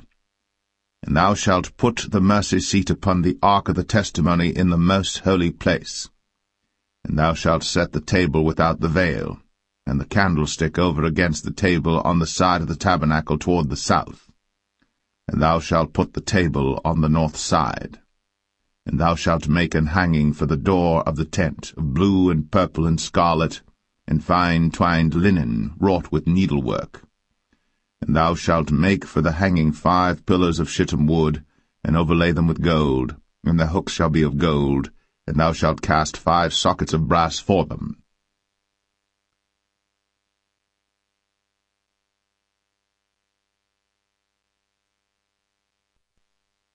Exodus 27.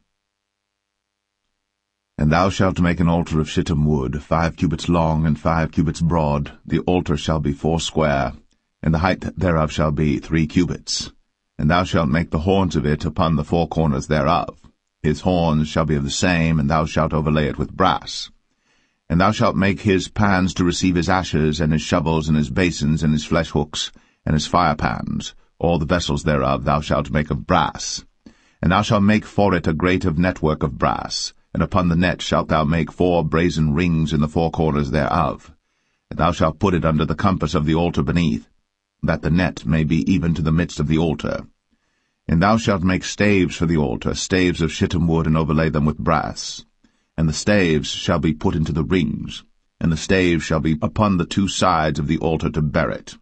Hollow with boards shalt thou make it, as it was shown thee in the mount, so shall they make it. And thou shalt make the court of the tabernacle for the south side. Southward there shall be hangings for the court of fine twined linen, of 100 cubits long for one side. And the 20 pillars thereof, and their 20 sockets shall be of brass.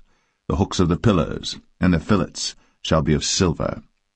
And likewise for the north side in length there shall be hangings of 100 cubits long, and his 20 pillars, and their 20 sockets of brass, the hooks of the pillars, and their fillets of silver. And for the breadth of the court on the west side shall be hangings of 50 cubits, their pillars 10, and their sockets 10. And the breadth of the court on the east side eastward shall be 50 cubits. The hangings of one side of the gate shall be 15 cubits, their pillars 3, and their sockets 3. And on the other side shall be hangings 15 cubits, their pillars 3, and their sockets 3. And for the gate of the court shall be an hanging of 20 cubits of blue, and purple, and scarlet, and fine twined linen, wrought with needlework, and their pillars shall be 4, and their sockets 4. All the pillars round about the court shall be filleted with silver. Their hooks shall be of silver, and their sockets of brass. The length of the court shall be 100 cubits, and the breadth 50 everywhere, and the height 5 cubits of fine twined linen, and their sockets of brass. All the vessels of the tabernacle and all the service thereof, and all the pins thereof, and all the pins of the court shall be of brass. And thou shalt command the children of Israel that they bring thee pure oil olive beaten for the light, to cause the lamp to burn always. In the tabernacle of the congregation without the veil, which is before the testimony, Aaron and his sons shall order it from evening to morning before the Lord. It shall be a statute for ever, unto their generations, on the behalf of the children of Israel.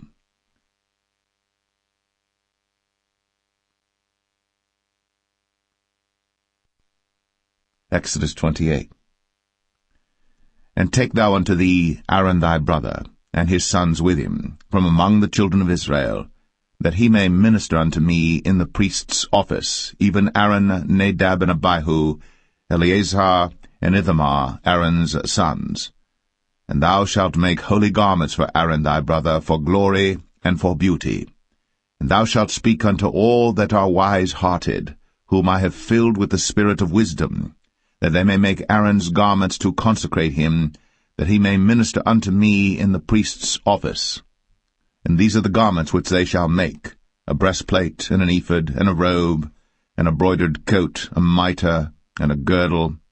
And they shall make holy garments for Aaron thy brother, and his sons, that he may minister unto me in the priest's office. And they shall take gold, and blue, and purple, and scarlet, and fine linen. And they shall make the ephod of gold, of blue, and of purple, of scarlet, and fine twined linen with cunning work. It shall have the 2 shoulder pieces thereof joined at the 2 edges thereof, and so it shall be joined together. And the curious girdle of the ephod which is upon it shall be of the same, according to the work thereof, even of gold, of blue, and purple, and scarlet, and fine twined linen. And thou shalt take 2 onyx stones, and grave on them the names of the children of Israel, 6 of their names on one stone, and the other 6 names of the rest on the other stone, according to their birth. With the work of an engraver in stone, like the engravings of a signet, shalt thou engrave the 2 stones with the names of the children of Israel. Thou shalt make them to be set in ouches of gold. And thou shalt put the 2 stones upon the shoulders of the ephod for stones of memorial unto the children of Israel. And Aaron shall bear their names before the Lord upon his 2 shoulders for a memorial. And thou shalt make ouches of gold, and 2 chains of pure gold at the ends. Of wreathen work shalt thou make them, and fasten the wreathen chains to the ouches. And thou shalt make the breastplate of judgment with cunning work. After the work of the ephod thou shalt make it, of gold, of blue, and of purple, and of scarlet, and of fine twined linen shalt thou make it. 4 square it shall be, being doubled. A span shall be the length thereof, and a span shall be the breadth thereof. And thou shalt set in it settings of stones, even 4 rows of stones. The first row shall be a sardius, a topaz, and a carbuncle. This shall be the first row. And the second row shall be an emerald, a sapphire, and a diamond. And the third row a ligure, an agate, and an amethyst. And the 4th row a beryl, and an onyx, and a jasper. They shall be set in gold in their enclosings. And the stone shall be with the names of the children of Israel, 12 according to their names, like the engravings of a signet. Every one with his name shall they be according to the 12 tribes. And thou shalt make upon the breastplate chains at the ends of wreathen work of pure gold. And thou shalt make upon the breastplate 2 rings of gold, and shalt put the 2 rings on the 2 ends of the breastplate. And thou shalt put the 2 wreathen chains of gold in the 2 rings which are on the ends of the breastplate. And the other 2 ends of the 2 wreathen chains thou shalt fasten in the 2 ouches, and put them on the shoulder pieces of the ephod before it. And thou shalt make 2 rings of gold, and thou shalt put them upon the 2 ends of the breastplate, in the border thereof, which is in the side of the ephod inward. And 2 other rings of gold thou shalt make, and shalt put them on the 2 sides of the ephod underneath, toward the forepart thereof, over against the other coupling thereof, above the curious girdle of the ephod. And they shall bind the breastplate by the rings thereof unto the rings of the ephod with a lace of blue, that it may be above the curious girdle of the ephod, and that the breastplate be not loosed from the ephod. And Aaron shall bear the names of the children of Israel in the breastplate of judgment upon his heart, when he goeth in unto the holy place for a memorial before the Lord continually. And thou shalt put in the breastplate of judgment the Urim and the Thummim, and they shall be upon Aaron's heart, when he goeth in before the Lord, And Aaron shall bear the judgment of the children of Israel upon his heart before the Lord continually. And thou shalt make the robe of the ephod all of blue. And there shall be an hole in the top of it, in the midst thereof. It shall have a binding of woven work round about the whole of it, as it were the whole of an habergeon, that it be not rent.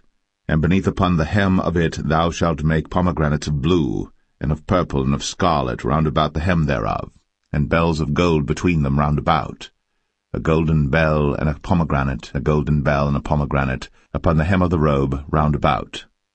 And it shall be upon Aaron to minister, and his sound shall be heard when he goeth in unto the holy place before the Lord, and when he cometh out, that he die not. And thou shalt make a plate of pure gold, and grave upon it, like the engravings of a signet, holiness to the Lord. And thou shalt put it on a blue lace, that it may be upon the mitre, upon the forefront of the mitre it shall be. And it shall be upon Aaron's forehead, that Aaron may bear the iniquity of the holy things, which the children of Israel shall hallow in all their holy gifts. And it shall be always upon his forehead, that they may be accepted before the Lord. And thou shalt embroider the coat of fine linen, and thou shalt make the mitre of fine linen, and thou shalt make the girdle of needlework. And for Aaron's sons thou shalt make coats, and thou shalt make for them girdles, and bonnets shalt thou make for them for glory and for beauty. And thou shalt put them upon Aaron thy brother, and his sons with him, and shalt anoint them, and consecrate them, and sanctify them, that they may minister unto me in the priest's office. And thou shalt make them linen breeches to cover their nakedness, from the loins even unto the thighs they shall reach. And they shall be upon Aaron and upon his sons when they come in unto the tabernacle of the congregation, or when they come near unto the altar to minister in the holy place, that they bear not iniquity, and die. It shall be a statute for ever unto him and his seed after him.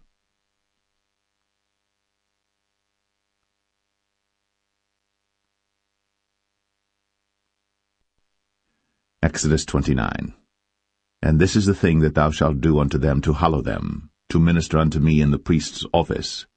Take 1 young bullock, and 2 rams without blemish, and unleavened bread and cakes unleavened tempered with oil, and wafers unleavened anointed with oil, of wheaten flour shalt thou make them. And thou shalt put them into 1 basket, and bring them in the basket, with the bullock and the 2 rams. And Aaron and his sons thou shalt bring unto the door of the tabernacle of the congregation, and shalt wash them with water. And thou shalt take the garments, and put upon Aaron the coat, and the robe of the ephod, and the ephod, and the breastplate, and gird him with the curious girdle of the ephod. And thou shalt put the mitre upon his head, and put the holy crown upon the mitre. Then shalt thou take the anointing oil, and pour it upon his head, and anoint him. And thou shalt bring his sons, and put coats upon them. And thou shalt gird them with girdles, Aaron and his sons, and put the bonnets on them, and the priest's office shall be theirs for a perpetual statute. And thou shalt consecrate Aaron and his sons. And thou shalt cause a bullock to be brought before the tabernacle of the congregation, and Aaron and his sons shall put their hands upon the head of the bullock. And thou shalt kill the bullock before the Lord, by the door of the tabernacle of the congregation. And thou shalt take of the blood of the bullock, and put it upon the horns of the altar with thy finger, and pour all the blood beside the bottom of the altar. And thou shalt take all the fat that covereth the inwards, and the caul that is above the liver, and the 2 kidneys, and the fat that is upon them, and burn them upon the altar. But the flesh of the bullock, and his skin, and his dung, shalt thou burn with fire without the camp. It is a sin offering. Thou shalt also take 1 ram, and Aaron and his sons shall put their hands upon the head of the ram. And thou shalt slay the ram, and thou shalt take his blood, and sprinkle it round about upon the altar. And thou shalt cut the ram in pieces, and wash the inwards of him and his legs, and put them unto his pieces and unto his head. And thou shalt burn the whole ram upon the altar. It is a burnt offering unto the Lord. It is a sweet savour, an offering made by fire unto the Lord. And thou shalt take the other ram, and Aaron and his sons shall put their hands upon the head of the ram. Then shalt thou kill the ram, and take of his blood, and put it upon the tip of the right ear of Aaron, and upon the tip of the right ear of his sons, and upon the thumb of their right hand, and upon the great toe of their right foot, and sprinkle the blood upon the altar round about. And thou shalt take of the blood that is upon the altar, and of the anointing oil, and sprinkle it upon Aaron, and upon his garments, and upon his sons, and upon the garments of his sons with him. And he shall be hallowed, and his garments, and his sons' garments with him. Also thou shalt take of the ram the fat and the rump, and the fat that covereth the inwards, and the caul above the liver, and the 2 kidneys, and the fat that is upon them, and the right shoulder, for it is a ram of consecration. And 1 loaf of bread, and 1 cake of oiled bread, and 1 wafer out of the basket of the unleavened bread that is before the Lord. And thou shalt put all in the hands of Aaron, and in the hands of his sons, and shalt wave them for a wave offering before the Lord. And thou shalt receive them of their hands, and burn them upon the altar for a burnt offering, for a sweet savour before the Lord. It is an offering made by fire unto the Lord. And thou shalt take the breast of the ram of Aaron's consecration, and wave it for a wave offering before the Lord, and it shall be thy part. And thou shalt sanctify the breast of the wave offering, and the shoulder of the heave offering which is waved, and which is heaved up, of the ram of the consecration, even of that which is for Aaron, and of that which is for his sons. And it shall be Aaron's and his sons by a statute for ever from the children of Israel. For it is an heave offering, and it shall be an heave offering from the children of Israel of the sacrifice of their peace offerings, even their heave offering unto the Lord. And the holy garments of Aaron shall be his sons after him, to be anointed therein, and to be consecrated in them. And that son that is priest in his stead shall put them on 7 days, when he cometh into the tabernacle of the congregation to minister in the holy place. And thou shalt take the ram of the consecration, and seethe his flesh in the holy place. And Aaron and his sons shall eat the flesh of the ram, and the bread that is in the basket by the door of the tabernacle of the congregation. And they shall eat those things wherewith the atonement was made, to consecrate and to sanctify them. But a stranger shall not eat thereof, because they are holy. And if aught of the flesh of the consecrations, or of the bread, remain unto the morning, then thou shalt burn the remainder with fire. It shall not be eaten, because it is holy. And thus shalt thou do unto Aaron and to his sons, according to all things which I have commanded thee. 7 days shalt thou consecrate them. And thou shalt offer every day a bullock for a sin offering, for atonement. And thou shalt cleanse the altar, when thou hast made an atonement for it. And thou shalt anoint it, to sanctify it. 7 days thou shalt make an atonement for the altar, and sanctify it. And it shall be an altar most holy. Whatsoever toucheth the altar shall be holy. Now this is that which thou shalt offer upon the altar: 2 lambs of the first year, day by day, continually. The 1 lamb thou shalt offer in the morning, and the other lamb thou shalt offer at even. And with the 1 lamb 1/10 deal of flour mingled with the 4th part of an hin of beaten oil, and the 4th part of an hin of wine for a drink offering. And the other lamb thou shalt offer at even, and shalt do thereto according to the meat offering of the morning, and according to the drink offering thereof, for a sweet savour, an offering made by fire unto the Lord. This shall be a continual burnt offering throughout your generations at the door of the tabernacle of the congregation before the Lord, where I will meet you, to speak there unto thee. And there I will meet with the children of Israel, and the tabernacle shall be sanctified by my glory. And I will sanctify the tabernacle of the congregation and the altar.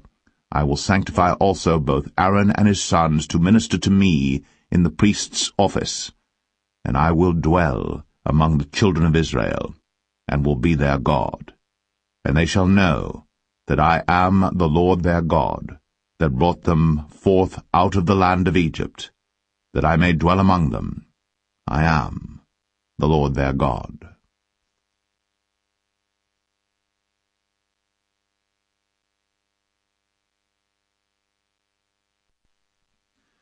Exodus 30. And thou shalt make an altar to burn incense upon. Of shittim wood shalt thou make it. A cubit shall be the length thereof, and a cubit the breadth thereof. 4 square shall it be. And 2 cubits shall be the height thereof, the horns thereof shall be of the same. And thou shalt overlay it with pure gold. the top thereof and the sides thereof round about, and the horns thereof, and thou shalt make unto it a crown of gold round about. And 2 golden rings shalt thou make to it under the crown of it, by the 2 corners thereof upon the 2 sides of it shalt thou make it, and they shall be for places for the staves to bear it withal. And thou shalt make the staves of shittim wood, and overlay them with gold, and thou shalt put it before the veil that is by the ark of the testimony, before the mercy seat that is over the testimony, where I will meet with thee. And Aaron shall burn thereon sweet incense every morning. When he dresseth the lamps, he shall burn incense upon it. And when Aaron lighteth the lamps at even, he shall burn incense upon it, a perpetual incense before the Lord throughout your generations. Ye shall offer no strange incense thereon, nor burnt sacrifice, nor meat offering, neither shall ye pour drink offering thereon. And Aaron shall make an atonement upon the horns of it once in a year with the blood of the sin offering of atonements. Once in the year shall he make atonement upon it throughout your generations. It is most holy unto the Lord. And the Lord spake unto Moses, saying, When thou takest the sum of the children of Israel after their number, then shall they give every man a ransom for his soul unto the Lord, when thou numberest them, that there be no plague among them, when thou numberest them. This they shall give every one that passeth among them that are numbered, 1/2 shekel after the shekel of the sanctuary. A shekel is 20 gerahs, and 1/2 shekel shall be the offering of the Lord. Every one that passeth among them that are numbered, from 20 years old and above, shall give an offering unto the Lord. The rich shall not give more, and the poor shall not give less than 1/2 shekel, when they give an offering unto the Lord, to make an atonement for your souls. And thou shalt take the atonement money of the children of Israel, and shalt appoint it for the service of the tabernacle of the congregation, that it may be a memorial unto the children of Israel before the Lord, to make an atonement for your souls. And the Lord spake unto Moses, saying, Thou shalt also make a laver of brass, and his foot also of brass, to wash withal. And thou shalt put it between the tabernacle of the congregation and the altar, and thou shalt put water therein. For Aaron and his sons shall wash their hands and their feet thereat. When they go into the tabernacle of the congregation, they shall wash with water, that they die not, or when they come near to the altar to minister, to burn offering made by fire unto the Lord. So they shall wash their hands and their feet, that they die not. And it shall be a statute forever to them, even to him and to his seed throughout their generations. Moreover the Lord spake unto Moses, saying, Take thou also unto thee principal spices, of pure myrrh 500 shekels, and of sweet cinnamon half so much, even 250 shekels, and of sweet calamus 250 shekels, and of cassia 500 shekels after the shekel of the sanctuary, and of oil olive and hin. And thou shalt make it an oil of holy ointment, an ointment compound after the art of the apothecary. It shall be an holy anointing oil. And thou shalt anoint the tabernacle of the congregation therewith, and the ark of the testimony, and the table and all his vessels, and the candlestick and his vessels, and the altar of incense, and the altar of burnt offering with all his vessels, and the laver and his foot. And thou shalt sanctify them, that they may be most holy. Whatsoever toucheth them shall be holy. And thou shalt anoint Aaron and his sons, and consecrate them, that they may minister unto me in the priest's office. And thou shalt speak unto the children of Israel, saying, This shall be an holy anointing oil unto me throughout your generations. Upon man's flesh shall it not be poured, neither shall ye make any other like it, after the composition of it. It is holy, and it shall be holy unto you. Whosoever compoundeth any like it, or whosoever putteth any of it upon a stranger, shall even be cut off from his people. And the Lord said unto Moses, Take unto thee sweet spices, stacte, and onycha, and galbanum, these sweet spices with pure frankincense, of each shall there be a like weight. And thou shalt make it a perfume, a confection after the art of the apothecary, tempered together pure and holy. And thou shalt beat some of it very small, and put of it before the testimony in the tabernacle of the congregation, where I will meet with thee. It shall be unto you most holy. And as for the perfume which thou shalt make, ye shall not make to yourselves according to the composition thereof. It shall be unto thee holy for the Lord. Whosoever shall make like unto that, to smell thereto, shall even be cut off from his people.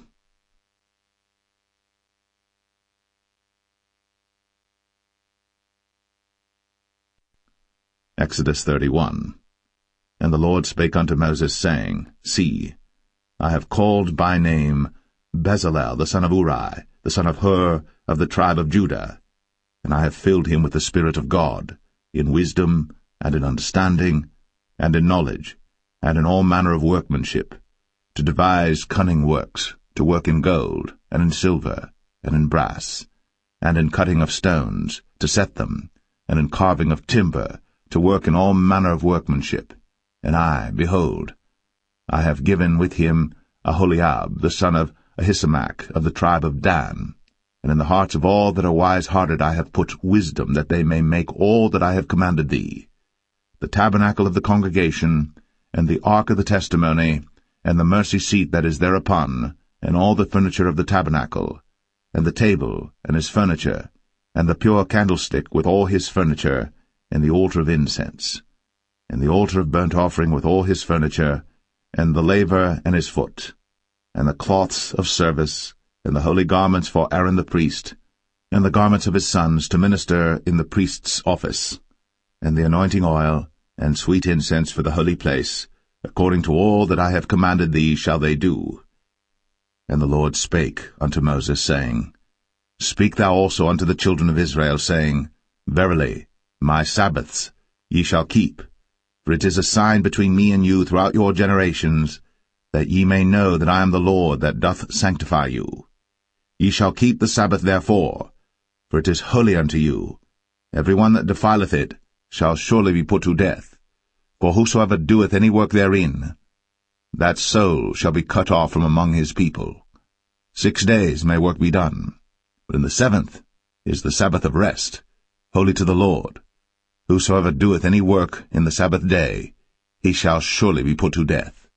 Wherefore the children of Israel shall keep the Sabbath, to observe the Sabbath throughout their generations, for a perpetual covenant.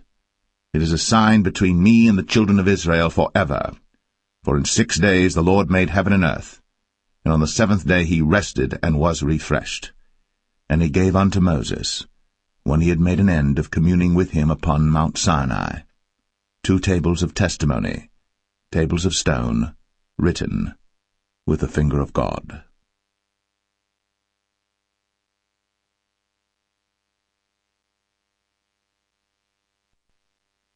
Exodus 32. And when the people saw that Moses delayed to come down out of the mount, the people gathered themselves together unto Aaron, and said unto him, Up, make us gods, which shall go before us. For as for this Moses, the man that brought us up out of the land of Egypt, we wot not what is become of him. And Aaron said unto them, Break off the golden earrings which are in the ears of your wives, of your sons, and of your daughters, and bring them unto me. And all the people brake off the golden earrings which were in their ears, and brought them unto Aaron. And he received them at their hand, and fashioned it with a graving tool, after he had made it a molten calf. And they said, These be thy gods, O Israel, which brought thee up out of the land of Egypt. And when Aaron saw it, he built an altar before it. And Aaron made proclamation and said, Tomorrow is a feast to the Lord. And they rose up early on the morrow, and offered burnt offerings, and brought peace offerings. And the people sat down to eat and to drink, and rose up to play. And the Lord said unto Moses, Go, get thee down, for thy people, which thou broughtest out of the land of Egypt, have corrupted themselves. They have turned aside quickly out of the way which I commanded them. They have made them a molten calf, and have worshipped it, and have sacrificed thereunto, and said, These be thy gods, O Israel, which have brought thee up out of the land of Egypt. And the Lord said unto Moses, I have seen this people, and behold, it is a stiff-necked people. Now therefore let me alone, that my wrath may wax hot against them, and that I may consume them, and I will make of thee a great nation. And Moses besought the Lord his God, and said, Lord, why doth thy wrath wax hot against thy people, which thou hast brought forth out of the land of Egypt with great power, and with a mighty hand? Wherefore should the Egyptians speak and say, For mischief did he bring them out, to slay them in the mountains, and to consume them from the face of the earth? turn from thy fierce wrath, and repent of this evil against thy people. Remember Abraham, Isaac, and Israel, thy servants, to whom thou swarest by thine own self, and saidst unto them, I will multiply your seed as the stars of heaven, and all this land that I have spoken of will I give unto your seed, and they shall inherit it for ever. And the Lord repented of the evil which he thought to do unto his people. And Moses turned, and went down from the mount, and the 2 tables of the testimony were in his hand. The tables were written on both their sides. On the one side, and on the other, were they written. And the tables were the work of God, and the writing was the writing of God, graven upon the tables. And when Joshua heard the noise of the people as they shouted, he said unto Moses, There is a noise of war in the camp. And he said, It is not the voice of them that shout for mastery, neither is it the voice of them that cry for being overcome, but the noise of them that sing do I hear. And it came to pass, as soon as he came nigh unto the camp, that he saw the calf and the dancing. And Moses' anger waxed hot, and he cast the tables out of his hands, and brake them beneath the mount. And he took the calf which they had made, and burnt it in the fire, and ground it to powder, and strawed it upon the water, and made the children of Israel drink of it. And Moses said unto Aaron, What did this people unto thee, that thou hast brought so great a sin upon them?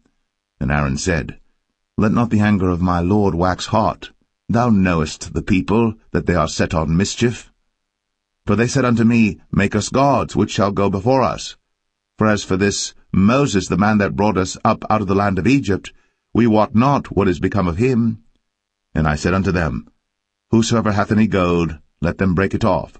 So they gave it to me. Then I cast it into the fire, and there came out this calf. And when Moses saw that the people were naked, for Aaron had made them naked unto their shame among their enemies, then Moses stood in the gate of the camp, and said, Who is on the Lord's side? Let him come unto me. And all the sons of Levi gathered themselves together unto him. And he said unto them, Thus saith the Lord God of Israel, Put every man his sword by his side, and go in and out from gate to gate throughout the camp, and slay every man his brother, and every man his companion, and every man his neighbor. And the children of Levi did according to the word of Moses. And there fell of the people that day about 3,000 men. For Moses had said, Consecrate yourselves today to the Lord, even every man upon his son, and upon his brother, that he may bestow upon you a blessing this day. And it came to pass on the morrow, that Moses said unto the people, Ye have sinned a great sin, and now I will go up unto the Lord. Peradventure I shall make an atonement for your sin. And Moses returned unto the Lord, and said, O this people have sinned a great sin, and have made them gods of gold. Yet now, if thou wilt forgive their sin, and if not, blot me, I pray thee, out of thy book, which thou hast written. And the Lord said unto Moses, Whosoever hath sinned against me, him will I blot out of my book. Therefore now go, lead the people unto the place of which I have spoken unto thee. Behold, mine angel shall go before thee. Nevertheless, in the day when I visit, I will visit their sin upon them. And the Lord plagued the people, because they made the calf, which Aaron made.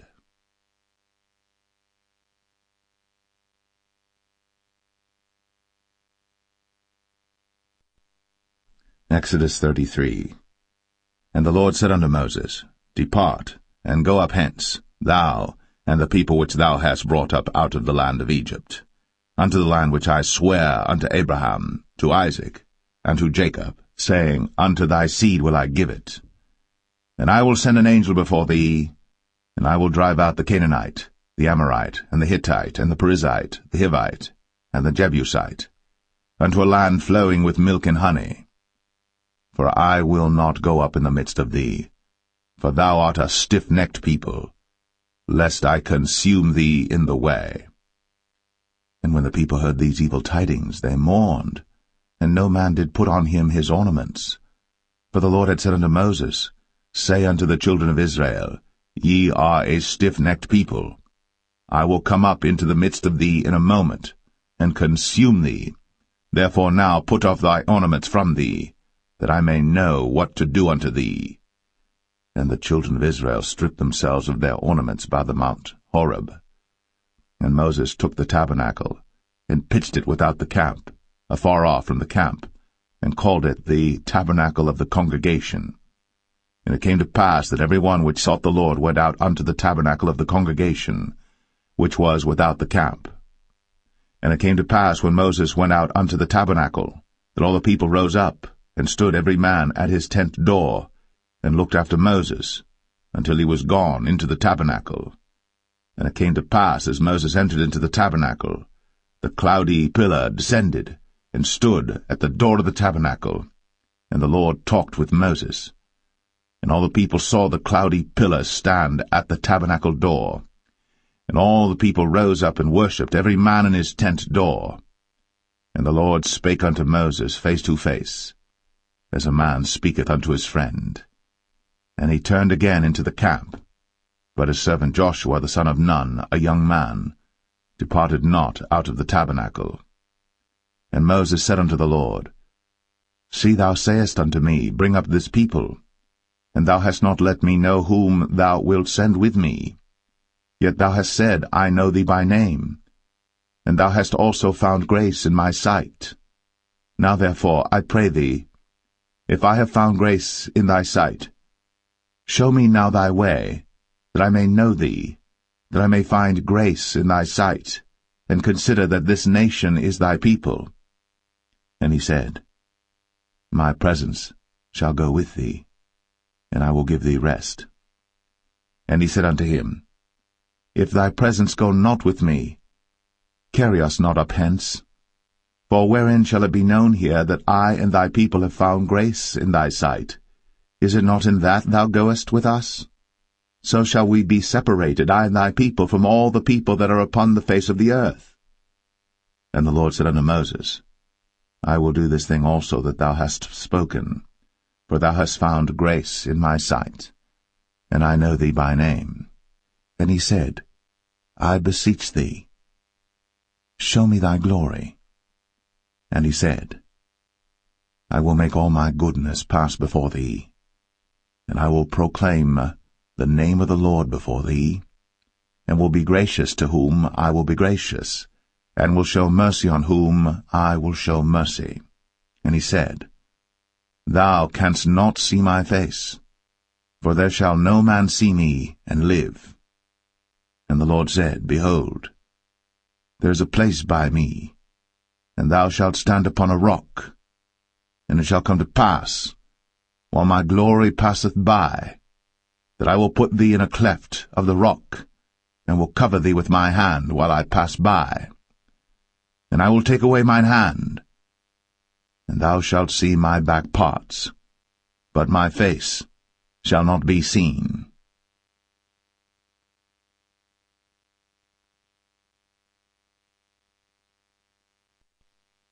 Exodus 34.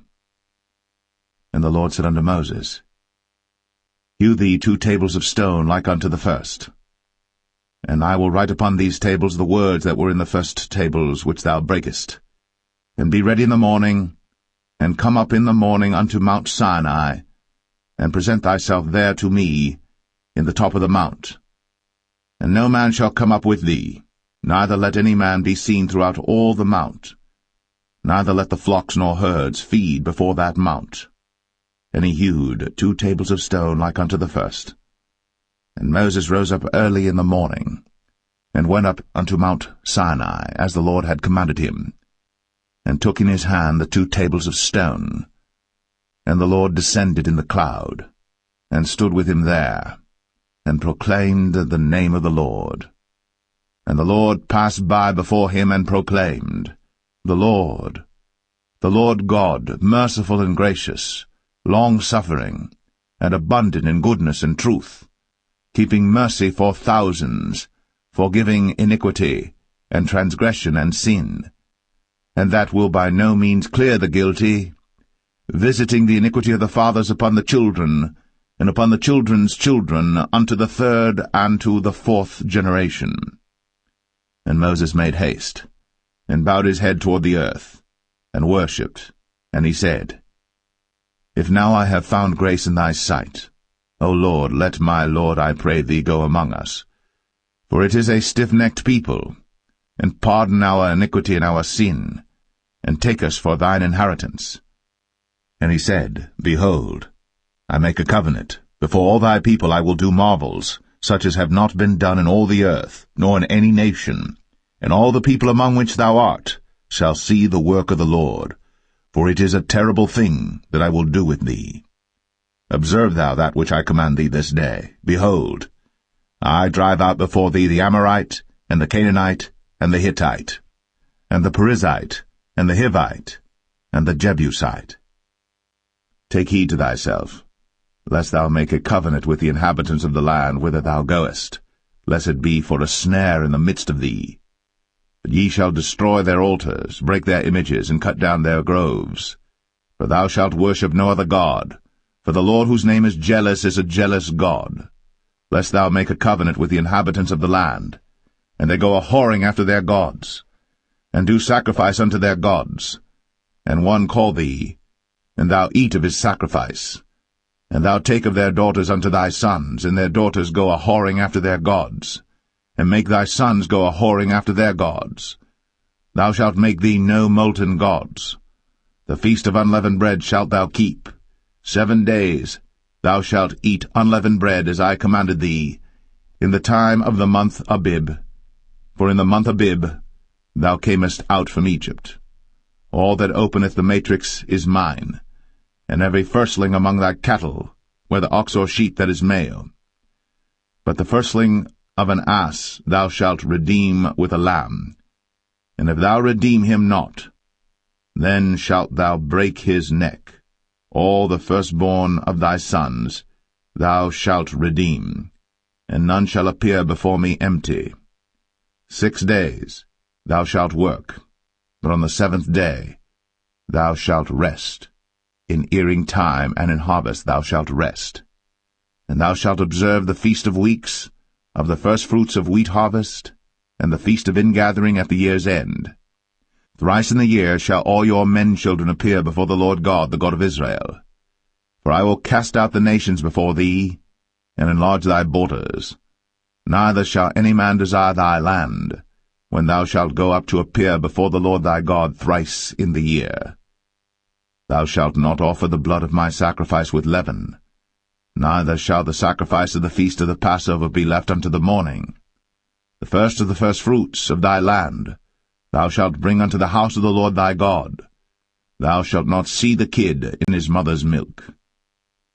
And the Lord said unto Moses, Write thou these words, for after the tenor of these words I have made a covenant with thee and with Israel. And he was there with the Lord 40 days and 40 nights. He did neither eat bread nor drink water. And he wrote upon the tables the words of the covenant, the 10 commandments. And it came to pass, when Moses came down from Mount Sinai, with the 2 tables of testimony in Moses' hand, when he came down from the mount, that Moses wist not that the skin of his face shone, while he talked with them. And when Aaron and all the children of Israel saw Moses, behold, the skin of his face shone, and they were afraid to come nigh him. And Moses called unto them, and Aaron and all the rulers of the congregation returned unto him. And Moses talked with them, and afterward all the children of Israel came nigh, and he gave them in commandment all that the Lord had spoken with him in Mount Sinai. Until Moses had done speaking with them, he put a veil on his face. But when Moses went in before the Lord to speak with him, he took the veil off until he came out. And he came out, and spake unto the children of Israel that which he was commanded. And the children of Israel saw the face of Moses, that the skin of Moses' face shone. And Moses put the veil upon his face again, until he went in to speak with him.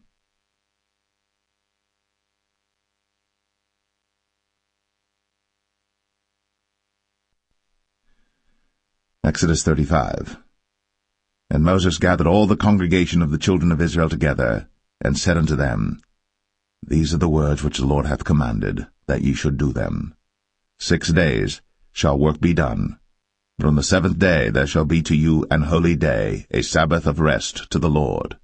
Whosoever doeth work therein shall be put to death. Ye shall kindle no fire throughout your habitations upon the Sabbath day.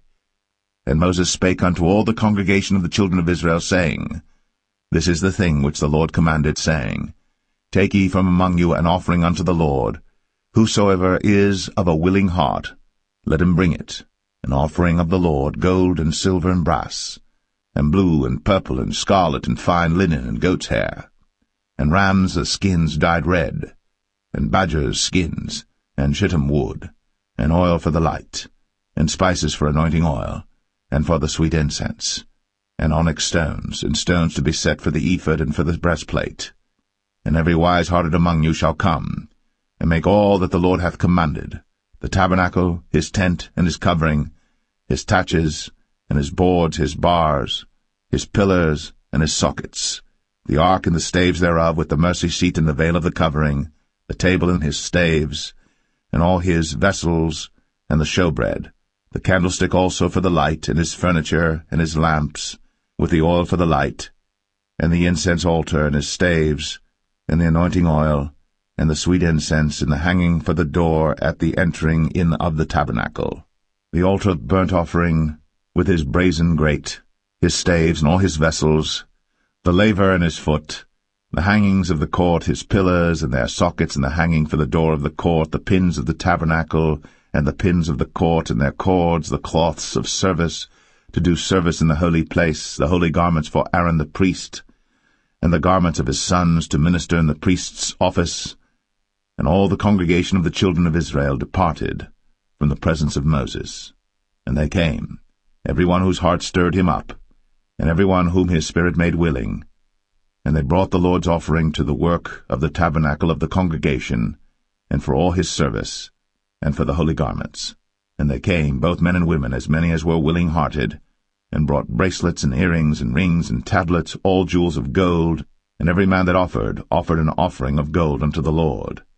And every man with whom was found blue and purple and scarlet and fine linen and goat's hair, and red skins of rams and badgers' skins brought them. Every one that did offer an offering of silver and brass brought the Lord's offering, and every man with whom was found shittim wood for any work of the service brought it.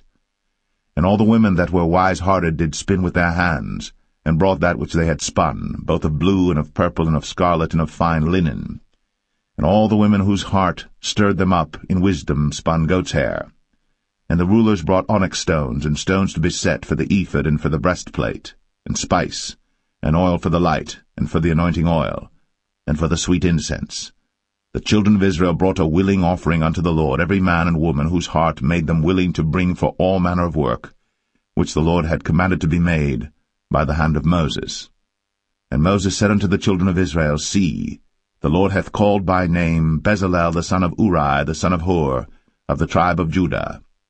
And he hath filled him with the Spirit of God in wisdom, in understanding, and in knowledge, and in all manner of workmanship, and to devise curious works, to work in gold, and in silver, and in brass, and in the cutting of stones, to set them, and in carving of wood, to make any manner of cunning work. And he hath put in his heart that he may teach, both he and Aholiab, the son of Ahisamach, of the tribe of Dan. Them hath he filled with wisdom of heart, to work all manner of work, of the engraver, and of the cunning workman, and of the embroiderer, in blue, and in purple, and scarlet, and in fine linen, and of the weaver, even of them that do any work, and of those that devise cunning work.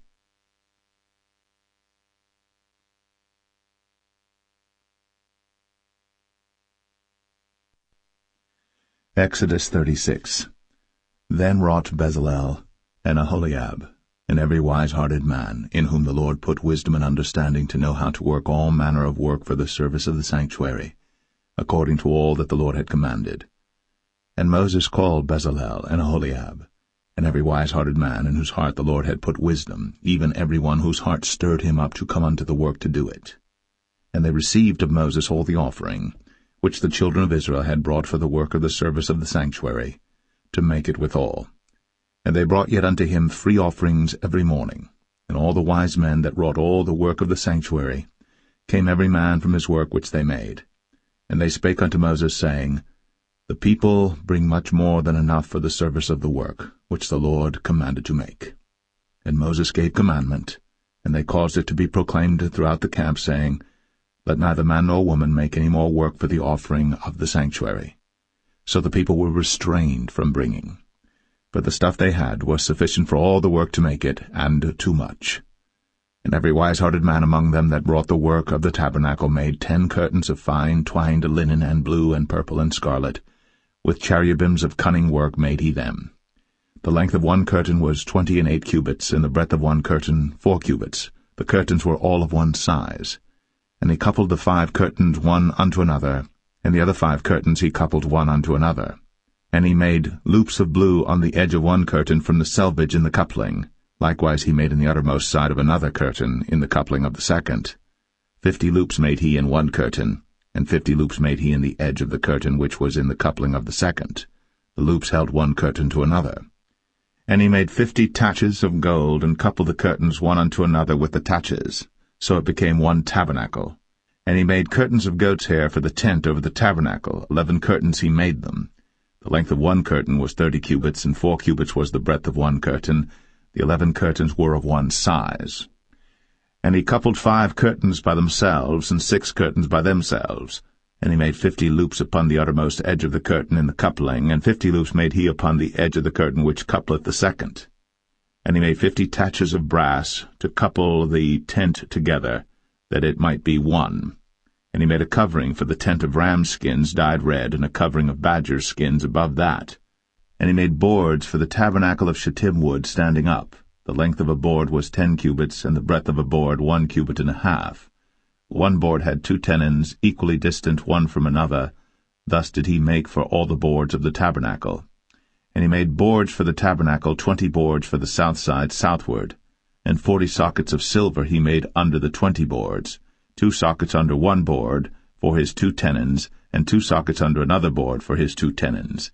And for the other side of the tabernacle, which is toward the north corner, he made 20 boards, and there 40 sockets of silver, 2 sockets under one board, and 2 sockets under another board.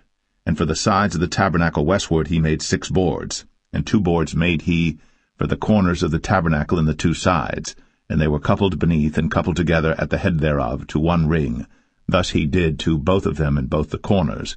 And there were 8 boards, and their sockets were 16 sockets of silver, under every board 2 sockets. And he made bars of shittim wood, 5 for the boards of the one side of the tabernacle, and 5 bars for the boards of the other side of the tabernacle, and 5 bars for the boards of the tabernacle for the sides westward. And he made the middle bar to shoot through the boards from the one end to the other.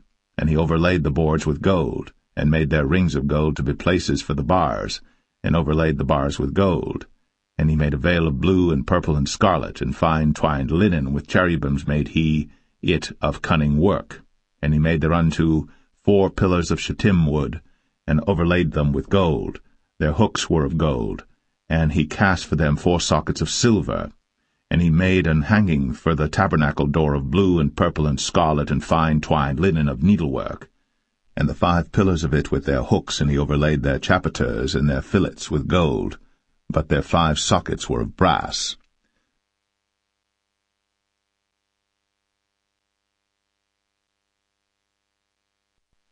Exodus 37.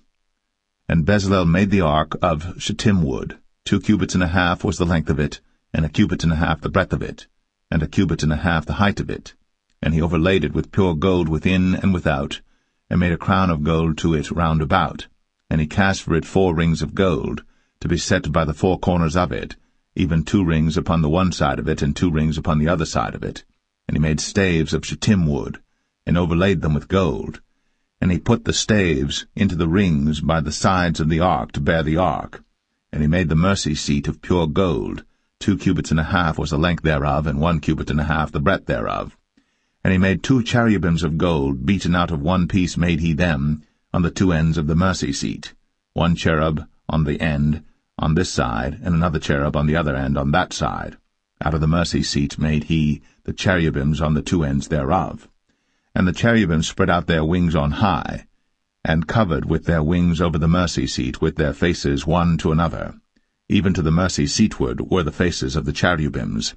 And he made the table of shittim wood. 2 cubits was the length thereof, and a cubit the breadth thereof, and a cubit and a half the height thereof. And he overlaid it with pure gold, and made thereunto a crown of gold round about. Also he made thereunto a border of an handbreadth round about, and made a crown of gold for the border thereof round about. And he cast for it 4 rings of gold, and put the rings upon the 4 corners that were in the 4 feet thereof. Over against the border were the rings, the places for the staves to bear the table. And he made the staves of shittim wood, and overlaid them with gold to bear the table. And he made the vessels which were upon the table, his dishes, and his spoons, and his bowls, and his covers, to cover withal of pure gold. And he made the candlestick of pure gold. Of beaten work made he the candlestick. His shaft and his branch, his bowls, his knobs, and his flowers were of the same. And 6 branches going out of the sides thereof, 3 branches of the candlestick out of the one side thereof, and 3 branches of the candlestick out of the other side thereof. 3 bowls made after the fashion of almonds in one branch, a knob and a flower, and 3 bowls made like almonds in another branch, a knob and a flower. So throughout the 6 branches, going out of the candlestick. And in the candlestick were 4 bowls made like almonds, his knobs and his flowers, and a knob under 2 branches of the same, and a knob under 2 branches of the same, and a knob under 2 branches of the same, according to the 6 branches going out of it. Their knobs and their branches were of the same. All of it was one beaten work of pure gold. And he made his 7 lamps, and his snuffers, and his snuff dishes of pure gold. Of a talent of pure gold made he it, and all the vessels thereof. And he made the incense altar of shittim wood. The length of it was a cubit, the breadth of it a cubit. It was 4 square, and 2 cubits was the height of it. The horns thereof were of the same. And he overlaid it with pure gold, both the top of it and the sides thereof round about, and the horns of it. Also he made unto it a crown of gold round about. And he made 2 rings of gold for it under the crown thereof, by the 2 corners of it upon the 2 sides thereof, to be places for the staves to bear it withal. And he made the staves of shittim wood, and overlaid them with gold. And he made the holy anointing oil, and the pure incense of sweet spices, according to the work of the apothecary.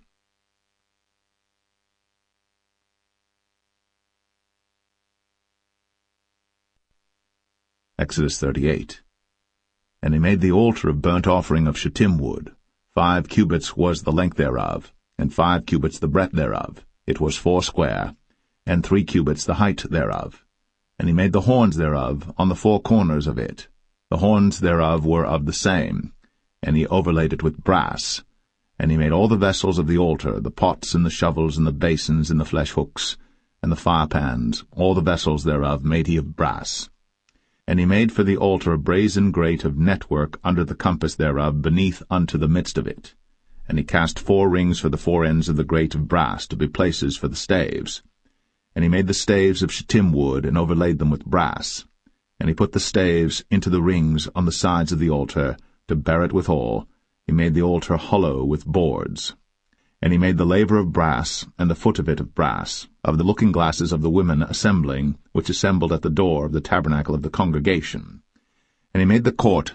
On the south side southward the hangings of the court were of fine twined linen, 100 cubits. Their pillars were 20, and their brazen sockets 20. The hooks of the pillars and their fillets were of silver. And for the north side the hangings were 100 cubits, their pillars were 20, and their sockets of brass 20.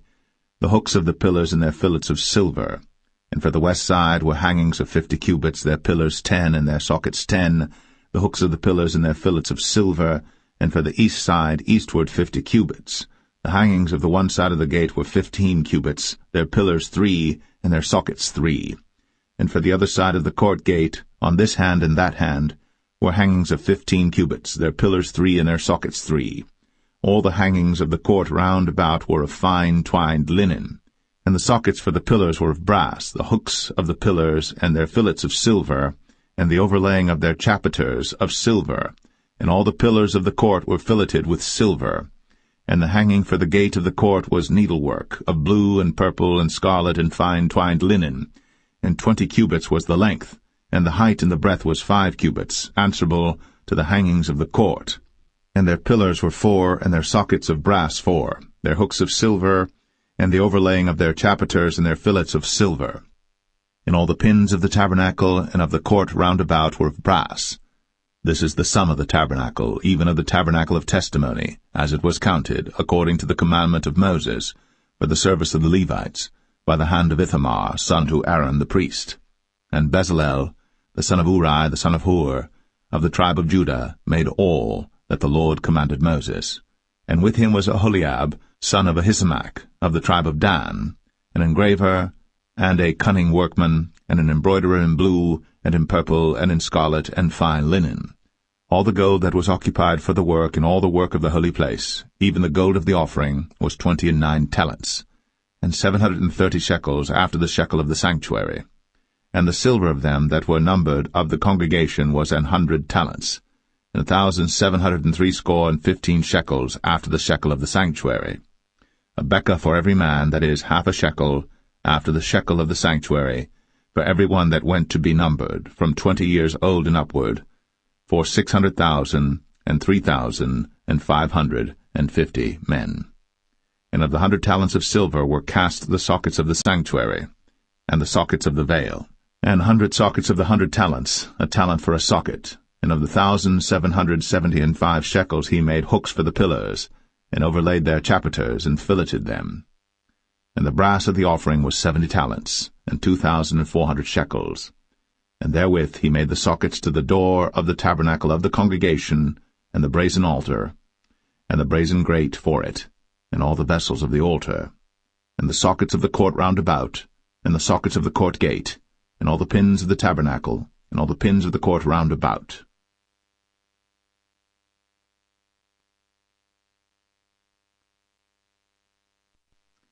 Exodus 39.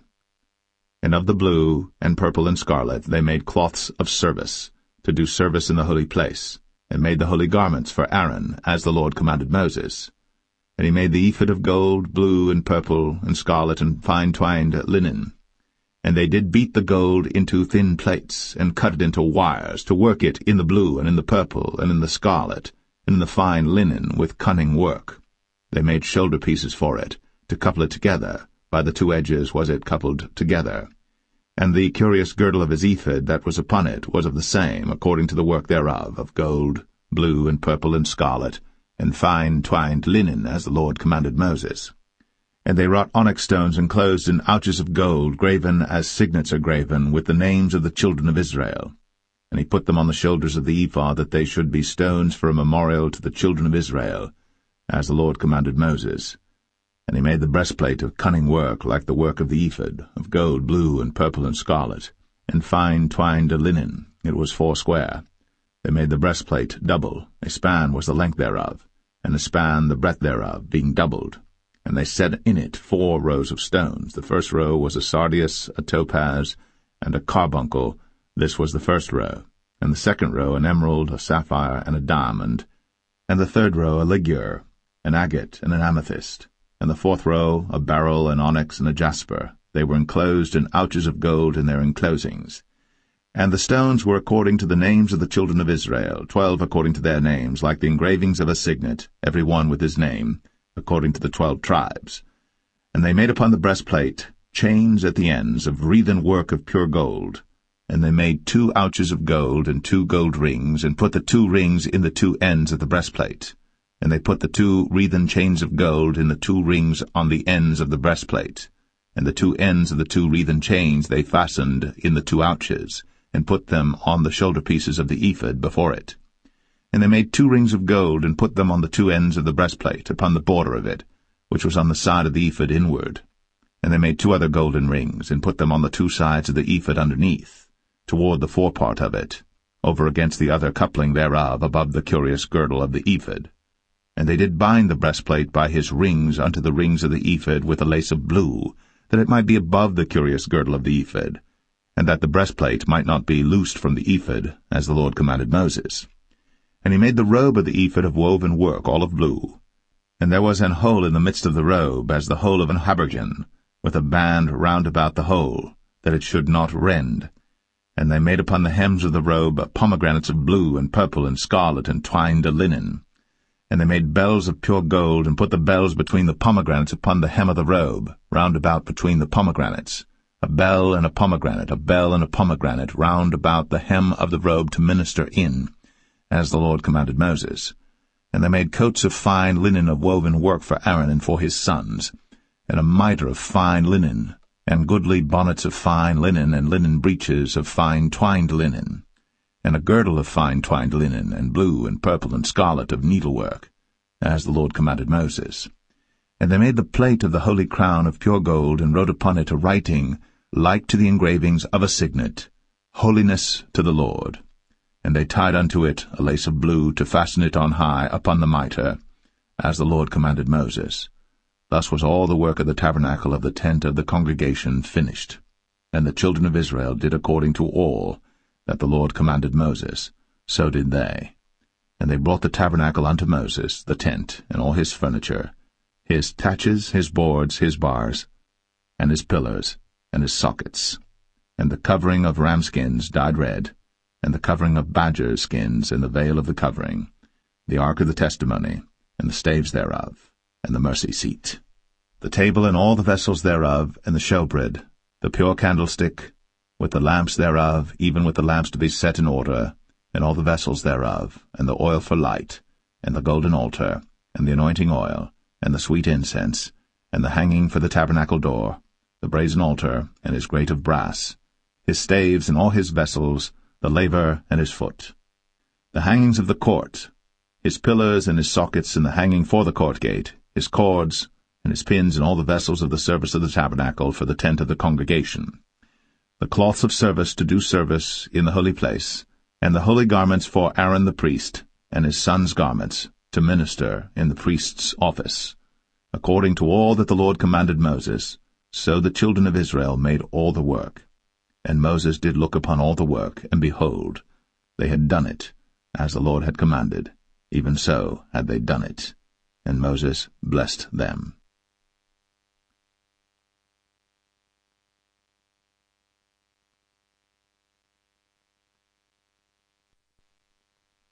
Exodus 40.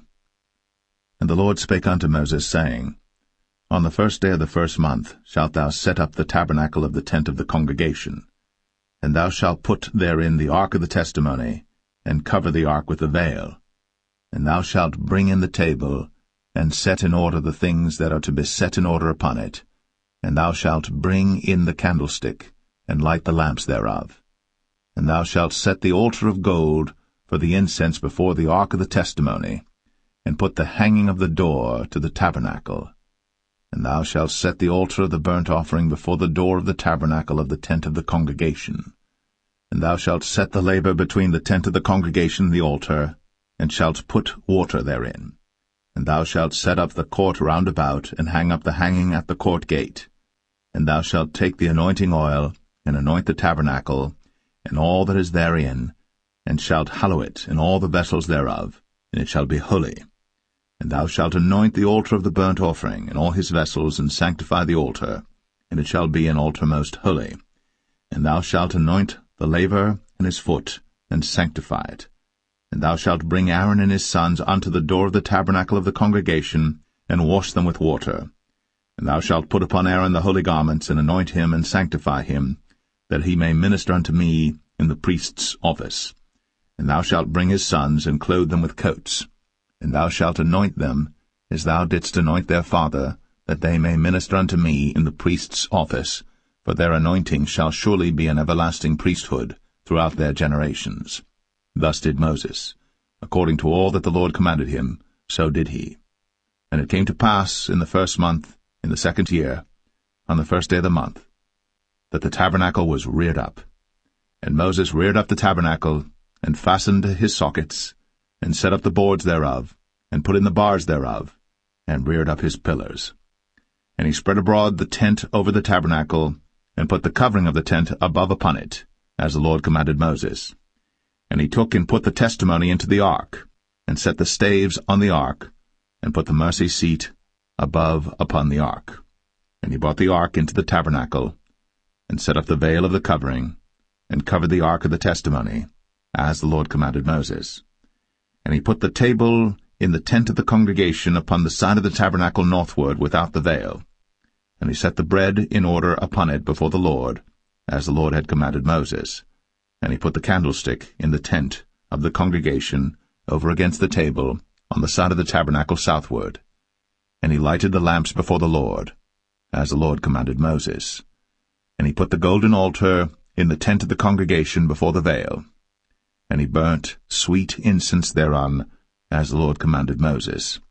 And he set up the hanging at the door of the tabernacle. And he put the altar of burnt offering by the door of the tabernacle of the tent of the congregation, and offered upon it the burnt offering and the meat offering, as the Lord commanded Moses. And he set the laver between the tent of the congregation and the altar, and put water there to wash withal. And Moses and Aaron and his sons washed their hands and their feet thereat, when they went into the tent of the congregation, and when they came near unto the altar, they washed, as the Lord commanded Moses. And he reared up the court round about the tabernacle and the altar, and set up the hanging of the court gate. So Moses finished the work. Then a cloud covered the tent of the congregation, and the glory of the Lord filled the tabernacle. And Moses was not able to enter into the tent of the congregation, because the cloud abode thereon, and the glory of the Lord filled the tabernacle. And when the cloud was taken up from over the tabernacle, the children of Israel went onward in all their journeys. But if the cloud were not taken up, then they journeyed not till the day that it was taken up. For the cloud of the Lord was upon the tabernacle by day, and fire was on it by night, in the sight of all the house of Israel, throughout all their journeys.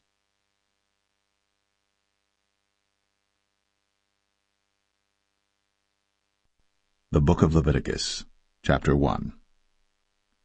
And the Lord called unto Moses, and spake unto him out of the tabernacle of the congregation, saying, Speak unto the children of Israel, and say unto them, If any man of you bring an offering unto the Lord, ye shall bring your offering of the cattle, even of the herd, and of the flock. If his offering be a burnt sacrifice of the herd, let him offer a male without blemish. He shall offer it of his own voluntary will at the door of the tabernacle of the congregation before the Lord. And he shall put his hand upon the head of the burnt offering, and it shall be accepted for him to make atonement for him. And he shall kill the bullock before the Lord, and the priests, Aaron's sons, shall bring the blood, and sprinkle the blood round about upon the altar that is by the door of the tabernacle of the congregation. And he shall flay the burnt offering, and cut it into his pieces. And the sons of Aaron the priests shall put fire upon the altar, and lay the wood in order upon the fire. And the priests, Aaron's sons, shall lay the parts, the head, and the fat, in order upon the wood that is on the fire which is upon the altar. But his inwards and his legs shall he wash in water, and the priests shall burn all on the altar to be a burnt sacrifice, an offering made by fire, of a sweet savour unto the Lord. And if his offering be of the flocks, namely of the sheep or of the goats, for a burnt sacrifice, he shall bring it a male without blemish, and he shall kill it on the side of the altar northward before the Lord, and the priests, Aaron's sons, shall sprinkle his blood round about upon the altar.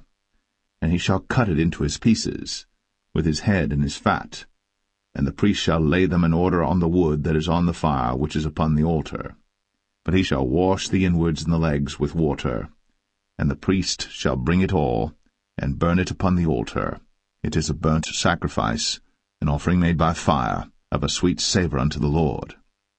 And if the burnt sacrifice for his offering to the Lord be of fowls, then he shall bring his offering of turtle doves or of young pigeons. And the priest shall bring it unto the altar, and wring off his head, and burn it on the altar, and the blood thereof shall be wrung out at the side of the altar.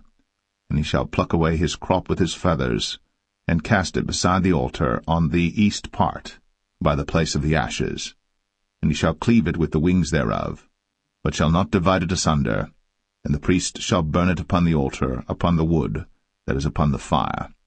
It is a burnt sacrifice, an offering made by fire, of a sweet savour unto the Lord.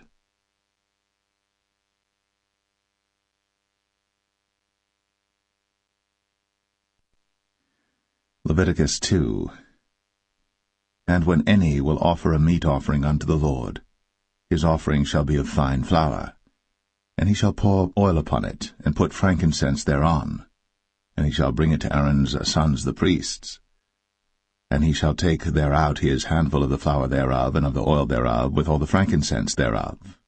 And the priests shall burn the memorial of it upon the altar, to be an offering made by fire, of a sweet savour unto the Lord. And the remnant of the meat offering shall be Aaron's and his sons'. It is a thing most holy of the offerings of the Lord made by fire. And if thou bring an oblation of a meat offering baked in the oven, it shall be unleavened cakes of fine flour mingled with oil, or unleavened wafers anointed with oil. And if thy oblation be a meat offering baked in a pan, it shall be of fine flour, unleavened, mingled with oil. Thou shalt part it in pieces, and pour oil thereon. It is a meat offering. And if thy oblation be a meat offering baked in the frying pan, it shall be made of fine flour with oil. And thou shalt bring the meat offering that is made of these things unto the Lord, and when it is presented unto the priest, he shall bring it unto the altar. And the priest shall take from the meat offering a memorial thereof, and shall burn it upon the altar. It is an offering made by fire, of a sweet savour unto the Lord. And that which is left of the meat offering shall be Aaron's and his sons'. It is a thing most holy of the offerings of the Lord made by fire. No meat offering which ye shall bring unto the Lord shall be made with leaven, for ye shall burn no leaven, nor any honey, in any offering of the Lord made by fire. As for the oblation of the firstfruits, ye shall offer them unto the Lord, but they shall not be burnt on the altar for a sweet savour. And every oblation of thy meat offering shalt thou season with salt, neither shalt thou suffer the salt of the covenant of thy God to be lacking from thy meat offering. With all thine offerings thou shalt offer salt. And if thou offer a meat offering of thy firstfruits unto the Lord, thou shalt offer for the meat offering of thy firstfruits green ears of corn dried by the fire, even corn beaten out of full ears. And thou shalt put oil upon it, and lay frankincense thereon. It is a meat offering. And the priest shall burn the memorial of it, part of the beaten corn thereof, and part of the oil thereof, with all the frankincense thereof. It is an offering made by fire unto the Lord.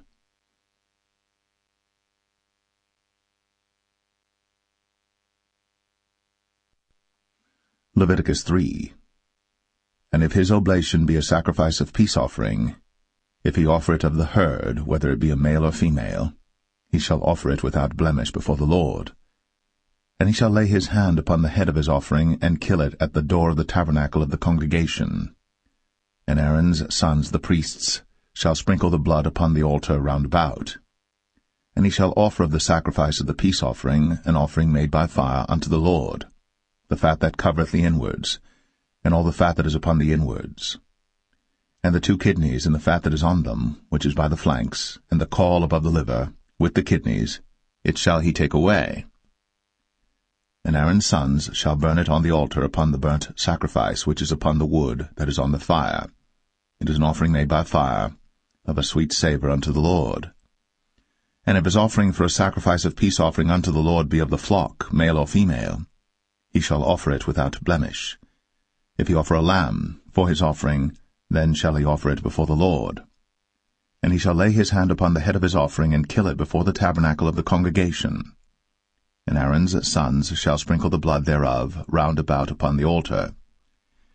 And he shall offer of the sacrifice of the peace offering an offering made by fire unto the Lord, the fat thereof, and the whole rump, it shall he take off hard by the backbone, and the fat that covereth the inwards, and all the fat that is upon the inwards, and the 2 kidneys, and the fat that is upon them, which is by the flanks, and the caul above the liver, with the kidneys, it shall he take away. And the priest shall burn it upon the altar. It is the food of the offering made by fire unto the Lord. And if his offering be a goat, then he shall offer it before the Lord. And he shall lay his hand upon the head of it, and kill it before the tabernacle of the congregation.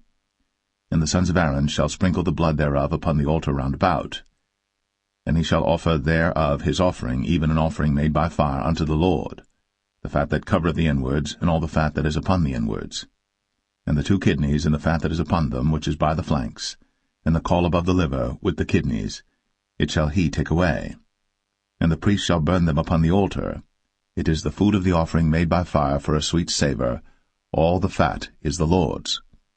It shall be a perpetual statute for your generations throughout all your dwellings, that ye eat neither fat nor blood.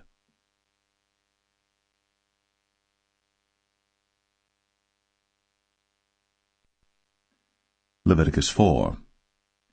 And the Lord spake unto Moses, saying, Speak unto the children of Israel, saying, If a soul shall sin through ignorance against any of the commandments of the Lord, concerning things which ought not to be done, and shall do against any of them, if the priest that is anointed do sin according to the sin of the people, then let him bring for his sin which he hath sinned a young bullock without blemish unto the Lord for a sin offering. And he shall bring the bullock unto the door of the tabernacle of the congregation before the Lord, and shall lay his hand upon the bullock's head, and kill the bullock before the Lord. And the priest that is anointed shall take of the bullock's blood, and bring it to the tabernacle of the congregation. And the priest shall dip his finger in the blood, and sprinkle of the blood 7 times before the Lord, before the veil of the sanctuary.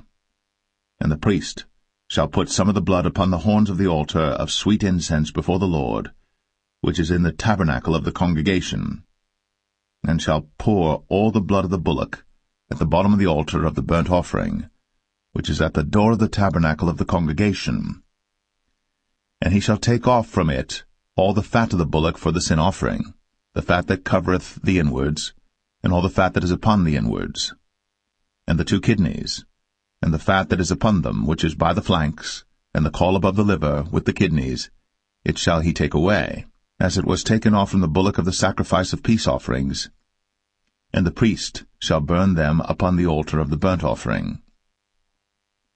And the skin of the bullock and all his flesh, with his head, and with his legs, and his inwards, and his dung, even the whole bullock shall he carry forth without the camp unto a clean place, where the ashes are poured out, and burn him on the wood with fire.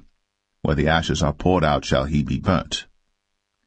And if the whole congregation of Israel sin through ignorance, and the thing be hid from the eyes of the assembly, and they have done somewhat against any of the commandments of the Lord concerning things which should not be done, and are guilty, when the sin which they have sinned against it is known, then the congregation shall offer a young bullock for the sin, and bring him before the tabernacle of the congregation. And the elders of the congregation shall lay their hands upon the head of the bullock before the Lord, and the bullock shall be killed before the Lord. And the priest that is anointed shall bring of the bullock's blood to the tabernacle of the congregation. And the priest shall dip his finger in some of the blood, and sprinkle it 7 times before the Lord, even before the veil. And he shall put some of the blood upon the horns of the altar which is before the Lord, that is, in the tabernacle of the congregation, and shall pour out all the blood at the bottom of the altar of the burnt offering, which is at the door of the tabernacle of the congregation. And he shall take all his fat from him, and burn it upon the altar.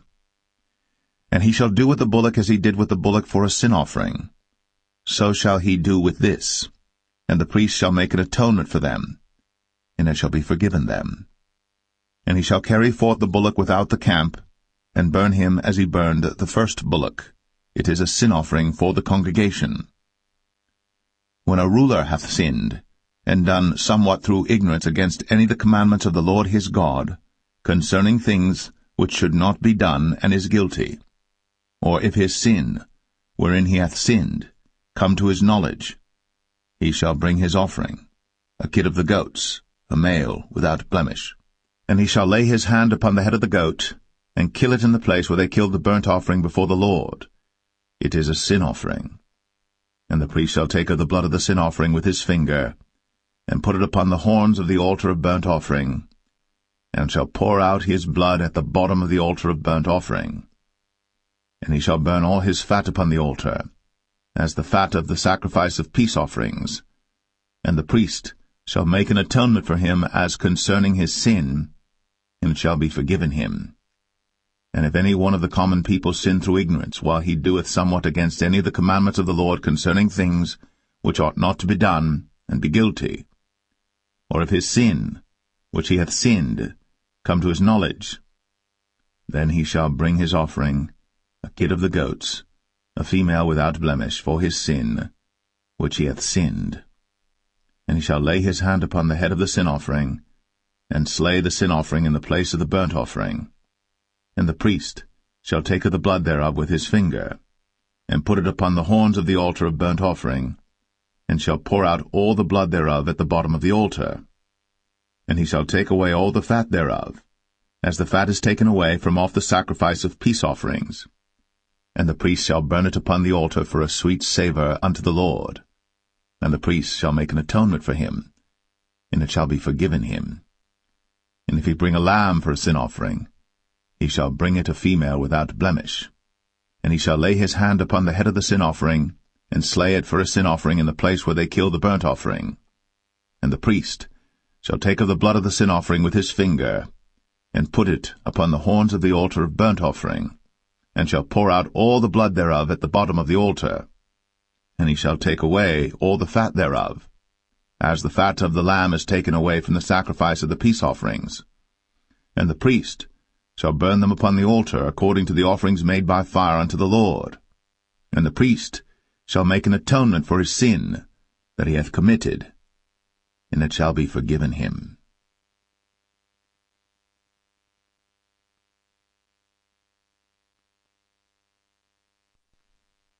Leviticus 5. And if a soul sin, and hear the voice of swearing, and is a witness, whether he hath seen or known of it, if he do not utter it, then he shall bear his iniquity. Or if a soul touch any unclean thing, whether it be a carcass of an unclean beast, or a carcass of unclean cattle, or the carcass of unclean creeping things, and if it be hidden from him, he also shall be unclean and guilty. Or if he touch the uncleanness of man, whatsoever uncleanness it be that a man shall be defiled withal, and it be hid from him, when he knoweth of it, then he shall be guilty. Or if a soul swear, pronouncing with his lips to do evil, or to do good, whatsoever it be that a man shall pronounce with an oath, and it be hid from him, when he knoweth of it, then he shall be guilty in one of these. And it shall be, when he shall be guilty in one of these things, that he shall confess that he hath sinned in that thing. And he shall bring his trespass offering unto the Lord for his sin which he hath sinned, a female from the flock, a lamb or a kid of the goats, for a sin offering, and the priest shall make an atonement for him concerning his sin. And if he be not able to bring a lamb, then he shall bring for his trespass which he hath committed 2 turtle doves, or 2 young pigeons unto the Lord, one for a sin offering, and the other for a burnt offering. And he shall bring them unto the priest, who shall offer that which is for the sin offering first, and wring off his head from his neck, but shall not divide it asunder. And he shall sprinkle of the blood of the sin offering upon the side of the altar, and the rest of the blood shall be wrung out at the bottom of the altar. It is a sin offering. And he shall offer the second for a burnt offering according to the manner, and the priest shall make an atonement for him for his sin which he hath sinned, and it shall be forgiven him. But if he be not able to bring 2 turtle doves or 2 young pigeons, then he that sinned shall bring for his offering the 10th part of an ephah of fine flour for a sin offering. He shall put no oil upon it, neither shall he put any frankincense thereon, for it is a sin offering.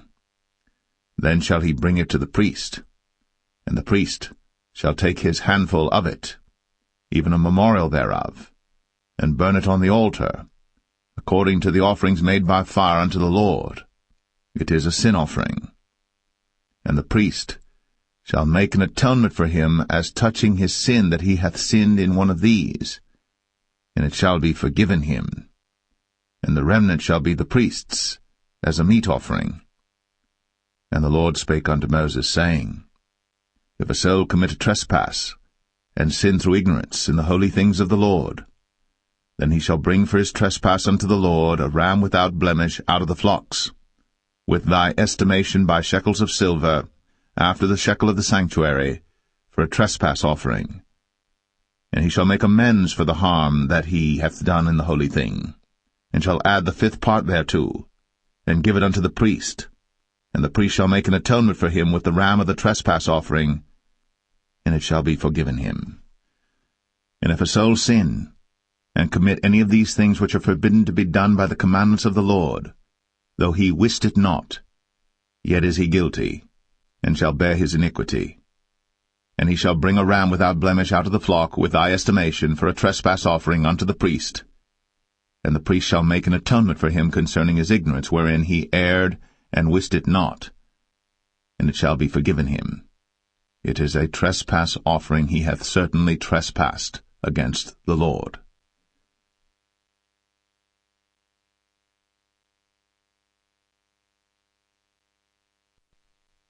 Leviticus 6. And the Lord spake unto Moses, saying, If a soul sin, and commit a trespass against the Lord, and lie unto his neighbor in that which was delivered him to keep, for in fellowship or in a thing taken away by violence, or hath deceived his neighbor, or have found that which was lost, and lieth concerning it, and sweareth falsely, in any of all these that a man doeth, sinning therein, then it shall be, because he hath sinned, and is guilty, that he shall restore that which he took violently away, or the thing which he hath deceitfully gotten, or that which was delivered him to keep, or the lost thing which he found, or all that about which he hath sworn falsely. He shall even restore it in the principal, and shall add the 5th part more thereto, and give it unto him to whom it appertaineth in the day of his trespass offering. And he shall bring his trespass offering unto the Lord, a ram without blemish out of the flock, with thy estimation, for a trespass offering unto the priest.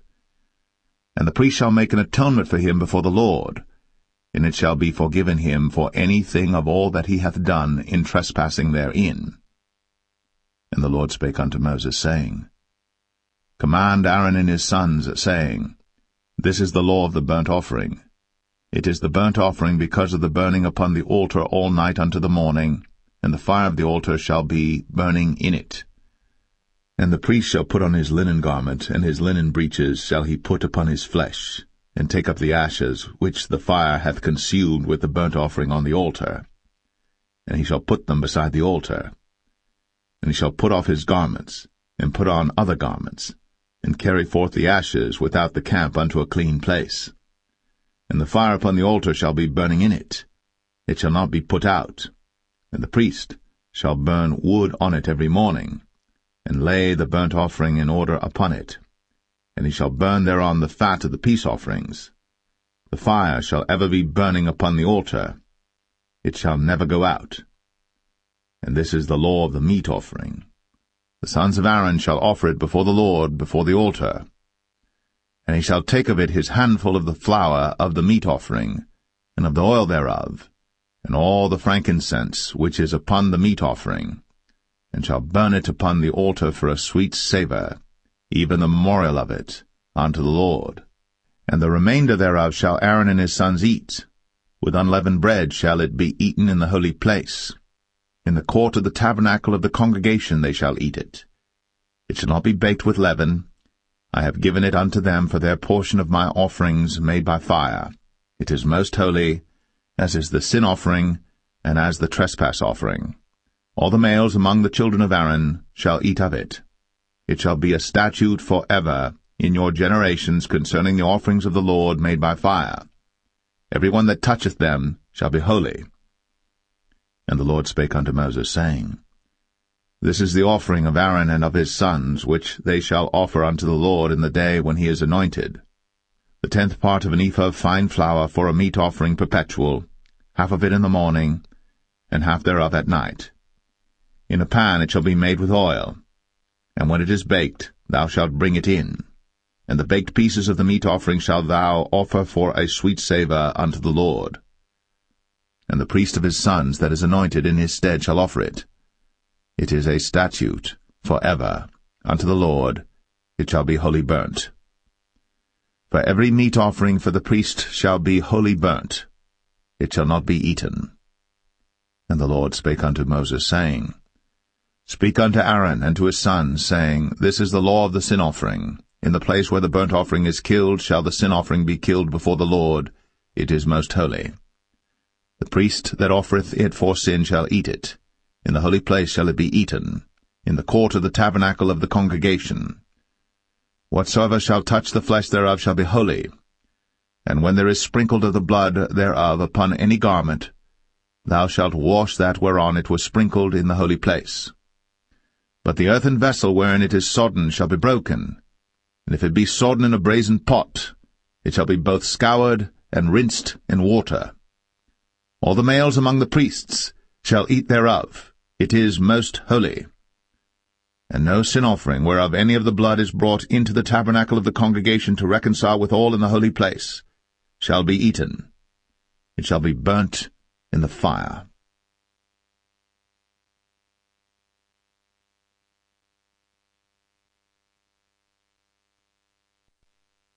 Leviticus 7. Likewise, this is the law of the trespass offering. It is most holy. In the place where they kill the burnt offering shall they kill the trespass offering, and the blood thereof shall he sprinkle round about upon the altar. And he shall offer of it all the fat thereof, the rump, and the fat that covereth the inwards, and the 2 kidneys, and the fat that is on them, which is by the flanks, and the caul that is above the liver, with the kidneys, it shall he take away. And the priest shall burn them upon the altar for an offering made by fire unto the Lord. It is a trespass offering. Every male among the priests shall eat thereof. It shall be eaten in the holy place. It is most holy. As the sin offering is, so is the trespass offering. There is one law for them. The priest that maketh atonement therewith shall have it. And the priest that offereth any man's burnt offering, even the priest, shall have to himself the skin of the burnt offering which he hath offered. And all the meat offering that is baked in the oven, and all that is dressed in the frying pan, and in the pan, shall be the priest's that offereth it. And every meat offering mingled with oil and dry shall all the sons of Aaron have, one as much as another. And this is the law of the sacrifice of peace offerings which he shall offer unto the Lord. If he offer it for a thanksgiving, then he shall offer with the sacrifice of thanksgiving unleavened cakes mingled with oil, and unleavened wafers anointed with oil, and cakes mingled with oil of fine flour fried. Besides the cakes, he shall offer for his offering leavened bread with the sacrifice of thanksgiving of his peace offerings, and of it he shall offer one out of the whole oblation for an heave offering unto the Lord, and it shall be the priest's that sprinkleth the blood of the peace offerings. And the flesh of the sacrifice of his peace offerings for thanksgiving shall be eaten the same day that it is offered. He shall not leave any of it until the morning. But if the sacrifice of his offering be a vow or a voluntary offering, it shall be eaten the same day that he offereth his sacrifice, and on the morrow also the remainder of it shall be eaten. But the remainder of the flesh of the sacrifice on the 3rd day shall be burnt with fire. And if any of the flesh of the sacrifice of his peace offerings be eaten at all on the 3rd day, it shall not be accepted, neither shall it be imputed unto him that offereth it. It shall be an abomination, and the soul that eateth of it shall bear his iniquity. And the flesh that toucheth any unclean thing shall not be eaten. It shall be burnt with fire. And as for the flesh, all that be clean shall eat thereof. But the soul that eateth of the flesh of the sacrifice of peace offerings, that pertain unto the Lord, having his uncleanness upon him, even that soul, shall be cut off from his people. Moreover, the soul that shall touch any unclean thing, as the uncleanness of man, or any unclean beast, or any abominable unclean thing, and eat of the flesh of the sacrifice of peace offerings, which pertain unto the Lord, even that soul shall be cut off from his people. And the Lord spake unto Moses, saying, Speak unto the children of Israel, saying, Ye shall eat no manner of fat, of ox, or of sheep, or of goat, and the fat of the beast that dieth of itself, and the fat of that which is torn with beasts, may be used in any other use, but ye shall in no wise eat of it.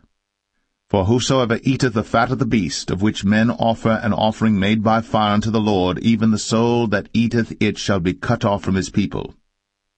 Moreover, ye shall eat no manner of blood, whether it be of fowl or of beast, in any of your dwellings. Whatsoever soul it be that eateth any manner of blood, even that soul shall be cut off from his people. And the Lord spake unto Moses, saying, Speak unto the children of Israel, saying, He that offereth the sacrifice of his peace offerings unto the Lord shall bring his oblation unto the Lord the sacrifice of his peace offerings. His own hands shall bring the offerings of the Lord made by fire, the fat with the breast. It shall he bring, that the breast may be waved for a wave offering before the Lord. And the priest shall burn the fat upon the altar, but the breast shall be Aaron's and his sons'. And the right shoulder shall ye give unto the priest for an heave offering of the sacrifices of your peace offerings. He among the sons of Aaron, that offereth the blood of the peace offerings, and the fat, shall have the right shoulder for his part.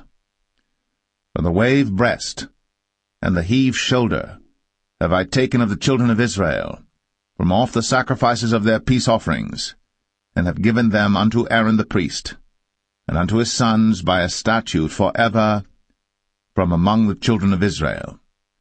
This is the portion of the anointing of Aaron, and of the anointing of his sons, out of the offerings of the Lord made by fire, in the day when he presented them to minister unto the Lord in the priest's office, which the Lord commanded to be given them of the children of Israel, in the day that he anointed them, by a statute for ever throughout their generations. This is the law of the burnt offering, of the meat offering, and of the sin offering, and of the trespass offering, and of the consecrations, and of the sacrifice of the peace offerings, which the Lord commanded Moses, in Mount Sinai, in the day that he commanded the children of Israel to offer their oblations unto the Lord, in the wilderness of Sinai.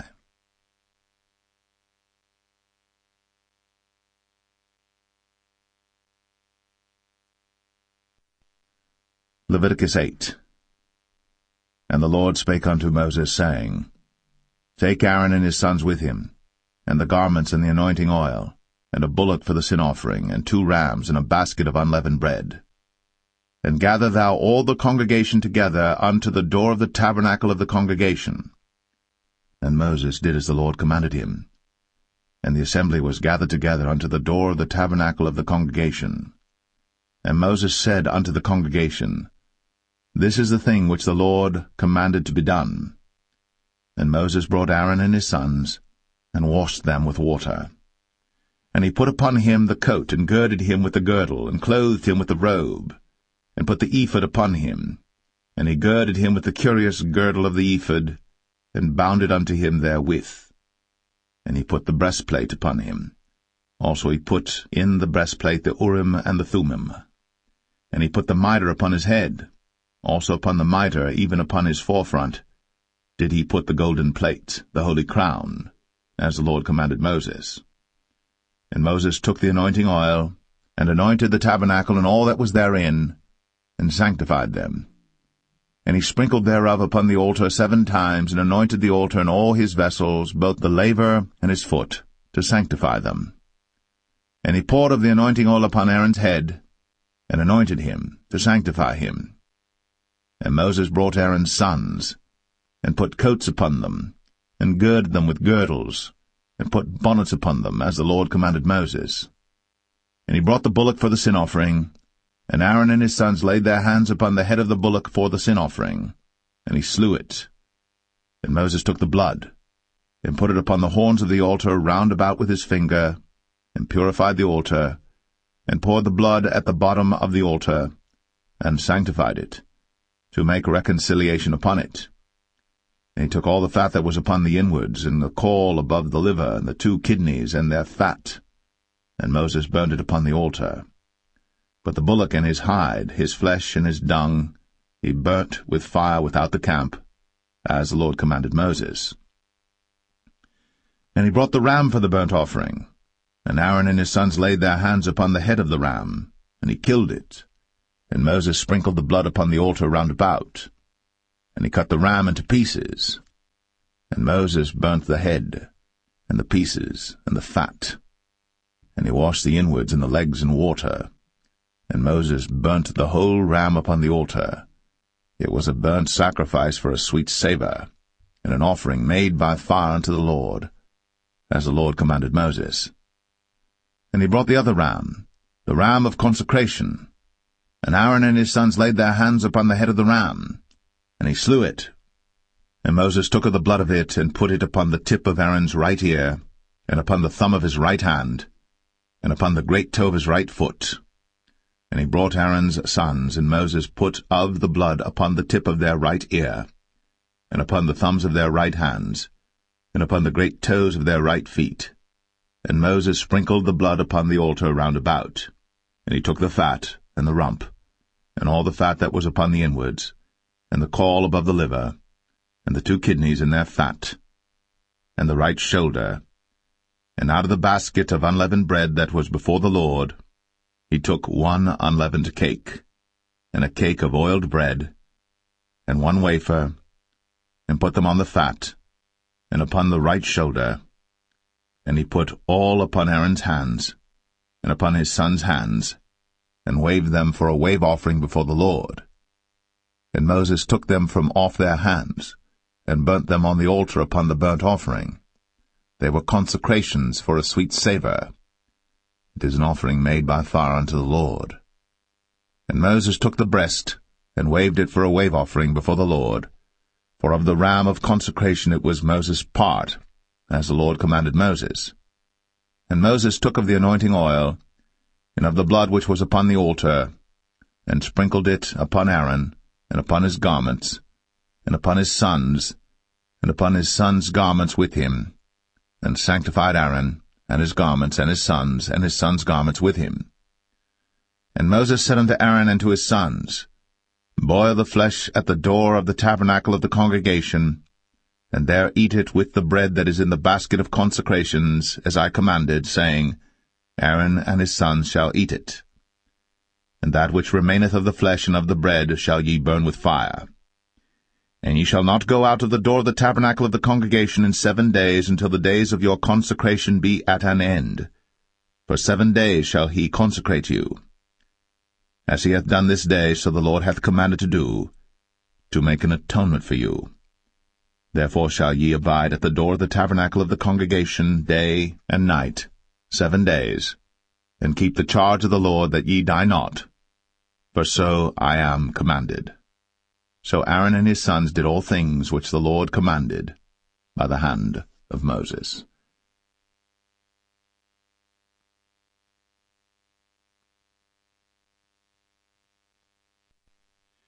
Leviticus 9. And it came to pass on the 8th day, that Moses called Aaron and his sons and the elders of Israel. And he said unto Aaron, Take thee a young calf for a sin offering, and a ram for a burnt offering without blemish, and offer them before the Lord. And unto the children of Israel thou shalt speak, saying, Take ye a kid of the goats for a sin offering, and a calf and a lamb, both of the 1st year, without blemish, for a burnt offering. Also a bullock and a ram for peace offerings to sacrifice before the Lord, and a meat offering mingled with oil. For today the Lord will appear unto you.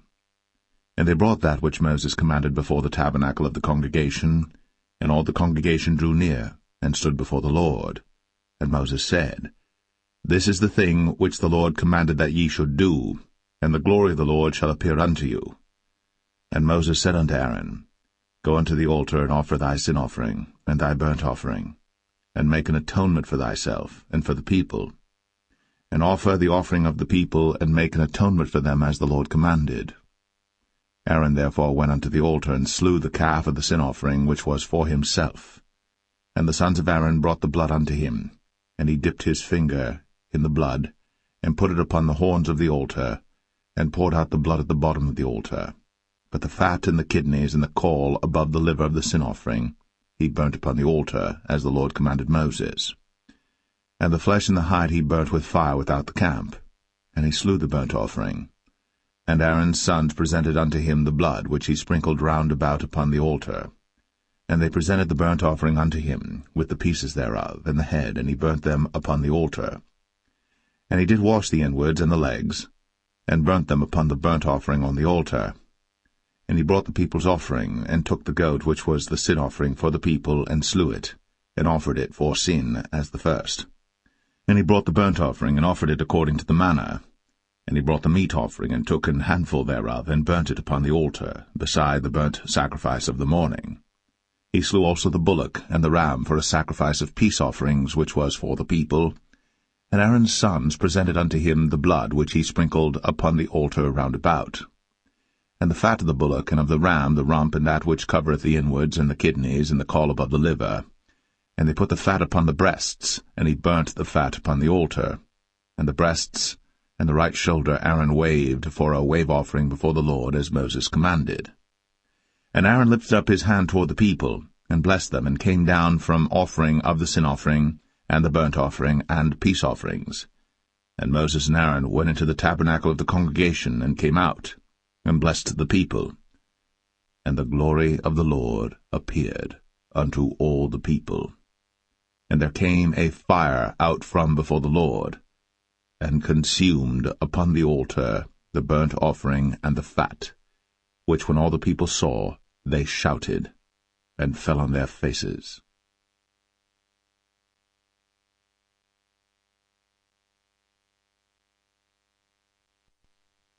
Leviticus 10.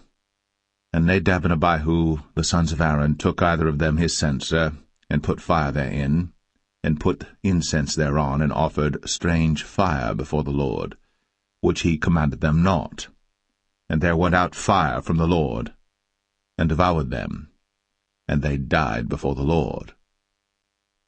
Then Moses said unto Aaron, This is it that the Lord spake, saying, I will be sanctified in them that come nigh me, and before all the people I will be glorified. And Aaron held his peace. And Moses called Mishael and Elzaphan, the sons of Uzziel, the uncle of Aaron, and said unto them, Come near, carry your brethren from before the sanctuary out of the camp. So they went near, and carried them in their coats out of the camp, as Moses had said. And Moses said unto Aaron, and unto Eleazar, and unto Ithamar his sons, Uncover not your heads, neither rend your clothes, lest ye die, and lest wrath come upon all the people. But let your brethren, the whole house of Israel, bewail the burning which the Lord hath kindled. And ye shall not go out from the door of the tabernacle of the congregation, lest ye die. For the anointing oil of the Lord is upon you. And they did according to the word of Moses. And the Lord spake unto Aaron, saying, Do not drink wine nor strong drink, thou nor thy sons with thee, when ye go into the tabernacle of the congregation, lest ye die. It shall be a statute for ever throughout your generations. And that ye may put difference between holy and unholy, and between unclean and clean, and that ye may teach the children of Israel all the statutes which the Lord hath spoken unto them by the hand of Moses. And Moses spake unto Aaron, and unto Eleazar, and unto Ithamar, his sons that were left, Take the meat offering that remaineth of the offerings of the Lord made by fire, and eat it without leaven beside the altar, for it is most holy. And ye shall eat it in the holy place, because it is thy due, and thy son's due, of the sacrifices of the Lord made by fire, for so I am commanded. And the wave breast and heave shoulder shall ye eat in a clean place, thou and thy sons, and thy daughters with thee, for they be thy due, and thy son's due, which are given out of the sacrifices of peace offerings of the children of Israel. The heave shoulder and the wave breast shall they bring with the offerings made by fire of the fat, to wave it for a wave offering before the Lord, and it shall be thine, and thy sons with thee, by a statute for ever, as the Lord hath commanded. And Moses diligently sought the goat of the sin offering, and behold, it was burnt. And he was angry with Eleazar and Ithamar, the sons of Aaron, which were left alive, saying, Wherefore have ye not eaten the sin offering in the holy place, seeing it is most holy? And God hath given it you to bear the iniquity of the congregation, to make atonement for them before the Lord. Behold, the blood of it was not brought in within the holy place. Ye should indeed have eaten it in the holy place, as I commanded. And Aaron said unto Moses, Behold, this day have they offered their sin offering and their burnt offering before the Lord. And such things have befallen me. And if I had eaten the sin offering today, should it have been accepted in the sight of the Lord? And when Moses heard that, he was content.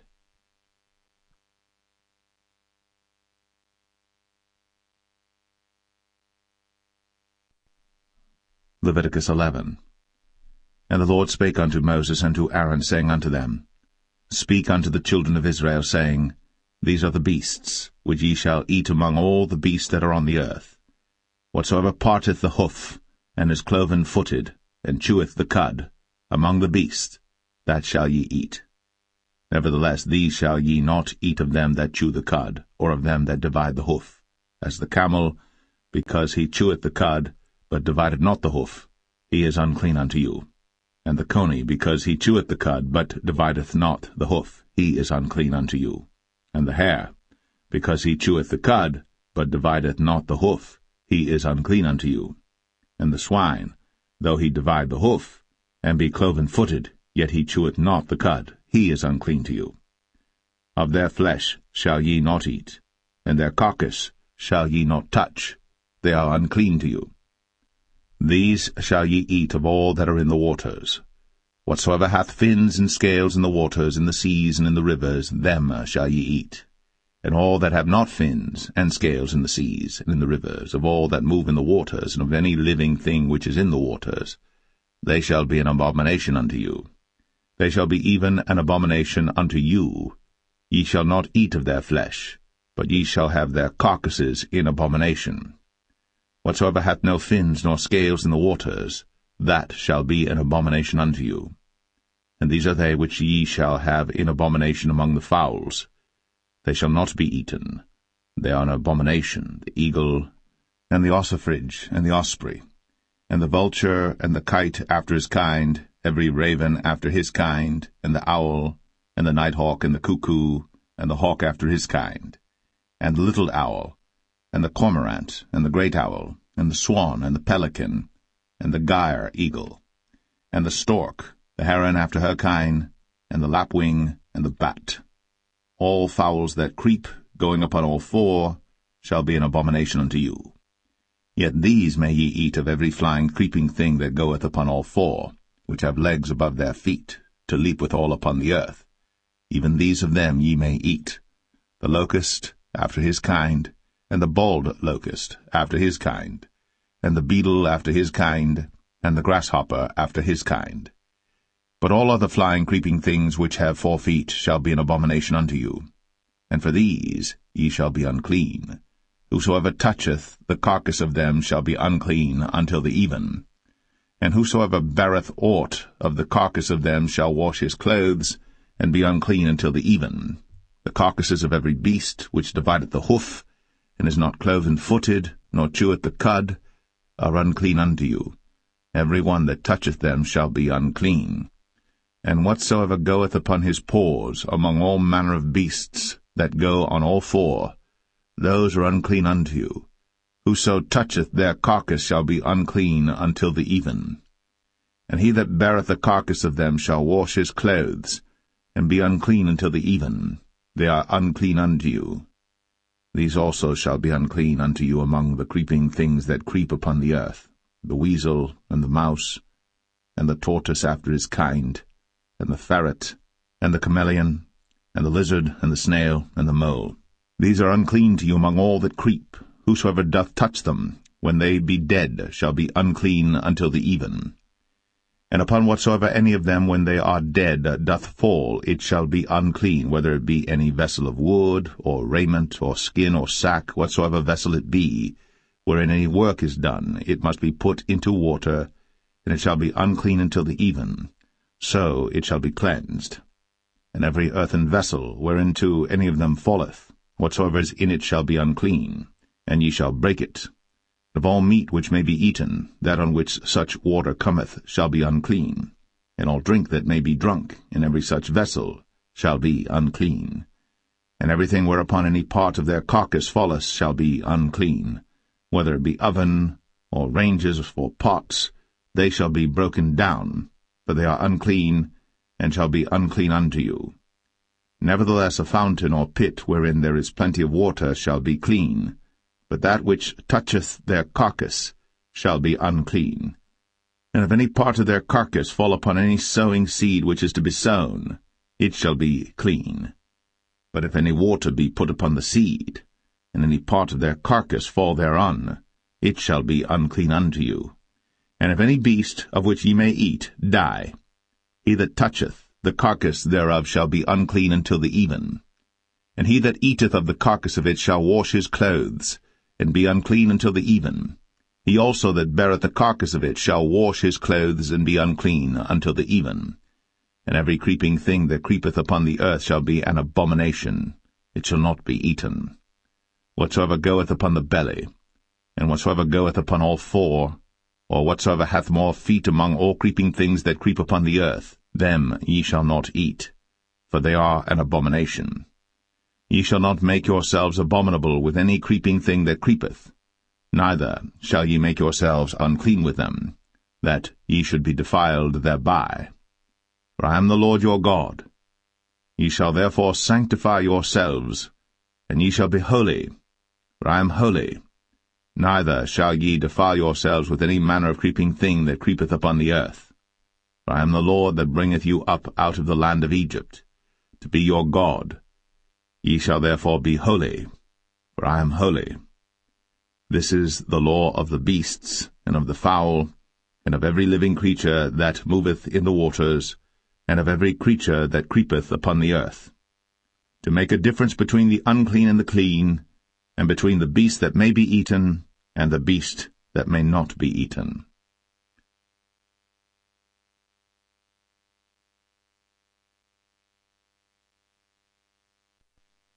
Leviticus 12. And the Lord spake unto Moses, saying, Speak unto the children of Israel, saying, If a woman have conceived seed, and born a man-child, then she shall be unclean 7 days, according to the days of the separation for her infirmity shall she be unclean. And in the 8th day the flesh of his foreskin shall be circumcised, and she shall then continue in the blood of her purifying 33 days. She shall touch no hallowed thing, nor come into the sanctuary until the days of her purifying be fulfilled.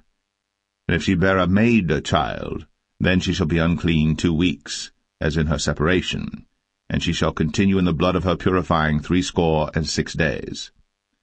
And when the days of her purifying are fulfilled, for a son or for a daughter, she shall bring a lamb of the first year for a burnt offering, and a young pigeon, or a turtle dove, for a sin offering, unto the door of the tabernacle of the congregation, unto the priest, who shall offer it before the Lord, and make an atonement for her, and she shall be cleansed from the issue of her blood. This is the law for her that hath borne a male or a female. And if she be not able to bring a lamb, then she shall bring 2 turtles or 2 young pigeons, the one for the burnt offering and the other for a sin offering, and the priest shall make an atonement for her, and she shall be clean.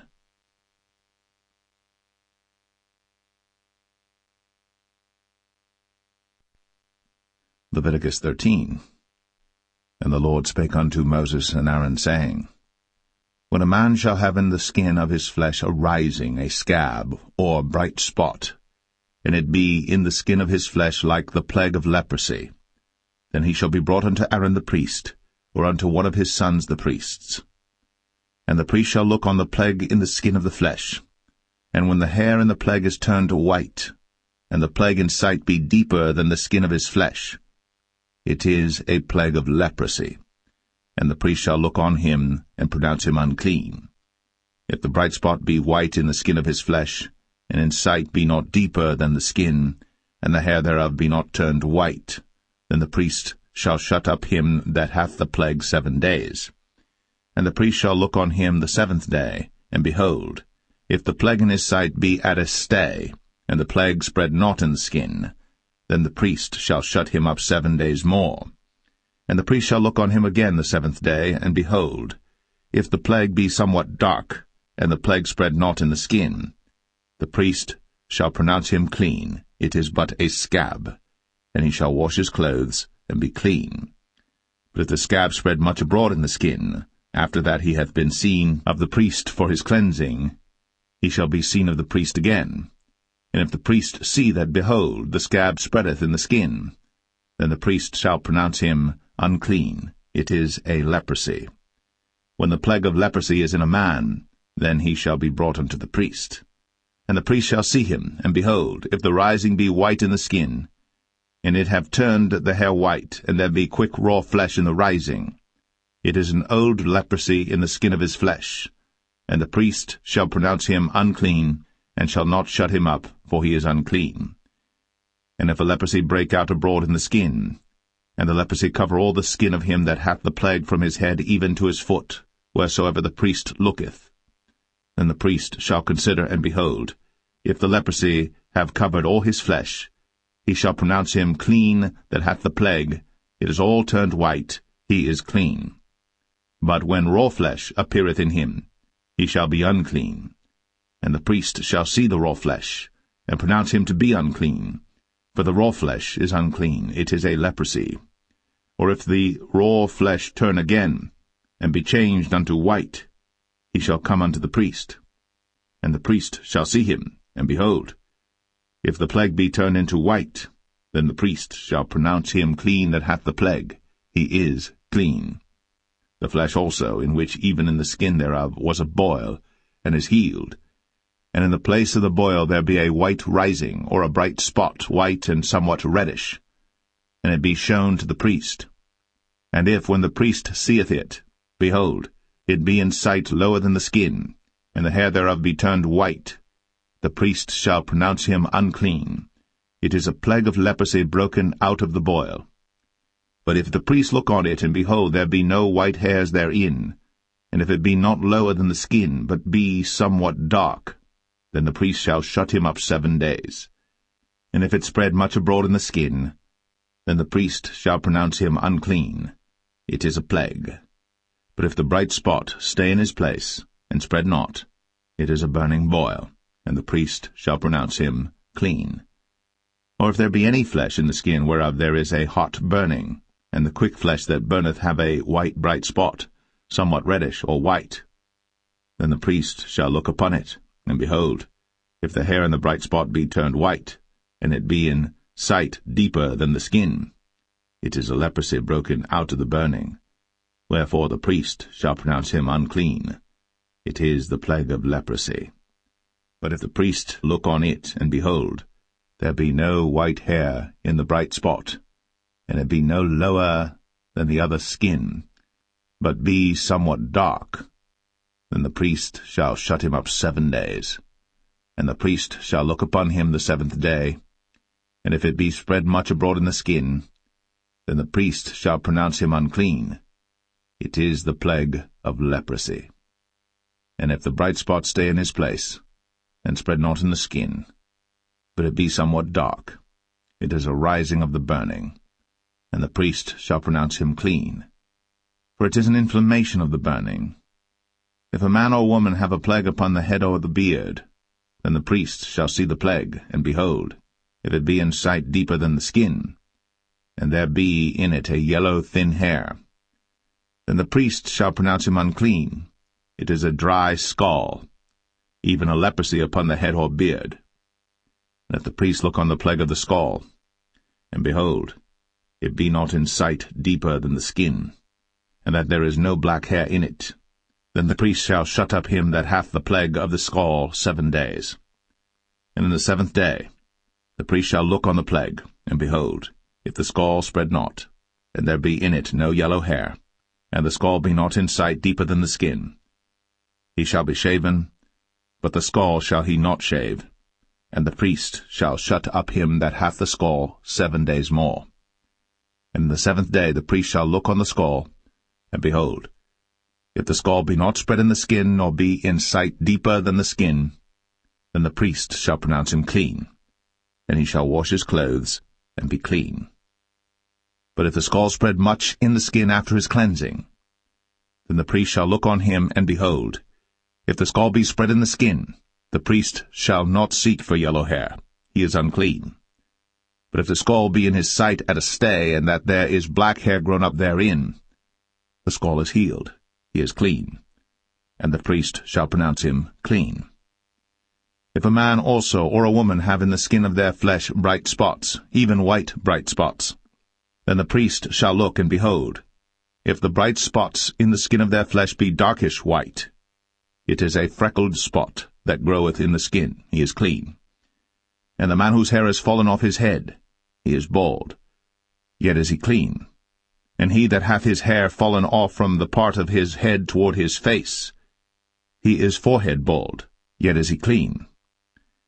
And if there be in the bald head or bald forehead a white reddish sore, it is a leprosy sprung up in his bald head, or his bald forehead. Then the priest shall look upon it, and behold, if the rising of the sore be white, reddish in his bald head, or in his bald forehead, as leprosy appeareth in the skin of the flesh, he is a leprous man. He is unclean. The priest shall pronounce him utterly unclean. His plague is in his head. And the leper in whom the plague is, his clothes shall be rent, and his head bare. And he shall put a covering upon his upper lip, and shall cry, Unclean, unclean. All the days wherein the plague shall be in him, he shall be defiled. He is unclean. He shall dwell alone. Without the camp shall his habitation be. The garment also that the plague of leprosy is in, whether it be a woolen garment or a linen garment, whether it be in the warp or woof of linen or of woolen, whether in a skin or in anything made of skin, and if the plague be greenish or reddish in the garment or in the skin, either in the warp or in the woof or in anything of skin, it is a plague of leprosy, and shall be shown unto the priest. And the priest shall look upon the plague, and shut up it that hath the plague 7 days. And he shall look on the plague on the 7th day, if the plague be spread in the garment, either in the warp, or in the woof, or in a skin, or in any work that is made of skin, the plague is a fretting leprosy, it is unclean. He shall therefore burn the garment, whether warp or woof, in woolen or in linen, or anything of skin, wherein the plague is, for it is a fretting leprosy, it shall be burnt in the fire. And if the priest shall look, and behold, the plague be not spread in the garment, either in the warp, or in the woof, or in anything of skin, then the priest shall command that they wash the thing wherein the plague is, and he shall shut it up 7 days more. And the priest shall look on the plague, after that it is washed, and behold, if the plague have not changed his colour, and the plague be not spread, it is unclean. Thou shalt burn it in the fire. It is fret inward, whether it be bare within or without. And if the priest look, and behold, the plague be somewhat dark after the washing of it, then he shall rend it out of the garment, or out of the skin, or out of the warp, or out of the woof. And if it appear still in the garment, either in the warp, or in the woof, or in anything of skin, it is a spreading plague. Thou shalt burn that wherein the plague is, with fire. And the garment, either warp, or woof, or whatsoever thing of skin it be, which thou shalt wash, if the plague be departed from them, then it shall be washed the 2nd time, and shall be clean. This is the law of the plague of leprosy in a garment of woolen or linen, either in the warp or woof, or anything of skins, to pronounce it clean, or to pronounce it unclean.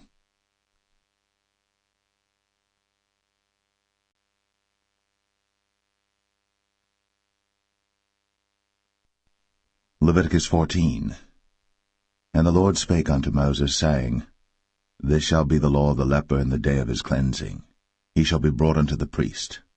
And the priest shall go forth out of the camp, and the priest shall look, and behold, if the plague of leprosy be healed in the leper, then shall the priest command to take for him that is to be cleansed 2 birds alive and clean, and cedar wood, and scarlet and hyssop. And the priest shall command that one of the birds be killed in an earthen vessel over running water. As for the living bird, he shall take it, and the cedar wood, and the scarlet, and the hyssop, and shall dip them and the living bird in the blood of the bird that was killed over the running water. And he shall sprinkle upon him that is to be cleansed from the leprosy 7 times, and shall pronounce him clean, and shall let the living bird loose into the open field. And he that is to be cleansed shall wash his clothes, and shave off all his hair, and wash himself in water, that he may be clean. And after that he shall come into the camp, and shall tarry abroad out of his tent 7 days. But it shall be on the 7th day that he shall shave all his hair off his head, and his beard, and his eyebrows. Even all his hair he shall shave off. And he shall wash his clothes, Also he shall wash his flesh in water, and he shall be clean. And on the 8th day he shall take 2 he-lambs without blemish, and 1 ewe-lamb of the first year without blemish, and 3/10 deals of fine flour for a meat offering, mingled with oil, and 1 log of oil.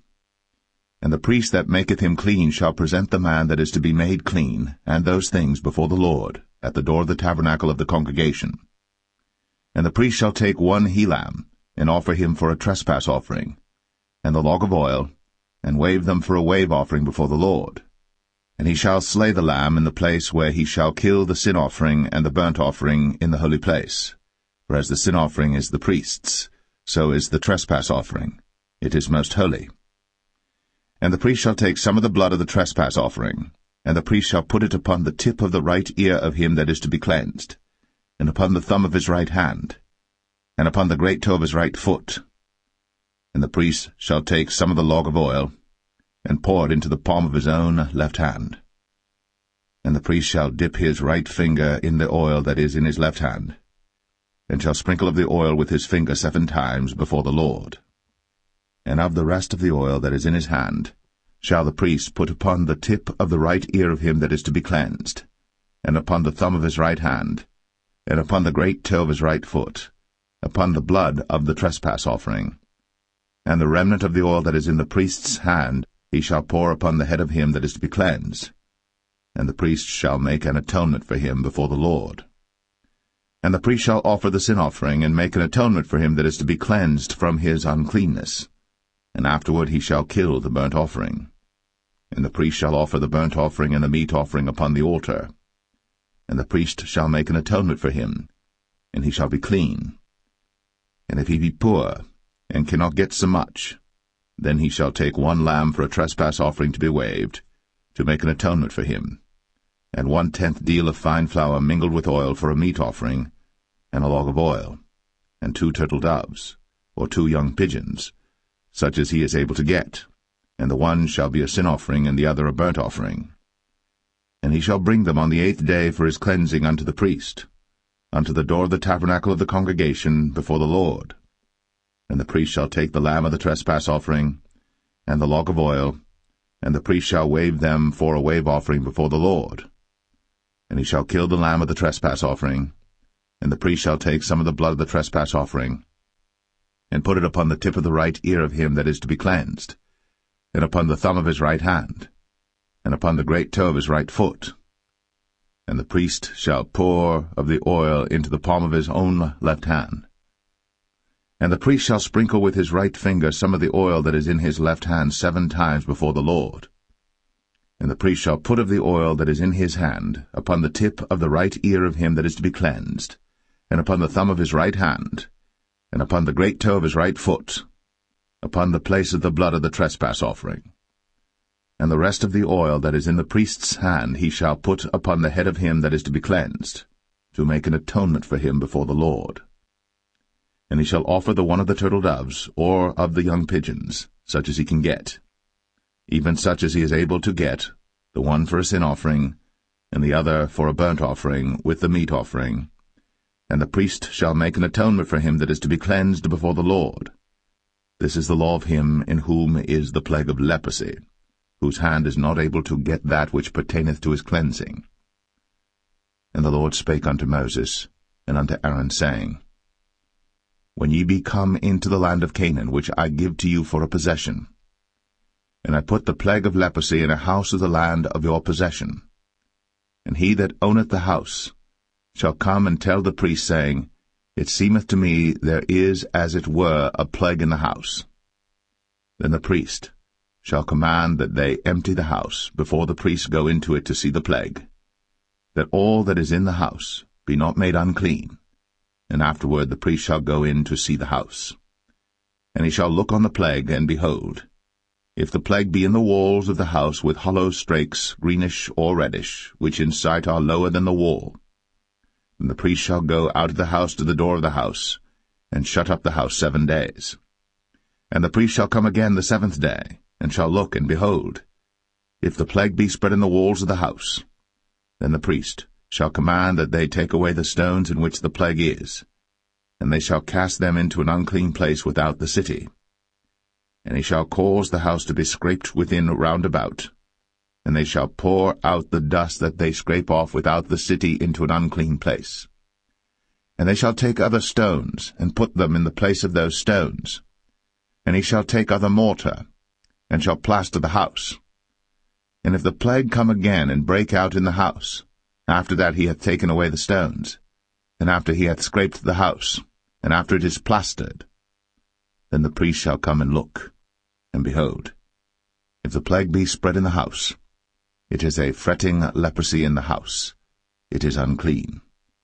And he shall break down the house, the stones of it, and the timber thereof, and all the mortar of the house, and he shall carry them forth out of the city into an unclean place. Moreover, he that goeth into the house all the while that it is shut up shall be unclean until the even. And he that lieth in the house shall wash his clothes, and he that eateth in the house shall wash his clothes. And if the priest shall come in and look upon it, and behold, the plague hath not spread in the house, after the house was plastered, then the priest shall pronounce the house clean, because the plague is healed. And he shall take to cleanse the house 2 birds, and cedar wood, and scarlet, and hyssop. And he shall kill the one of the birds in an earthen vessel over running water. And he shall take the cedar wood, and the hyssop, and the scarlet, and the living bird, and dip them in the blood of the slain bird, and in the running water, and sprinkle the house 7 times. And he shall cleanse the house with the blood of the bird, and with the running water, and with the living bird, and with the cedar wood, and with the hyssop, and with the scarlet. But he shall let go the living bird out of the city into the open fields, and make an atonement for the house, and it shall be clean. This is the law for all manner of plague of leprosy, and scall, and for the leprosy of a garment and of a house, and for a rising, and for a scab, and for a bright spot, to teach when it is unclean, and when it is clean. This is the law of leprosy.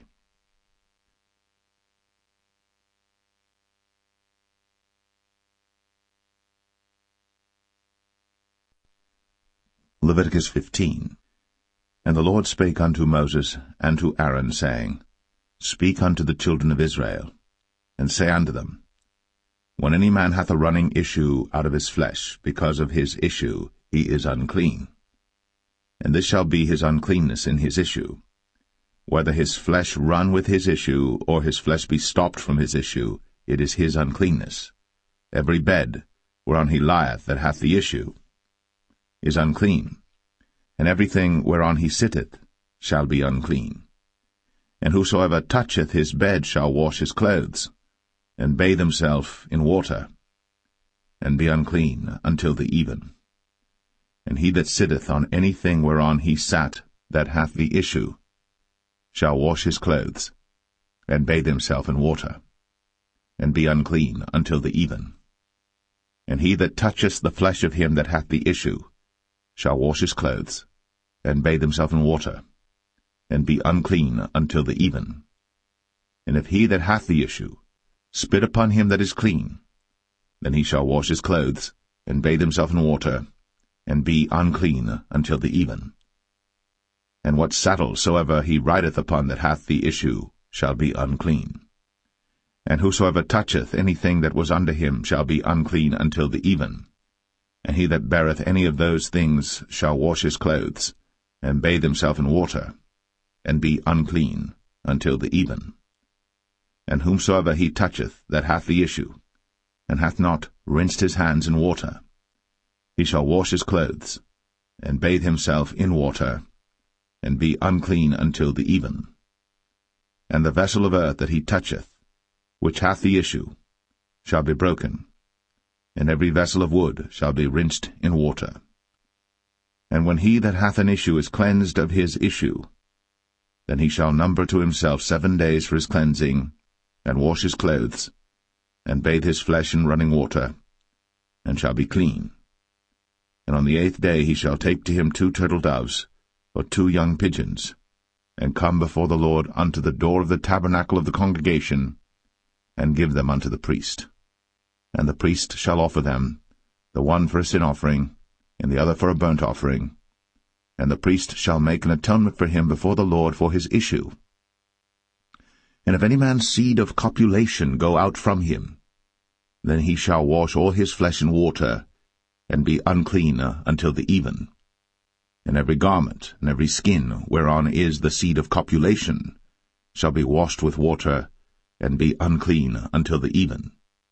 The woman also with whom man shall lie with seed of copulation, they shall both bathe themselves in water, and be unclean until the even. And if a woman have an issue, and her issue in her flesh be blood, she shall be put apart 7 days, and whosoever toucheth her shall be unclean until the even. And everything that she lieth upon in her separation shall be unclean. Everything also that she sitteth upon shall be unclean. And whosoever toucheth her bed shall wash his clothes, and bathe himself in water, and be unclean until the even. And whosoever toucheth anything that she sat upon shall wash his clothes, and bathe himself in water, and be unclean until the even. And if it be on her bed, or on any thing whereon she sitteth, when he toucheth it, he shall be unclean until the even. And if any man lie with her at all, and her flowers be upon him, he shall be unclean 7 days, and all the bed whereon he lieth shall be unclean. And if a woman have an issue of her blood many days out of the time of her separation, or if it run beyond the time of her separation, all the days of the issue of her uncleanness shall be as the days of her separation. She shall be unclean. Every bed whereon she lieth all the days of her issue shall be unto her as the bed of her separation. And whatsoever she sitteth upon shall be unclean, as the uncleanness of her separation. And whosoever toucheth those things shall be unclean, and shall wash his clothes, and bathe himself in water, and be unclean until the even. But if she be cleansed of her issue, then she shall number to herself 7 days, and after that she shall be clean. And on the 8th day she shall take unto her 2 turtles, or 2 young pigeons, and bring them unto the priest, to the door of the tabernacle of the congregation. And the priest shall offer the one for a sin offering, and the other for a burnt offering, and the priest shall make an atonement for her before the Lord for the issue of her uncleanness. Thus shall ye separate the children of Israel from their uncleanness, that they die not in their uncleanness, when they defile my tabernacle that is among them. This is the law of him that hath an issue, and of him whose seed goeth from him, and is defiled therewith, and of her that is sick of her flowers, and of him that hath an issue, of the man, and of the woman, and of him that lieth with her, that is unclean.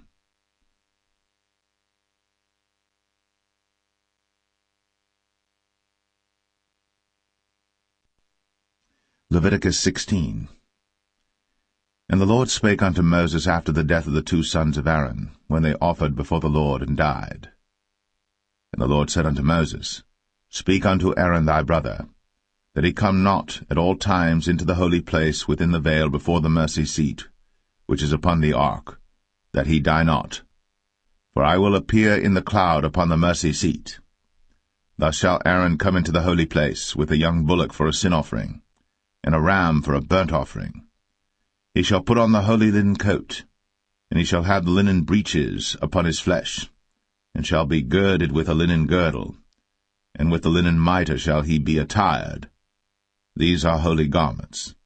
Therefore shall he wash his flesh in water, and so put them on. And he shall take of the congregation of the children of Israel 2 kids of the goats for a sin offering, and 1 ram for a burnt offering. And Aaron shall offer his bullock of the sin offering which is for himself, and make an atonement for himself, and for his house. And he shall take the 2 goats and present them before the Lord at the door of the tabernacle of the congregation. And Aaron shall cast lots upon the 2 goats, 1 lot for the Lord, and the other lot for the scapegoat. And Aaron shall bring the goat upon which the Lord's lot fell, and offer him for a sin offering. But the goat on which the lot fell to be the scapegoat shall be presented alive before the Lord to make an atonement with him, and to let him go for a scapegoat into the wilderness. And Aaron shall bring the bullock of the sin offering which is for himself, and shall make an atonement for himself, and for his house, and shall kill the bullock of the sin offering which is for himself. And he shall take a censer full of burning coals of fire from off the altar before the Lord, and his hands full of sweet incense beaten small, and bring it within the veil. And he shall put the incense upon the fire before the Lord, that the cloud of the incense may cover the mercy seat that is upon the testimony, that he die not. And he shall take of the blood of the bullock, and sprinkle it with his finger upon the mercy seat eastward, and before the mercy seat shall he sprinkle of the blood with his finger 7 times. Then shall he kill the goat of the sin offering that is for the people, and bring his blood within the veil, and do with that blood as he did with the blood of the bullock, and sprinkle it upon the mercy seat, and before the mercy seat. And he shall make an atonement for the holy place, because of the uncleanness of the children of Israel, and because of their transgressions and all their sins. And so shall he do for the tabernacle of the congregation that remaineth among them in the midst of their uncleanness. And there shall be no man in the tabernacle of the congregation when he goeth in to make an atonement in the holy place, until he come out, and have made an atonement for himself, and for his household, and for all the congregation of Israel. And he shall go out unto the altar that is before the Lord, and make an atonement for it, and shall take of the blood of the bullock, and of the blood of the goat, and put it upon the horns of the altar round about. And he shall sprinkle of the blood upon it with his finger 7 times, and cleanse it, and hallow it from the uncleanness of the children of Israel. And when he hath made an end of reconciling the holy place, and the tabernacle of the congregation, and the altar, he shall bring the live goat.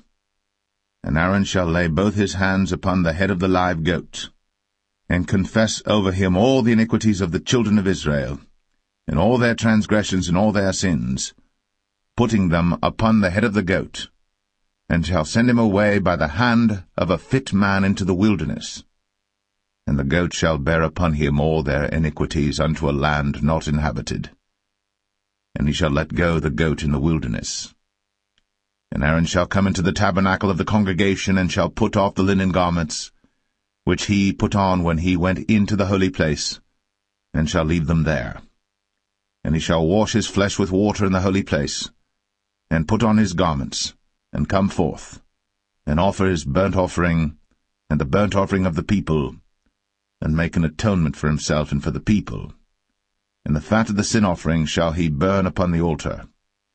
And he that let go the goat for the scapegoat shall wash his clothes, and bathe his flesh in water, and afterward come into the camp. And the bullock for the sin offering, and the goat for the sin offering, whose blood was brought in to make atonement in the holy place, shall one carry forth without the camp, and they shall burn in the fire their skins, and their flesh, and their dung. And he that burneth them shall wash his clothes, and bathe his flesh in water, and afterward he shall come into the camp. And this shall be a statute for ever unto you, that in the 7th month, on the 10th day of the month, ye shall afflict your souls, and do no work at all, whether it be one of your own country or a stranger that sojourneth among you. For on that day shall the priest make an atonement for you, to cleanse you, that ye may be clean from all your sins before the Lord. It shall be a Sabbath of rest unto you, and ye shall afflict your souls, by a statute for ever. And the priest, whom he shall anoint, and whom he shall consecrate to minister in the priest's office in his father's stead, shall make the atonement, and shall put on the linen clothes, even the holy garments. And he shall make an atonement for the holy sanctuary, and he shall make an atonement for the tabernacle of the congregation, and for the altar, and he shall make an atonement for the priests, and for all the people of the congregation. And this shall be an everlasting statute unto you, to make an atonement for the children of Israel, for all their sins, once a year. And he did, as the Lord commanded Moses.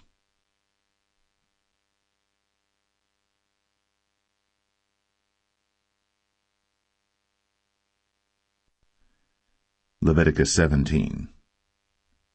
And the Lord spake unto Moses, saying, Speak unto Aaron, and unto his sons, and unto all the children of Israel, and say unto them, This is the thing which the Lord hath commanded, saying, What man soever there be of the house of Israel that killeth an ox, or lamb, or goat, in the camp, or that killeth it out of the camp, and bringeth it not unto the door of the tabernacle of the congregation to offer an offering unto the Lord before the tabernacle of the Lord, blood shall be imputed unto that man. He hath shed blood, and that man shall be cut off from among his people.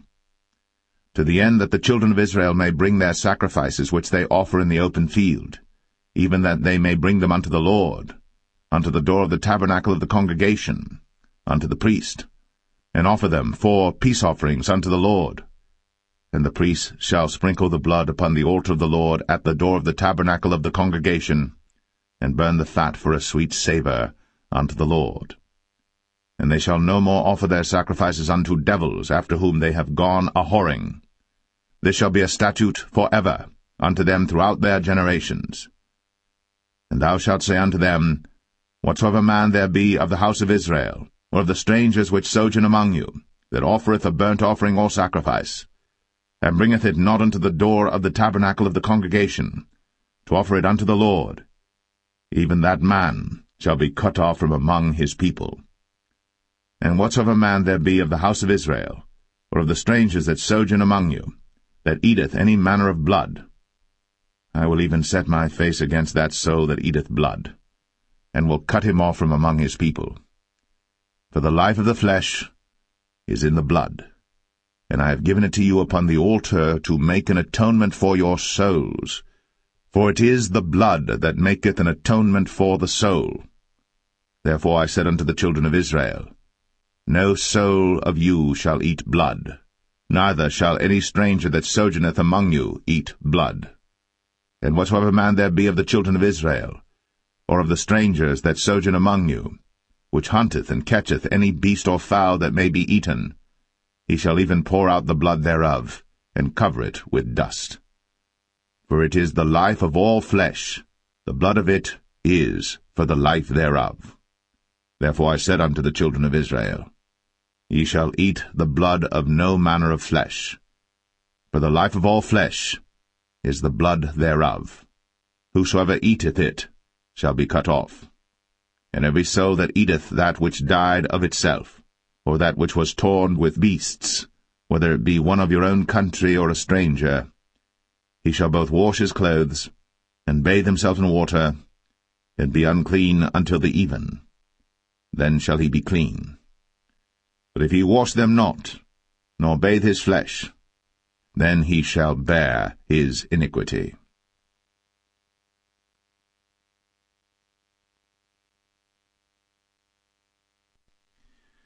Leviticus 18. And the Lord spake unto Moses, saying, Speak unto the children of Israel, and say unto them, I am the Lord your God. After the doings of the land of Egypt, wherein ye dwelt, shall ye not do, and after the doings of the land of Canaan, whither I bring you, shall ye not do, neither shall ye walk in their ordinances. Ye shall do my judgments, and keep mine ordinances, to walk therein. I am the Lord your God. Ye shall therefore keep my statutes and my judgments, which if a man do, he shall live in them. I am the Lord. None of you shall approach to any that is near of kin to him, to uncover their nakedness. I am the Lord. The nakedness of thy father, or the nakedness of thy mother, shalt thou not uncover. She is thy mother, thou shalt not uncover her nakedness. The nakedness of thy father's wife shalt thou not uncover. It is thy father's nakedness. The nakedness of thy sister, the daughter of thy father, or daughter of thy mother, whether she be born at home, or born abroad, even their nakedness thou shalt not uncover. The nakedness of thy son's daughter, or of thy daughter's daughter, even their nakedness thou shalt not uncover. For theirs is thine own nakedness. The nakedness of thy father's wife's daughter, begotten of thy father, she is thy sister. Thou shalt not uncover her nakedness. Thou shalt not uncover the nakedness of thy father's sister. She is thy father's near kinswoman. Thou shalt not uncover the nakedness of thy mother's sister, for she is thy mother's near kinswoman. Thou shalt not uncover the nakedness of thy father's brother. Thou shalt not approach to his wife. She is thine aunt. Thou shalt not uncover the nakedness of thy daughter-in-law.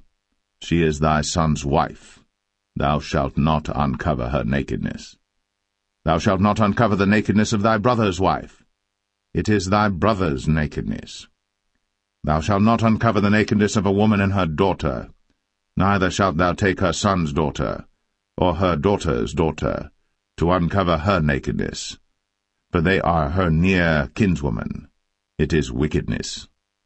Neither shalt thou take a wife to her sister, to vex her, to uncover her nakedness, beside the other in her lifetime. Also thou shalt not approach unto a woman to uncover her nakedness, as long as she is put apart for her uncleanness. Moreover, thou shalt not lie carnally with thy neighbor's wife, to defile thyself with her. And thou shalt not let any of thy seed pass through the fire to Moloch, neither shalt thou profane the name of thy God. I am the Lord. Thou shalt not lie with mankind, as with womankind. It is abomination. Neither shalt thou lie with any beast, to defile thyself therewith. Neither shall any woman stand before a beast to lie down thereto. It is confusion. Defile not ye yourselves in any of these things.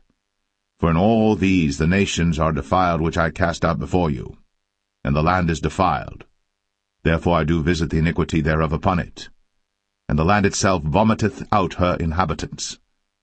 Ye shall therefore keep my statutes, and my judgments, and shall not commit any of these abominations, neither any of your own nation, nor any stranger that sojourneth among you. For all these abominations have the men of the land done, which were before you, and the land is defiled, that the land spew not you out also, when ye defile it, as it spewed out the nations that were before you. For whosoever shall commit any of these abominations, even the souls that commit them, shall be cut off from among their people. Therefore shall ye keep mine ordinance, that ye commit not any one of these abominable customs, which were committed before you, and that ye defile not yourselves therein. I am the Lord your God.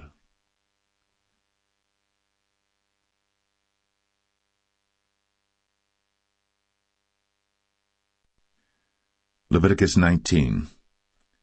And the Lord spake unto Moses, saying, Speak unto all the congregation of the children of Israel, and say unto them, Ye shall be holy, for I, the Lord your God, am holy. Ye shall fear every man his mother, and his father, and keep my Sabbaths. I am the Lord your God. Turn ye not unto idols, nor make to yourselves molten gods. I am the Lord your God. And if ye offer a sacrifice of peace offerings unto the Lord, ye shall offer it at your own will. It shall be eaten the same day ye offer it, and on the morrow, and if aught remain until the third day, it shall be burnt in the fire. And if it be eaten at all on the third day, it is abominable, it shall not be accepted. Therefore every one that eateth it shall bear his iniquity, because he hath profaned the hallowed thing of the Lord, and that so shall be cut off from among his people. And when ye reap the harvest of your land, thou shalt not wholly reap the corners of thy field, neither shalt thou gather the gleanings of thy harvest. And thou shalt not glean thy vineyard, neither shalt thou gather every grape of thy vineyard. Thou shalt leave them for the poor and stranger. I am the Lord your God. Ye shall not steal, neither deal falsely, neither lie one to another. And ye shall not swear by my name falsely, neither shalt thou profane the name of thy God. I am the Lord. Thou shalt not defraud thy neighbor, neither rob him. The wages of him that is hired shall not abide with thee all night until the morning. Thou shalt not curse the deaf, nor put a stumbling block before the blind, but shalt fear thy God. I am the Lord. Ye shall do no unrighteousness in judgment. Thou shalt not respect the person of the poor, nor honor the person of the mighty, but in righteousness shalt thou judge thy neighbor. Thou shalt not go up and down as a talebearer among thy people, neither shalt thou stand against the blood of thy neighbor. I am the Lord. Thou shalt not hate thy brother in thine heart. Thou shalt in any wise rebuke thy neighbor, and not suffer sin upon him. Thou shalt not avenge, nor bear any grudge against the children of thy people, but thou shalt love thy neighbor as thyself. I am the Lord. Ye shall keep my statutes. Thou shalt not let thy cattle gender with a diverse kind. Thou shalt not sow thy field with mingled seed, neither shall a garment mingled of linen and woolen come upon thee. And whosoever lieth carnally with a woman that is a bondmaid, betrothed to an husband, and not at all redeemed, nor freedom given her, she shall be scourged. They shall not be put to death, because she was not free. And he shall bring his trespass offering unto the Lord, unto the door of the tabernacle of the congregation, even a ram for a trespass offering. And the priest shall make an atonement for him with the ram of the trespass offering before the Lord for his sin which he hath done, and the sin which he hath done shall be forgiven him. And when ye shall come into the land, and shall have planted all manner of trees for food, then ye shall count the fruit thereof as uncircumcised. 3 years shall it be as uncircumcised unto you. It shall not be eaten of. But in the 4th year all the fruit thereof shall be holy to praise the Lord withal. And in the 5th year shall ye eat of the fruit thereof, that it may yield unto you the increase thereof. I am the Lord your God. Ye shall not eat anything with the blood, neither shall ye use enchantment, nor observe times. Ye shall not round the corners of your heads, neither shalt thou mar the corners of thy beard. Ye shall not make any cuttings in your flesh for the dead, nor print any marks upon you. I am the Lord. Do not prostitute thy daughter to cause her to be a whore, lest the land fall to whoredom, and the land become full of wickedness. Ye shall keep my Sabbaths, and reverence my sanctuary. I am the Lord. Regard not them that have familiar spirits, neither seek after wizards, to be defiled by them. I am the Lord your God. Thou shalt rise up before the hoary head, and honor the face of the old man, and fear thy God. I am the Lord. And if a stranger sojourn with thee in your land, ye shall not vex him. But the stranger that dwelleth with you shall be unto you as one born among you, and thou shalt love him as thyself. For ye were strangers in the land of Egypt. I am the Lord your God. Ye shall do no unrighteousness in judgment, and mete yard in weight or in measure. Just balances, just weights, a just ephah, and a just hin shall ye have. I am the Lord your God, which brought you out of the land of Egypt. Therefore shall ye observe all my statutes, and all my judgments, and do them. I am the Lord.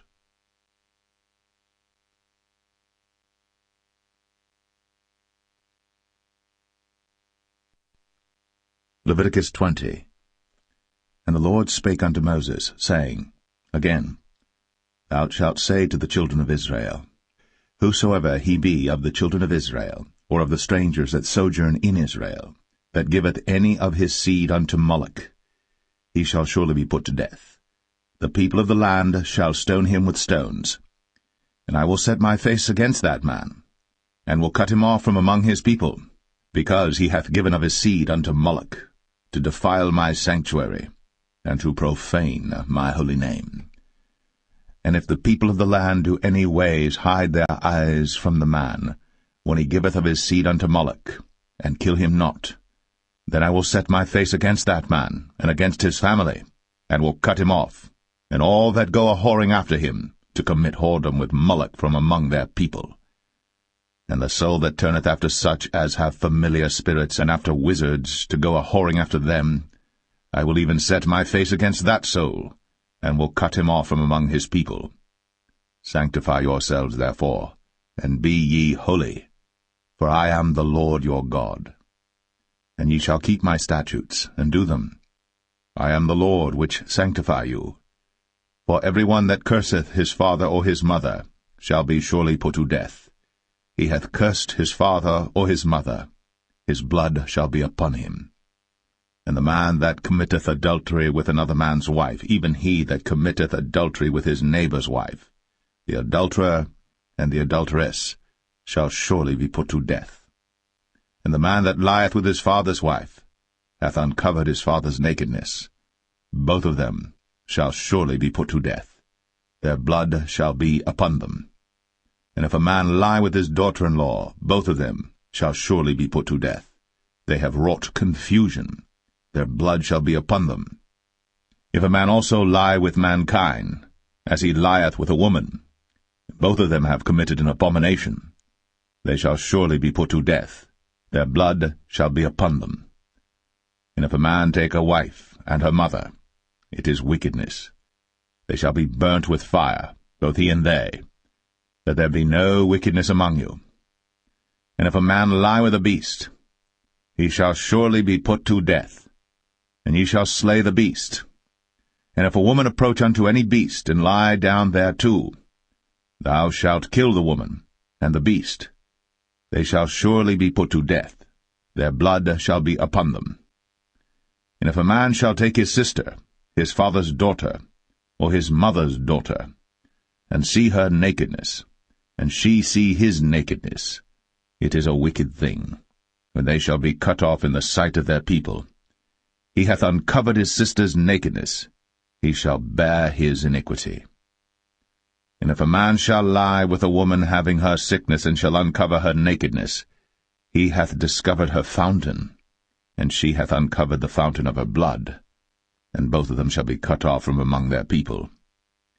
And thou shalt not uncover the nakedness of thy mother's sister, nor of thy father's sister, for he uncovereth his near kin. They shall bear their iniquity. And if a man shall lie with his uncle's wife, he hath uncovered his uncle's nakedness. They shall bear their sin. They shall die childless. And if a man shall take his brother's wife, it is an unclean thing. He hath uncovered his brother's nakedness. They shall be childless. Ye shall therefore keep all my statutes and all my judgments, and do them, that the land, whither I bring you to dwell therein, spew you not out. And ye shall not walk in the manners of the nation, which I cast out before you. For they committed all these things, and therefore I abhorred them. But I have said unto you, Ye shall inherit their land, and I will give it unto you to possess it, a land that floweth with milk and honey. I am the Lord your God, which have separated you from other people. Ye shall therefore put difference between clean beasts and unclean, and between unclean fowls and clean. And ye shall not make your souls abominable by beast, or by fowl, or by any manner of living thing that creepeth on the ground, which I have separated from you as unclean. And ye shall be holy unto me, for I the Lord am holy, and have severed you from other people, that ye should be mine. A man also, or woman that hath a familiar spirit, or that is a wizard, shall surely be put to death. They shall stone them with stones, their blood shall be upon them.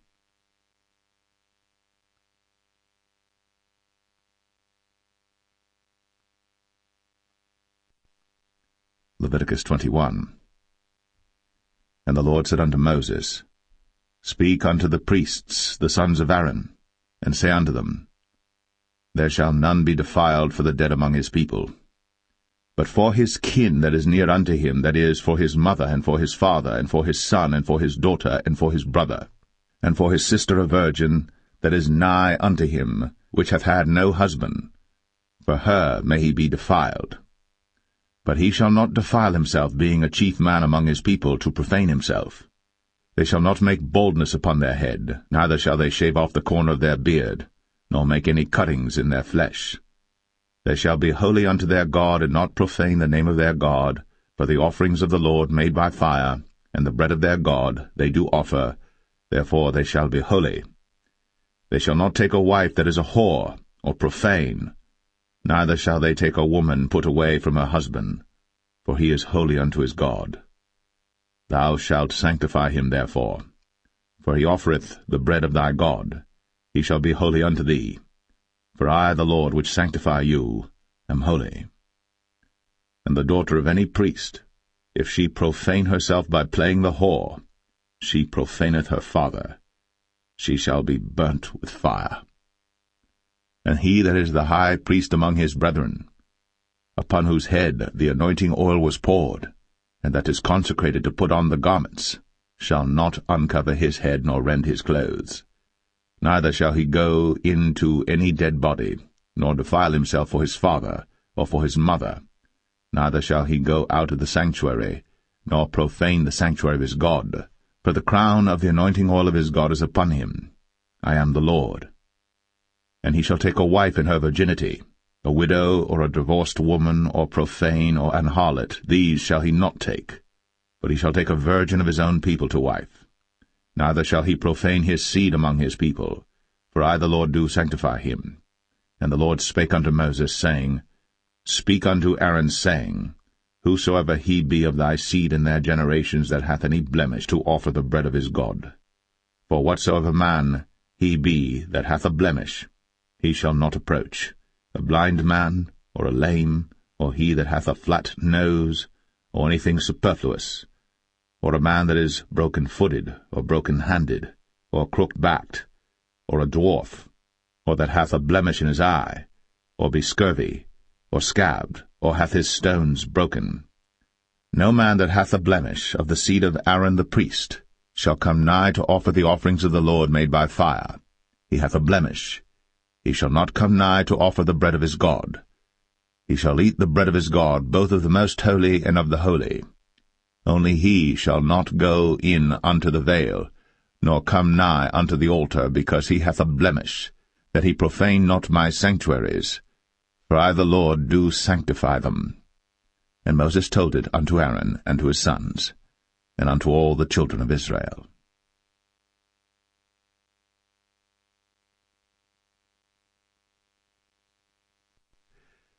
Leviticus 22. And the Lord spake unto Moses, saying, Speak unto Aaron and to his sons, that they separate themselves from the holy things of the children of Israel, and that they profane not my holy name in those things which they hallow unto me. I am the Lord. Say unto them, Whosoever he be of all your seed among your generations, that goeth unto the holy things, which the children of Israel hallow unto the Lord, having his uncleanness upon him, that soul shall be cut off from my presence. I am the Lord. What man soever of the seed of Aaron is a leper, or hath a running issue, he shall not eat of the holy things until he be clean.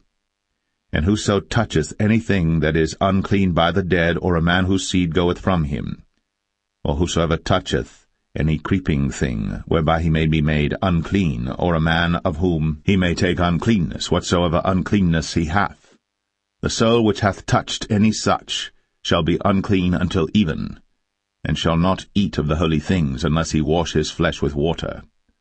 And when the sun is down, he shall be clean, and shall afterward eat of the holy things, because it is his food.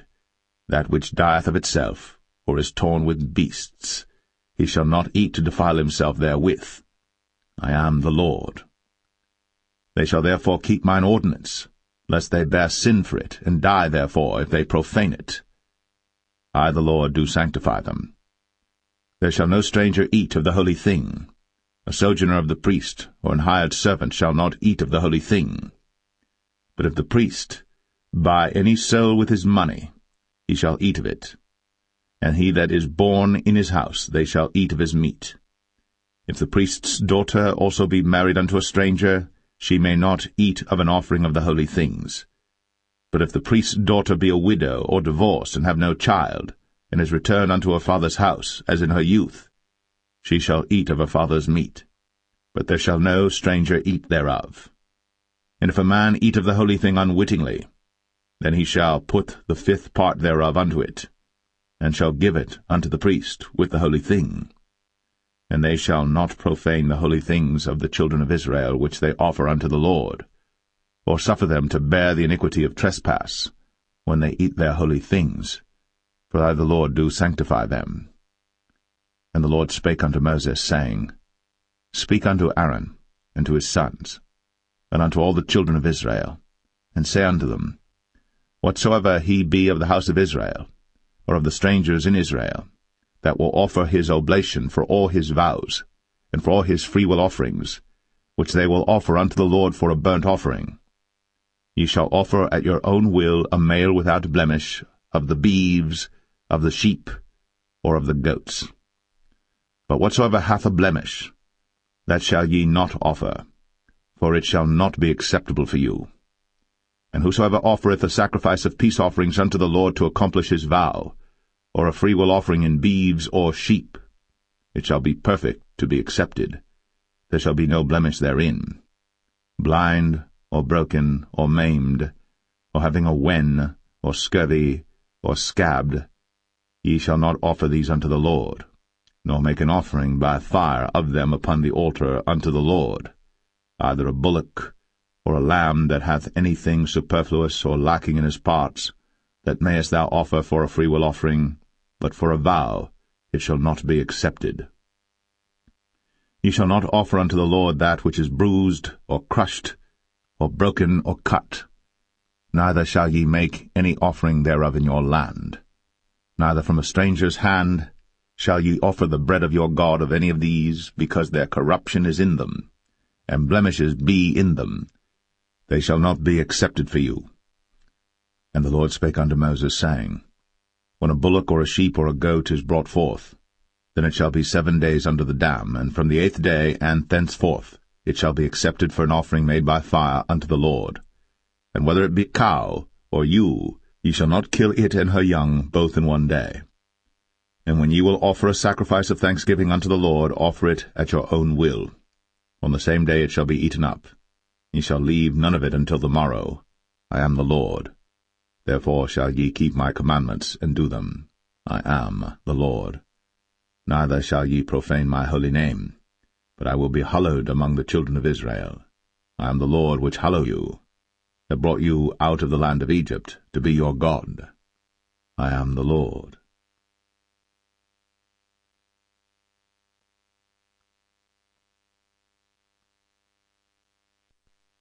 Leviticus 23. And the Lord spake unto Moses, saying, Speak unto the children of Israel, and say unto them, Concerning the feasts of the Lord, which ye shall proclaim to be holy convocations, even these are my feasts. 6 days shall work be done, but the 7th day is the Sabbath of rest, and holy convocation. Ye shall do no work therein. It is the Sabbath of the Lord in all your dwellings. These are the feasts of the Lord, even holy convocations, which ye shall proclaim in their seasons. In the 14th day of the 1st month at even is the Lord's Passover, and on the 15th day of the same month is the feast of unleavened bread unto the Lord. 7 days ye must eat unleavened bread. In the 1st day ye shall have an holy convocation. Ye shall do no servile work therein.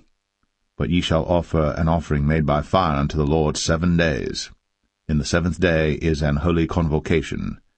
Ye shall do no servile work therein. And the Lord spake unto Moses, saying, Speak unto the children of Israel, and say unto them, When ye be come into the land which I give unto you, and shall reap the harvest thereof, then ye shall bring a sheaf of the firstfruits of your harvest unto the priest.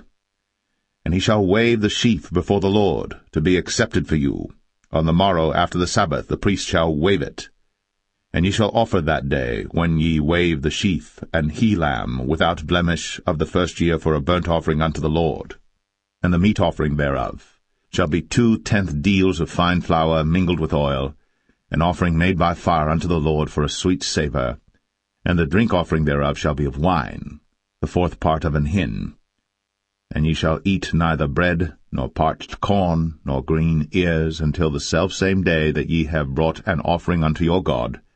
It shall be a statute for ever throughout your generations in all your dwellings. And ye shall count unto you from the morrow after the Sabbath, from the day that ye brought the sheaf of the wave offering 7 Sabbaths shall be complete. Even unto the morrow, after the 7th Sabbath, shall ye number 50 days.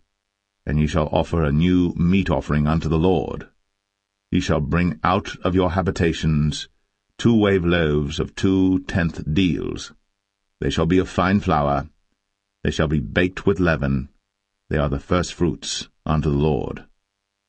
And ye shall offer with the bread 7 lambs without blemish of the first year, and 1 young bullock, and 2 rams. They shall be for a burnt offering unto the Lord with their meat offering, and their drink offerings, even an offering made by fire of sweet savour unto the Lord. Then ye shall sacrifice 1 kid of the goats for a sin offering, and 2 lambs of the first year for a sacrifice of peace offerings.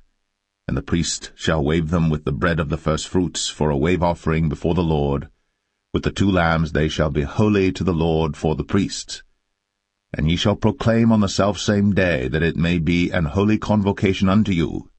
Ye shall do no servile work therein.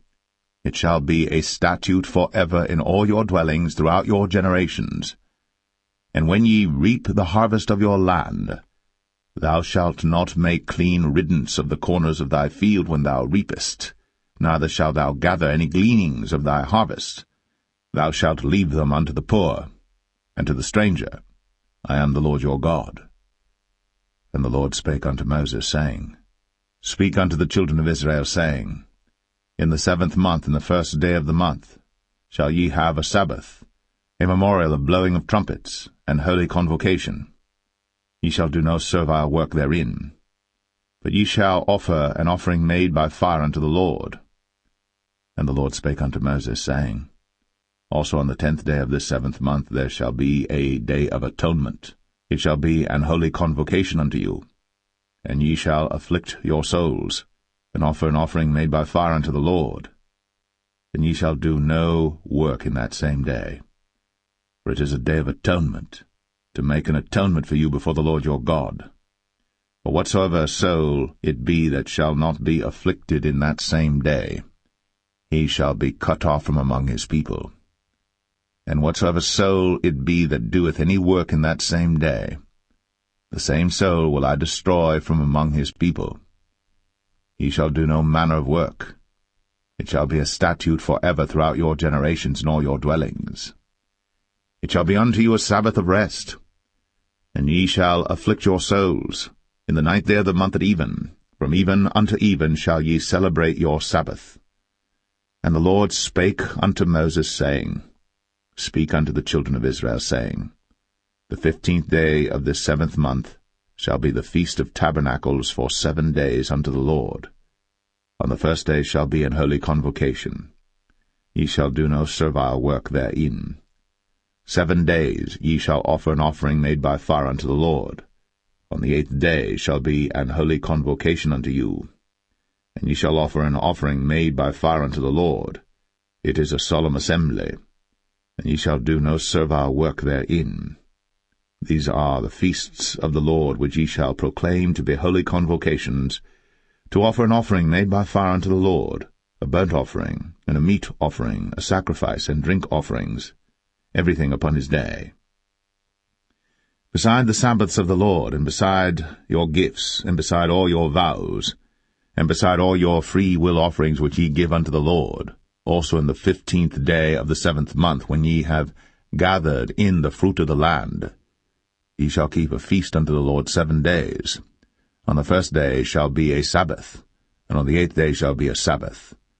And ye shall take you on the 1st day the boughs of goodly trees, branches of palm trees, and the boughs of thick trees, and willows of the brook. And ye shall rejoice before the Lord your God 7 days. And ye shall keep it a feast unto the Lord 7 days in the year. It shall be a statute for ever in your generations. Ye shall celebrate it in the 7th month. Ye shall dwell in booths 7 days. All that are Israelites born shall dwell in booths. That your generations may know that I made the children of Israel to dwell in booths, when I brought them out of the land of Egypt. I am the Lord your God. And Moses declared unto the children of Israel the feasts of the Lord.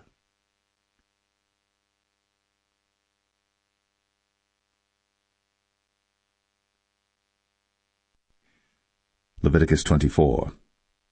And the Lord spake unto Moses, saying, Command the children of Israel, that they bring unto thee pure oil olive beaten for the light, to cause the lamps to burn continually. Without the veil of the testimony, in the tabernacle of the congregation, shall Aaron order it from the evening unto the morning before the Lord continually. It shall be a statute for ever in your generations. He shall order the lamps upon the pure candlestick before the Lord continually. And thou shalt take fine flour, and bake 12 cakes thereof. 2/10 deals shall be in one cake. And thou shalt set them in 2 rows, 6 in a row, upon the pure table before the Lord. And thou shalt put pure frankincense upon each row, that it may be on the bread for a memorial, even an offering made by fire unto the Lord. Every Sabbath he shall set it in order before the Lord continually, being taken from the children of Israel by an everlasting covenant. And it shall be Aaron's and his sons, and they shall eat it in the holy place. For it is most holy unto him of the offerings of the Lord made by fire, by a perpetual statute. And the son of an Israelitish woman, whose father was an Egyptian, went out among the children of Israel. And this son of the Israelitish woman and a man of Israel strove together in the camp. And the Israelitish woman's son blasphemed the name of the Lord, and cursed. And they brought him unto Moses. And his mother's name was Shilemeth, the daughter of Dibri of the tribe of Dan. And they put him in ward, that the mind of the Lord might be shown them. And the Lord spake unto Moses, saying, Bring forth him that hath cursed without the camp, and let all that heard him lay their hands upon his head, and let all the congregation stone him. And thou shalt speak unto the children of Israel, saying, Whosoever curseth his God shall bear his sin. And he that blasphemeth the name of the Lord, he shall surely be put to death, and all the congregation shall certainly stone him, as well the stranger, as he that is born in the land, when he blasphemeth the name of the Lord, shall be put to death. And he that killeth any man shall surely be put to death. And he that killeth a beast shall make it good, beast for beast. And if a man cause a blemish in his neighbor, as he hath done, so shall it be done to him. Breach for breach, eye for eye, tooth for tooth. As he hath caused a blemish in a man, so shall it be done to him again. And he that killeth a beast, he shall restore it. And he that killeth a man, he shall be put to death.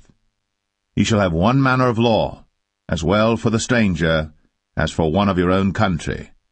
For I am the Lord your God. And Moses spake to the children of Israel, that they should bring forth him that had cursed out of the camp, and stone him with stones. And the children of Israel did, as the Lord commanded Moses.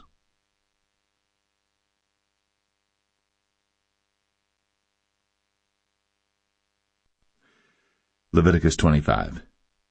And the Lord spake unto Moses in Mount Sinai, saying, Speak unto the children of Israel, and say unto them, When ye come into the land which I give you, then shall the land keep a Sabbath unto the Lord.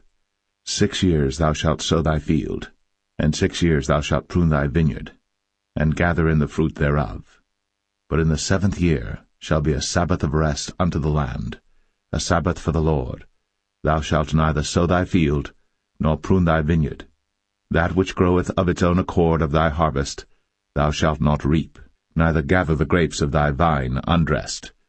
For it is a year of rest unto the land, and the Sabbath of the land shall be meat for you, for thee and for thy servant, and for thy maid, and for thy hired servant, and for thy stranger that sojourneth with thee, and for thy cattle, and for the beast that are in thy land shall all the increase thereof be meat.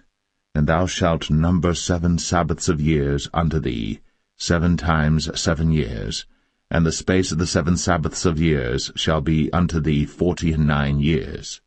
Then shalt thou cause the trumpet of the Jubilee to sound on the 10th day of the 7th month. In the day of atonement shall ye make the trumpet sound throughout all your land. And ye shall hallow the 50th year, and proclaim liberty throughout all the land unto all the inhabitants thereof. it shall be a jubilee unto you. And ye shall return every man unto his possession, and ye shall return every man unto his family. A jubilee shall that 50th year be unto you. Ye shall not sow, neither reap that which groweth of itself in it, nor gather the grapes in it of thy vine undressed. For it is the jubilee. It shall be holy unto you. Ye shall eat the increase thereof out of the field. In the year of this jubilee ye shall return every man unto his possession. And if thou sell aught unto thy neighbor, or buyest aught of thy neighbor's hand, ye shall not oppress one another. According to the number of years after the jubilee thou shalt buy of thy neighbor, and according unto the number of years of the fruits he shall sell unto thee. According to the multitude of years thou shalt increase the price thereof, and according to the fewness of years thou shalt diminish the price of it, for according to the number of the years of the fruits doth he sell unto thee. Ye shall not therefore oppress one another, but thou shalt fear thy God, for I am the Lord your God. Wherefore ye shall do my statutes, and keep my judgments, and do them. And ye shall dwell in the land in safety, and the land shall yield her fruit, and ye shall eat your fill, and dwell therein in safety. And if ye shall say, What shall we eat the 7th year? Behold, we shall not sow, nor gather in our increase. Then I will command my blessing upon you in the 6th year, and it shall bring forth fruit for 3 years. And ye shall sow the 8th year, and eat yet of old fruit until the 9th year. Until her fruits come in, ye shall eat of the old store. The land shall not be sold for ever, for the land is mine, for ye are strangers and sojourners with me. And in all the land of your possession ye shall grant a redemption for the land. If thy brother be waxen poor, and hath sold away some of his possession, and if any of his kin come to redeem it, then shall he redeem that which his brother sold. And if the man have none to redeem it, and himself be able to redeem it, then let him count the years of the sale thereof, and restore the overplus unto the man to whom he sold it, that he may return unto his possession. But if he be not able to restore it to him, then that which is sold shall remain in the hand of him that hath bought it until the year of Jubilee, and in the Jubilee it shall go out, and he shall return unto his possession. And if a man sell a dwelling house in a walled city, then he may redeem it within a whole year after it is sold.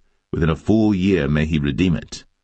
And if it be not redeemed within the space of a full year, then the house that is in the walled city shall be established for ever to him that bought it throughout his generations.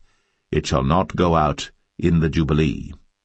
But the houses of the villages which have no wall round about them shall be counted as the fields of the country. They may be redeemed, and they shall go out in the Jubilee. Notwithstanding the cities of the Levites, and the houses of the cities of their possession, may the Levites redeem at any time. And if a man purchase of the Levites, then the house that was sold, and the city of his possession, shall go out in the year of Jubilee, for the houses of the cities of the Levites are their possession among the children of Israel. But the field of the suburbs of their cities may not be sold, for it is their perpetual possession. And if thy brother be waxen poor, and fallen in decay with thee, then thou shalt relieve him, yea, though he be a stranger, or a sojourner, that he may live with thee. Take thou no usury of him, or increase, but fear thy God, that thy brother may live with thee. Thou shalt not give him thy money upon usury, nor lend him thy victuals for increase. I am the Lord your God, which brought you forth out of the land of Egypt, to give you the land of Canaan, and to be your God. And if thy brother that dwelleth by thee be waxen poor, and be sold unto thee, thou shalt not compel him to serve as a bondservant, but as an hired servant, and as a sojourner. He shall be with thee, and shall serve thee unto the year of Jubilee. And then shall he depart from thee, both he and his children with him, and shall return unto his own family, and unto the possession of his fathers shall he return, for they are my servants, which I brought forth out of the land of Egypt. They shall not be sold as bondmen. Thou shalt not rule over him with rigor, but shalt fear thy God. Both thy bondmen and thy bondmaids, which thou shalt have, shall be of the heathen that are round about you. Of them shall ye buy bondmen and bondmaids. Moreover, of the children of the strangers that do sojourn among you, of them shall ye buy, and of their families that are with you, which they begat in your land, and they shall be your possession. And ye shall take them as an inheritance for your children after you, to inherit them for a possession. They shall be your bondmen for ever.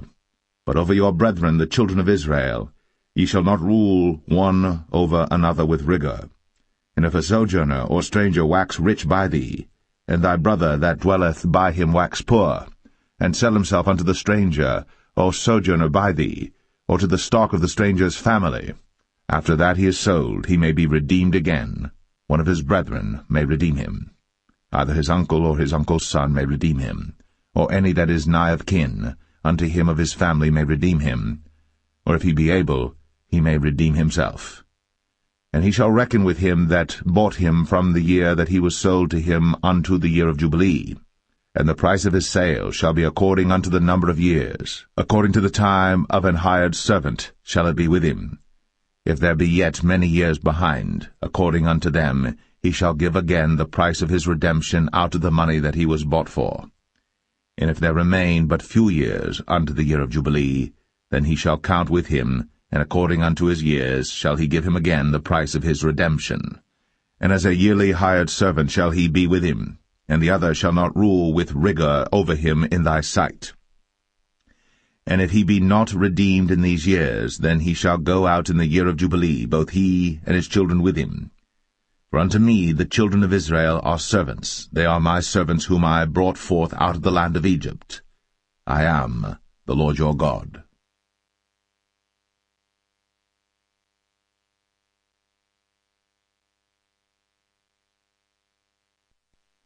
Leviticus 26. Ye shall make you no idols nor graven image, neither rear you up a standing image, neither shall ye set up any image of stone in your land, to bow down unto it, for I am the Lord your God. Ye shall keep my Sabbaths, and reverence my sanctuary.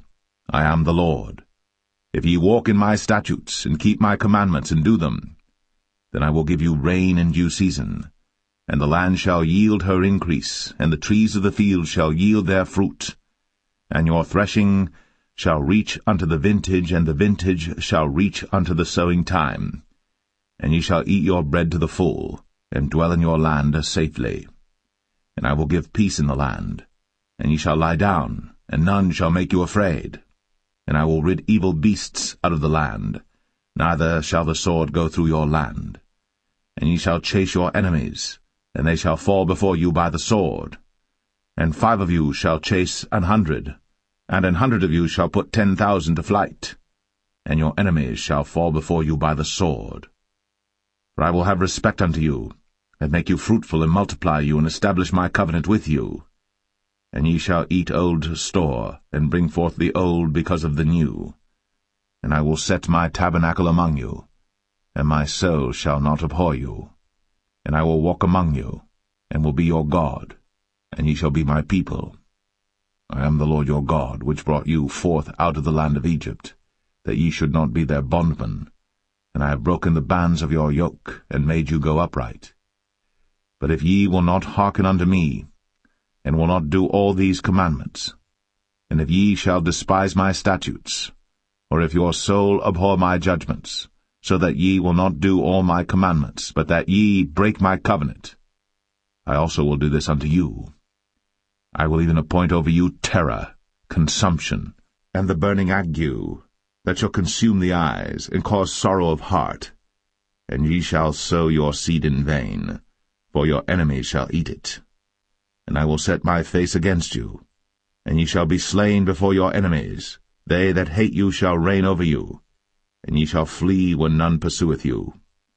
And if ye will not yet for all this hearken unto me, then I will punish you 7 times more for your sins. And I will break the pride of your power, and I will make your heaven as iron, and your earth as brass. And your strength shall be spent in vain. For your land shall not yield her increase, neither shall the trees of the land yield their fruits. And if ye walk contrary unto me, and will not hearken unto me, I will bring 7 times more plagues upon you according to your sins. I will also send wild beasts among you, which shall rob you of your children, and destroy your cattle, and make you few in number, and your highways shall be desolate. And if ye will not be reformed by me by these things, but will walk contrary unto me, then will I also walk contrary unto you, and will punish you yet 7 times for your sins. And I will bring a sword upon you, that shall avenge the quarrel of my covenant. And when ye are gathered together within your cities, I will send the pestilence among you, and ye shall be delivered into the hand of the enemy.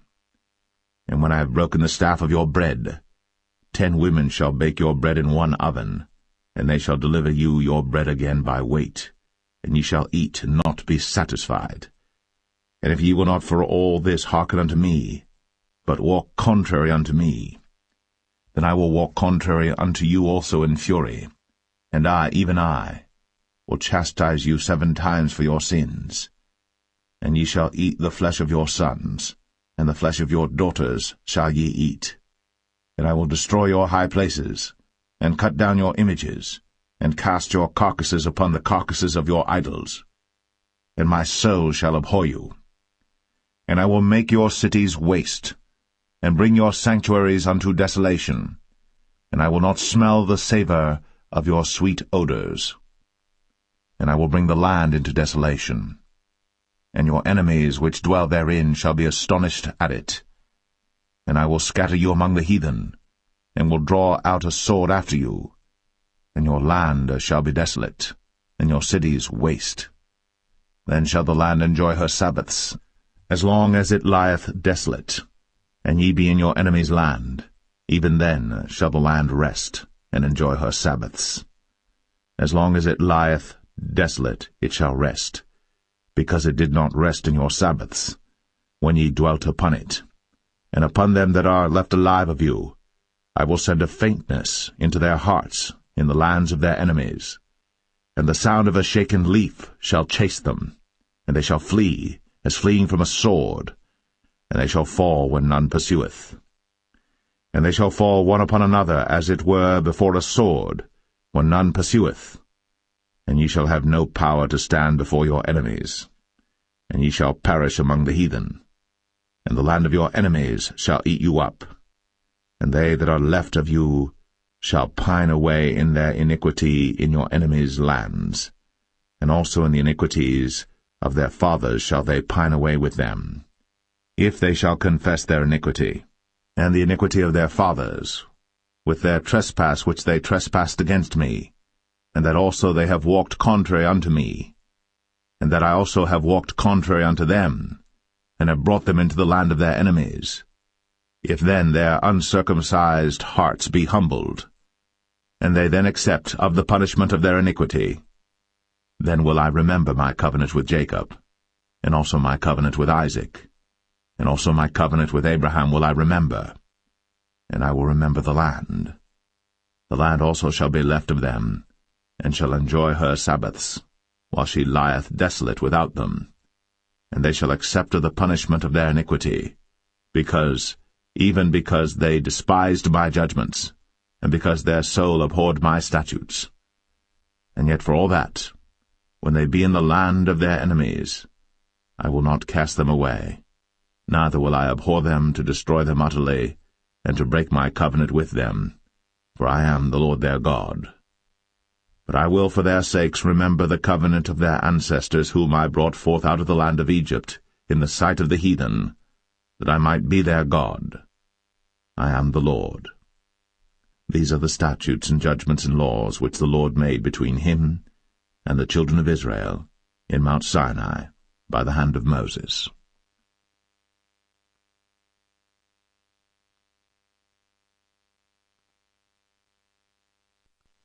Leviticus 27. And the Lord spake unto Moses, saying, Speak unto the children of Israel, and say unto them, When a man shall make a singular vow, the person shall be for the Lord by thy estimation. And thy estimation shall be of the male from 20 years old even unto 60 years old. Even thy estimation shall be 50 shekels of silver after the shekel of the sanctuary. And if it be a female, then thy estimation shall be 30 shekels. And if it be from 5 years old even unto 20 years old, then thy estimation shall be of the male 20 shekels, and for the female 10 shekels. And if it be from a month old even unto 5 years old, then thy estimation shall be of the male 5 shekels of silver, and for the female thy estimation shall be 3 shekels of silver. And if it be from 60 years old and above, if it be a male, then thy estimation shall be 15 shekels, and for the female 10 shekels. But if he be poorer than thy estimation, then he shall present himself before the priest, and the priest shall value him, according to his ability that vowed shall the priest value him. And if it be a beast, whereof men bring an offering unto the Lord, all that any man giveth of such unto the Lord shall be holy. He shall not alter it, nor change it, a good for a bad, or a bad for a good. And if he shall at all change beast for beast, then it and the exchange thereof shall be holy. And if it be any unclean beast, of which they do not offer a sacrifice unto the Lord, then he shall present the beast before the priest. And the priest shall value it, whether it be good or bad, as thou valuest it, who art the priest, so shall it be. But if he will at all redeem it, then he shall add a 5th part thereof unto thy estimation. And when a man shall sanctify his house to be holy unto the Lord, then the priest shall estimate it, whether it be good or bad, as the priest shall estimate it, so shall it stand. And if he that sanctified it will redeem his house, then he shall add the 5th part of the money of thy estimation unto it, and it shall be his. And if a man shall sanctify unto the Lord some part of a field of his possession, then thy estimation shall be according to the seed thereof, and homer of barley seed shall be valued at 50 shekels of silver. If he sanctify his field from the year of Jubilee according to thy estimation, it shall stand. But if he sanctify his field after the Jubilee, then the priest shall reckon unto him the money according to the years that remain, even unto the year of the Jubilee, and it shall be abated from thy estimation. And if he that sanctified the field will in any wise redeem it, then he shall add the 5th part of the money of thy estimation unto it, and it shall be assured to him. And if he will not redeem the field, or if he have sold the field to another man, it shall not be redeemed any more. But the field, when it goeth out in the Jubilee, shall be holy unto the Lord, as a field devoted. The possession thereof shall be the priest's. And if a man sanctify unto the Lord a field which he hath bought, which is not of the fields of his possession, then the priest shall reckon unto him the worth of thy estimation, even unto the year of the Jubilee, and he shall give thine estimation in that day as a holy thing unto the Lord. In the year of the Jubilee the field shall return unto him of whom it was bought, even to him to whom the possession of the land did belong. And all thy estimation shall be according to the shekel of the sanctuary. 20 gerahs shall be the shekel. Only the firstling of the beasts, which should be the Lord's firstling, no man shall sanctify it, whether it be ox or sheep, it is the Lord's. And if it be of an unclean beast, then he shall redeem it according to thine estimation, and shall add a 5th part of it thereto. Or if it be not redeemed, then it shall be sold according to thy estimation. Notwithstanding no devoted thing, that a man shall devote unto the Lord of all that he hath, both of man and beast, and of the field of his possession, shall be sold or redeemed. Every devoted thing is most holy unto the Lord. None devoted, which shall be devoted of men, shall be redeemed, but shall surely be put to death. And all the tithe of the land, whether of the seed of the land or of the fruit of the tree, is the Lord's. It is holy unto the Lord. And if a man will at all redeem aught of his tithes, he shall add thereto the 5th part thereof. And concerning the tithe of the herd or of the flock, even of whatsoever passeth under the rod, the 10th shall be holy unto the Lord. He shall not search whether it be good or bad, neither shall he change it. And if he change it at all, then both it and the change thereof shall be holy. It shall not be redeemed. These are the commandments which the Lord commanded Moses for the children of Israel in Mount Sinai.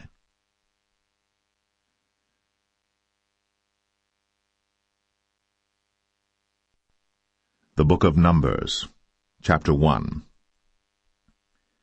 And the Lord spake unto Moses in the wilderness of Sinai, in the tabernacle of the congregation, on the 1st day of the 2nd month, in the 2nd year after they were come out of the land of Egypt, saying, Take ye the sum of all the congregation of the children of Israel, after their families, by the house of their fathers, with the number of their names, every male by their polls. From 20 years old and upward, all that are able to go forth to war in Israel, thou and Aaron shall number them by their armies. And with you there shall be a man of every tribe, every one head of the house of his fathers. And these are the names of the men that shall stand with you, of the tribe of Reuben, Elizur the son of Shadur, of Simeon, Shelumiel the son of Zurishaddai, of Judah, Nahshon the son of Amminadab, of Issachar, Nethanel the son of Zuar, of Zebulun, Eliab the son of Helon, of the children of Joseph, of Ephraim, Elishama the son of Ammihud, of Manasseh, Gamaliel the son of Pedazur, of Benjamin, Abidan the son of Gideoni, of Dan, Ahiezer the son of Ammishaddai, of Asher, Pagiel the son of Ochran, of Gad, Eliasaph the son of Duel, of Naphtali, Ahira the son of Enan. These were the renowned of the congregation, princes of the tribes of their fathers, heads of thousands in Israel. And Moses and Aaron took these men, which are expressed by their names, and they assembled all the congregation together on the 1st day of the 2nd month, and they declared their pedigrees after their families, by the house of their fathers, according to the number of the names, from 20 years old and upward, by their polls. As the Lord commanded Moses, so he numbered them in the wilderness of Sinai. And the children of Reuben, Israel's eldest son, by their generations, after their families, by the house of their fathers, according to the number of the names, by their polls, every male from 20 years old and upward, all that were able to go forth to war. Those that were numbered of them, even of the tribe of Reuben, were 46,500. Of the children of Simeon by their generations, after their families, by the house of their fathers, those that were numbered of them, according to the number of the names, by their polls, every male from 20 years old and upward, all that were able to go forth to war. Those that were numbered of them, even of the tribe of Simeon, were 59,300. Of the children of Gad, by their generations, after their families, by the house of their fathers, according to the number of the names, from 20 years old and upward, all that were able to go forth to war. Those that were numbered of them, even of the tribe of Gad, were 45,650. Of the children of Judah, by their generations, after their families, by the house of their fathers, according to the number of the names, from 20 years old and upward, all that were able to go forth to war. Those that were numbered of them, even of the tribe of Judah, were 314,600. Of the children of Issachar, by their generations, after their families, by the house of their fathers, according to the number of the names, from 20 years old and upward, all that were able to go forth to war. Those that were numbered of them, even of the tribe of Issachar, were 54,400. Of the children of Zebulun, by their generations, after their families, by the house of their fathers, according to the number of the names, from 20 years old and upward, all that were able to go forth to war, those that were numbered of them, even of the tribe of Zebulun, were 57,400. Of the children of Joseph, namely of the children of Ephraim, by their generations, after their families, by the house of their fathers, according to the number of the names, from 20 years old and upward, all that were able to go forth to war. Those that were numbered of them, even of the tribe of Ephraim, were 40,500. Of the children of Manasseh, by their generations, after their families, by the house of their fathers, according to the number of the names, from 20 years old and upward, all that were able to go forth to war. Those that were numbered of them, even of the tribe of Manasseh, were 32,200. Of the children of Benjamin, by their generations, after their families, by the house of their fathers, according to the number of the names, from 20 years old and upward, all that were able to go forth to war, those that were numbered of them, even of the tribe of Benjamin, were 35,400. Of the children of Dan, by their generations, after their families, by the house of their fathers, according to the number of the names, from 20 years old and upward, all that were able to go forth to war, those that were numbered of them, even of the tribe of Dan, were 62,700.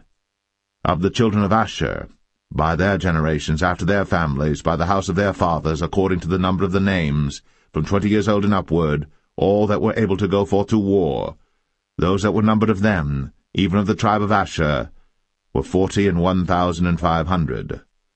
Of the children of Naphtali, throughout their generations, after their families, by the house of their fathers, according to the number of the names, from 20 years old and upward, all that were able to go forth to war, those that were numbered of them, even of the tribe of Naphtali, were 53,400.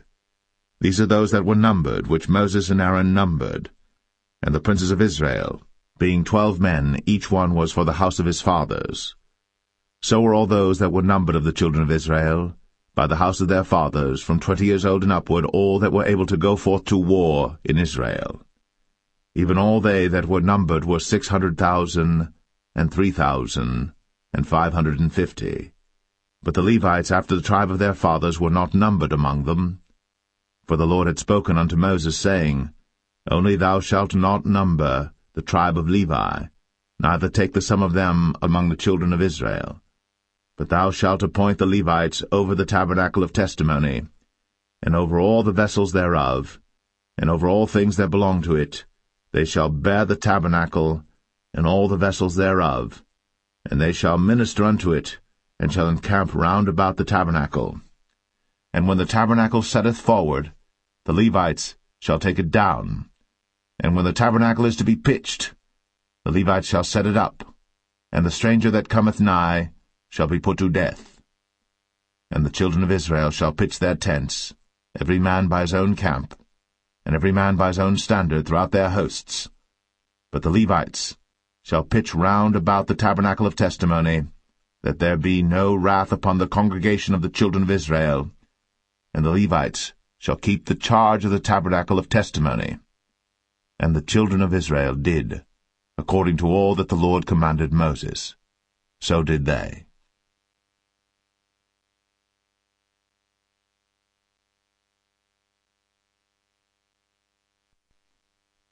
Numbers 2. And the Lord spake unto Moses and unto Aaron, saying, Every man of the children of Israel shall pitch by his own standard, with the ensign of their father's house. Far off about the tabernacle of the congregation shall they pitch. And on the east side toward the rising of the sun shall they of the standard of the camp of Judah pitch throughout their armies. And Nahshon the son of Amminadab shall be captain of the children of Judah.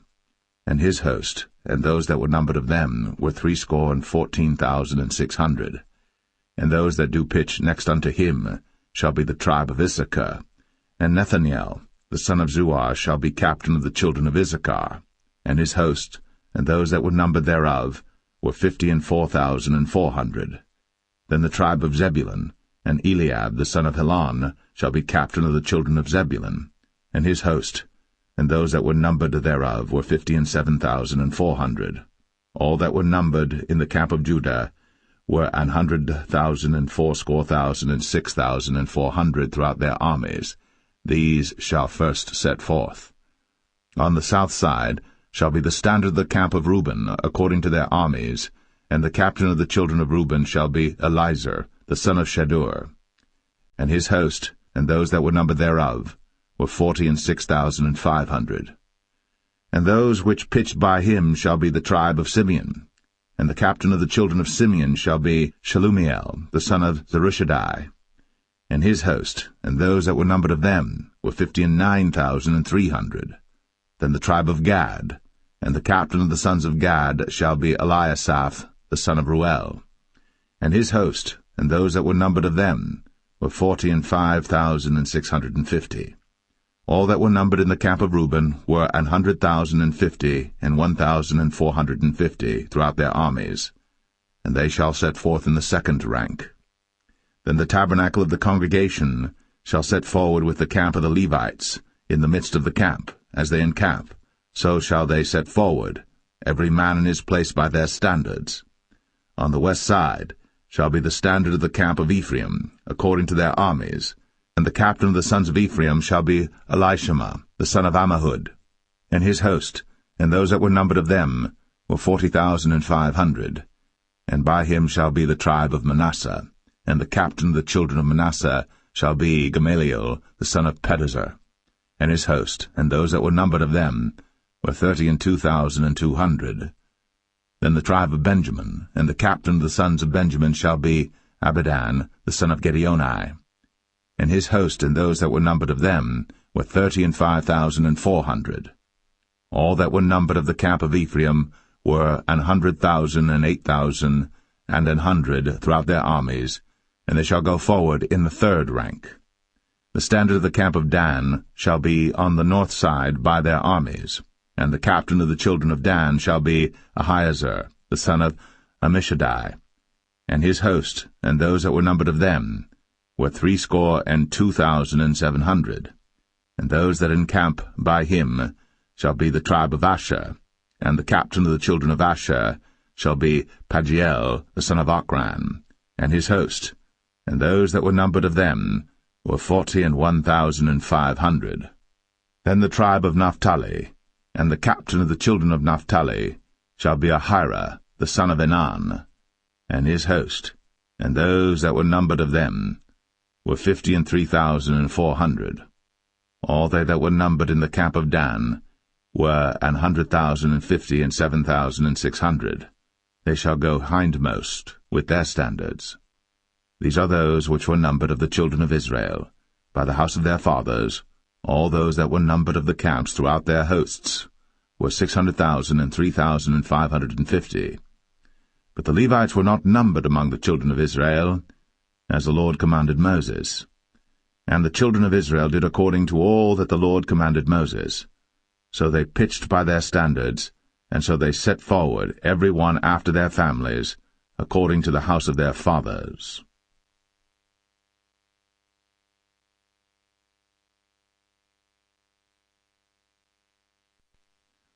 Numbers 3.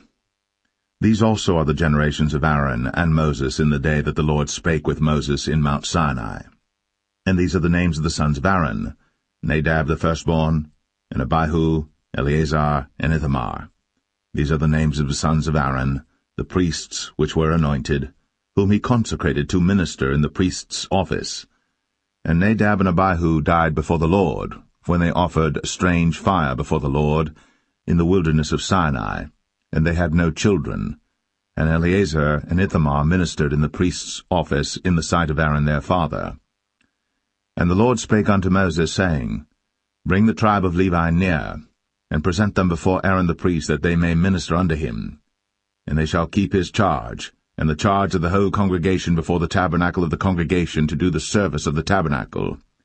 And they shall keep all the instruments of the tabernacle of the congregation, and the charge of the children of Israel, to do the service of the tabernacle. And thou shalt give the Levites unto Aaron, and to his sons. They are wholly given unto him out of the children of Israel. And thou shalt appoint Aaron and his sons, and they shall wait on their priest's office, and the stranger that cometh nigh shall be put to death. And the Lord spake unto Moses, saying, And I, behold, I have taken the Levites from among the children of Israel, instead of all the firstborn that openeth the matrix among the children of Israel. Therefore the Levites shall be mine. Because all the firstborn are mine, for on the day that I smote all the firstborn in the land of Egypt, I hallowed unto me all the firstborn in Israel, both man and beast. Mine shall they be. I am the Lord. And the Lord spake unto Moses in the wilderness of Sinai, saying, Number the children of Levi after the house of their fathers by their families. Every male from a month old and upward shalt thou number them. And Moses numbered them according to the word of the Lord, as he was commanded. And these were the sons of Levi by their names, Gershon and Kohath and Merari. And these are the names of the sons of Gershon by their families, Libni and Shimei. And the sons of Kohath by their families, Amram, and Izahar, Hebron, and Uzziel. And the sons of Merari by their families, Mahli and Mushai. These are the families of the Levites according to the house of their fathers. Of Gershon was the family of the Libnites, and the family of the Shimeites. These are the families of the Gershonites. Those that were numbered of them, according to the number of all the males, from a month old and upward, even those that were numbered of them, were 7,500. The families of the Gershonites shall pitch behind the tabernacle westward.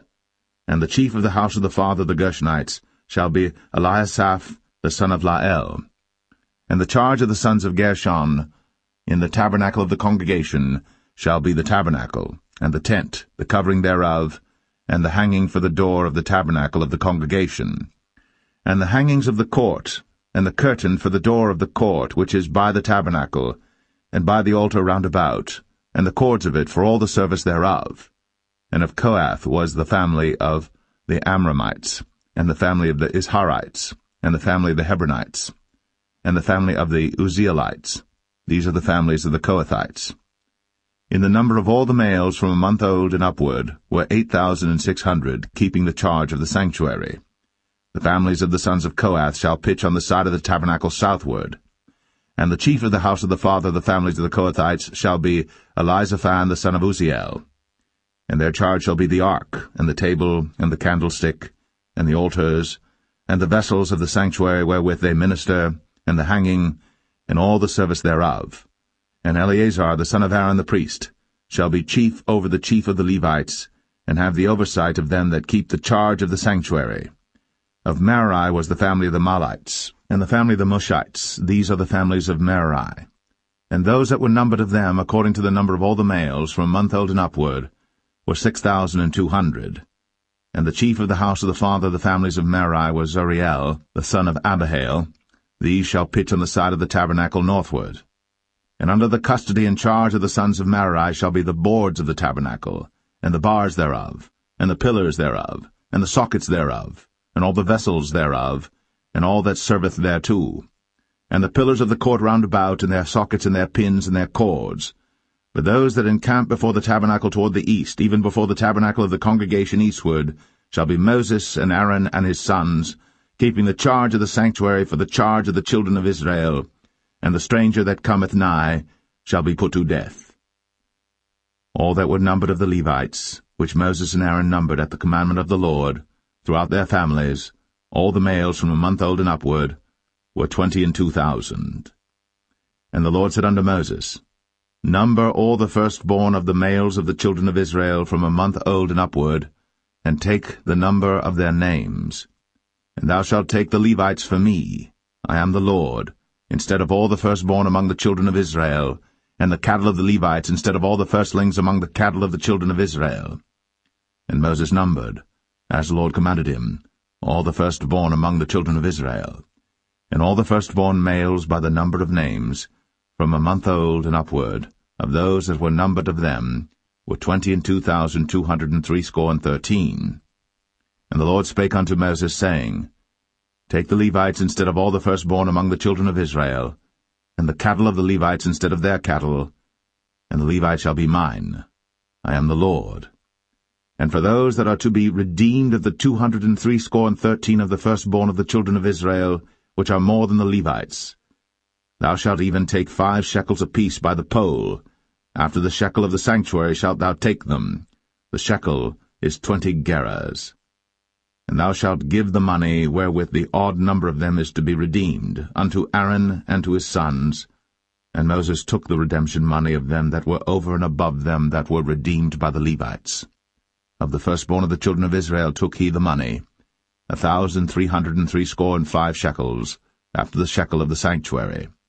And Moses gave the money of them that were redeemed unto Aaron and to his sons, according to the word of the Lord, as the Lord commanded Moses.